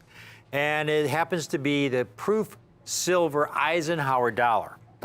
Now, I have not given a presentation on proof Eisenhower dollars in a long time because I've been busy working with NGC developing a proprietary holder for the Eisenhower dollar. I call this holder my Eisenhower American Hero holder because on the obverse, there's an image of Eisenhower when he was our president.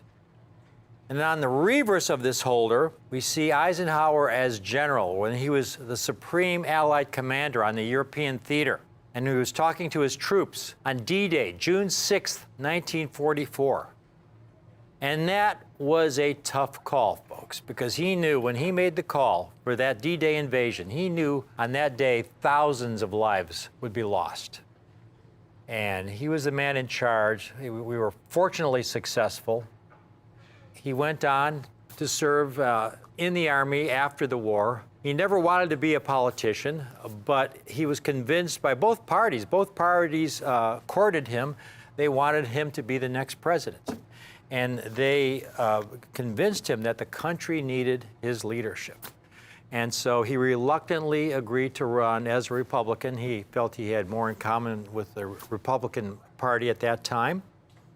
And he had a very successful presidency. He had some extraordinary accomplishments, including the first civil rights legislation in a long time in 1957, when he actually enforced integration ruling in Arkansas, when there was an Arkansas governor who refused to integrate the schools. And a federal law had just been passed that required integration of our school system. So Eisenhower actually called in federal troops to make sure that this high school would be integrated in Arkansas. So he was he had many great accomplishments. He's a great American hero. And the silver dollar I have today is encapsulated in what I'm going to refer to as the Tamaska Pedigree Holder.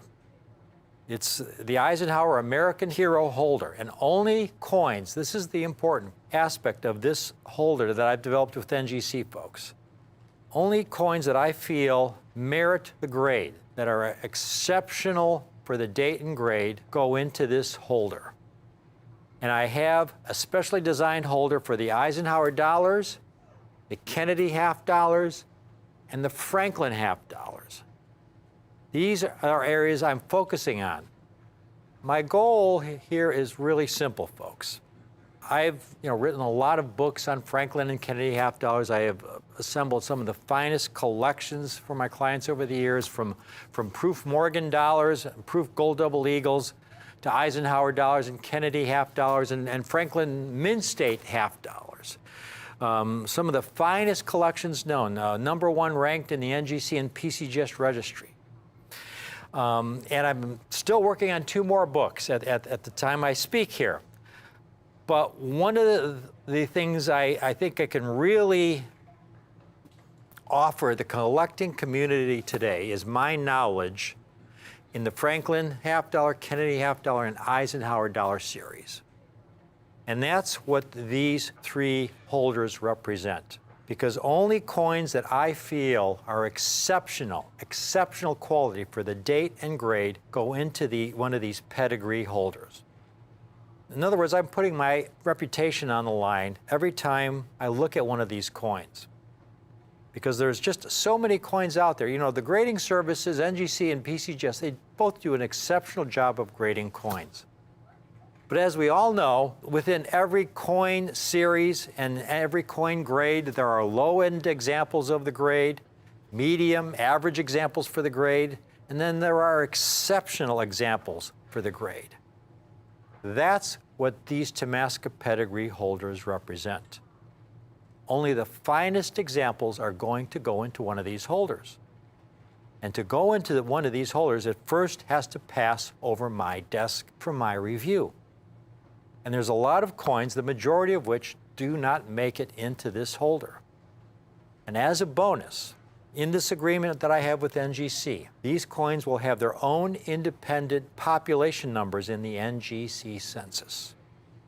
So, take a look at these 1972 Eisenhower dollars, folks, I have for you today. This has got to be a short presentation. I have a very limited number of these coins, and at the price I'm selling them at, folks, it's a great, great numismatic opportunity. These are 1972 S's. Proof 69 star cameo. Now, NGC has never graded a 72S in 70 Ultra Cameo or 70 Cameo for that matter. 69 is the highest grade they've ever given this state. 69 star Cameo means this coin has a really Ultra Cameo obverse and a reverse that just misses Ultra Cameo. They're using an extremely strict standard for this designation. And again, this has to meet my standard for what a star cameo should look like.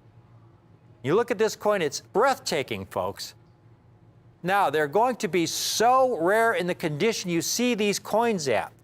First of all, proof Ikes were struck in very limited numbers. You look at the total mintage of Eisenhower dollars. Most of the Eisenhower dollars struck, the vast majority were struck in mint state condition for commerce.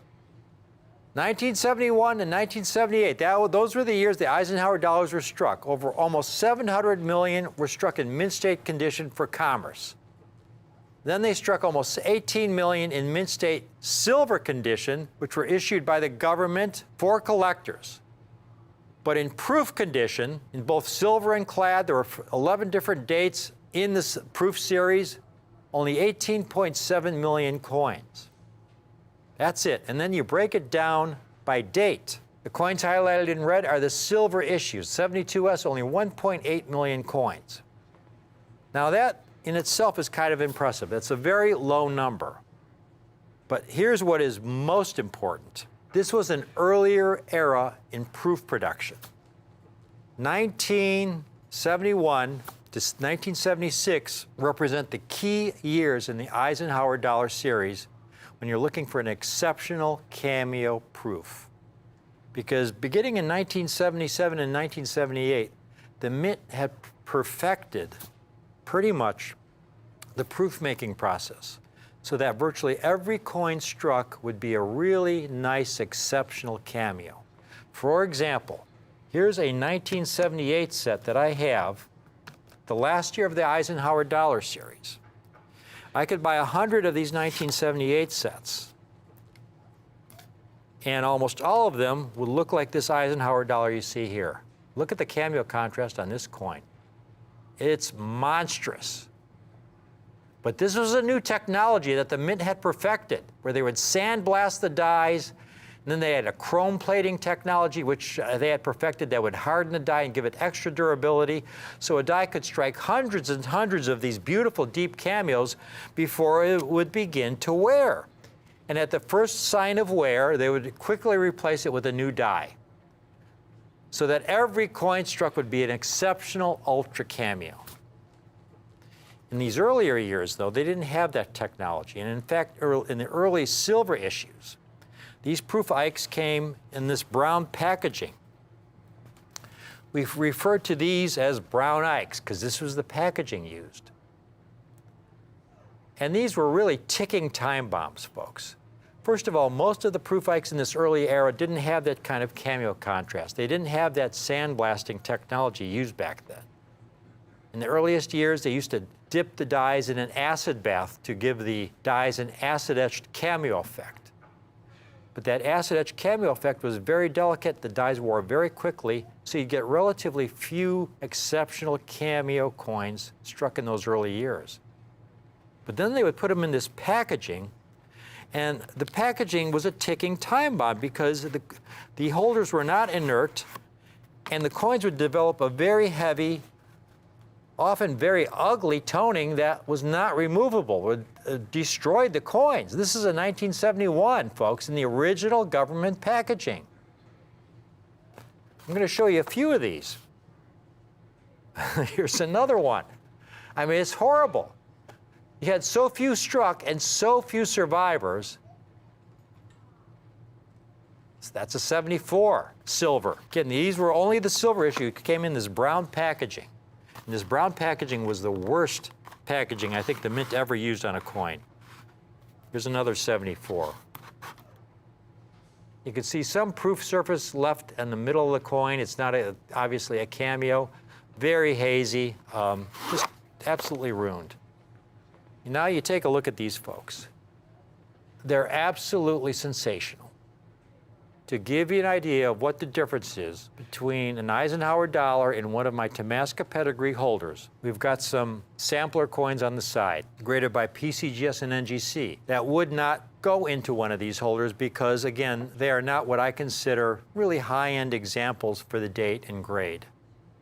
You take a look at the 72S Ike there. Exceptional cameo contrast, but a lot of haze, a lot of spotting in the fields, which again is typical for these proof Ikes that come out of these brown packages. And then you've got a couple PCGS coins. This is a 71S, but again, it's a 71S. It's a graded 6.9 deep cameo, but it's not what I would consider a strong deep cameo for the date and grade. Now, that label you see at the top, that has nothing to do with my Eisenhower core label, my Eisenhower American Hero Core label from NGC. That's just a label on the coin. It has nothing to do with the grading of the coin. And then there's another, there's a 72S right next to it. Again, on the lower end of the deep cameo spectrum. And you go back to these 72Ss. Folks, I've got a limited number of these. I've got these top of the line 72Ss, proof 69 star cameo, folks. They're $95 a coin.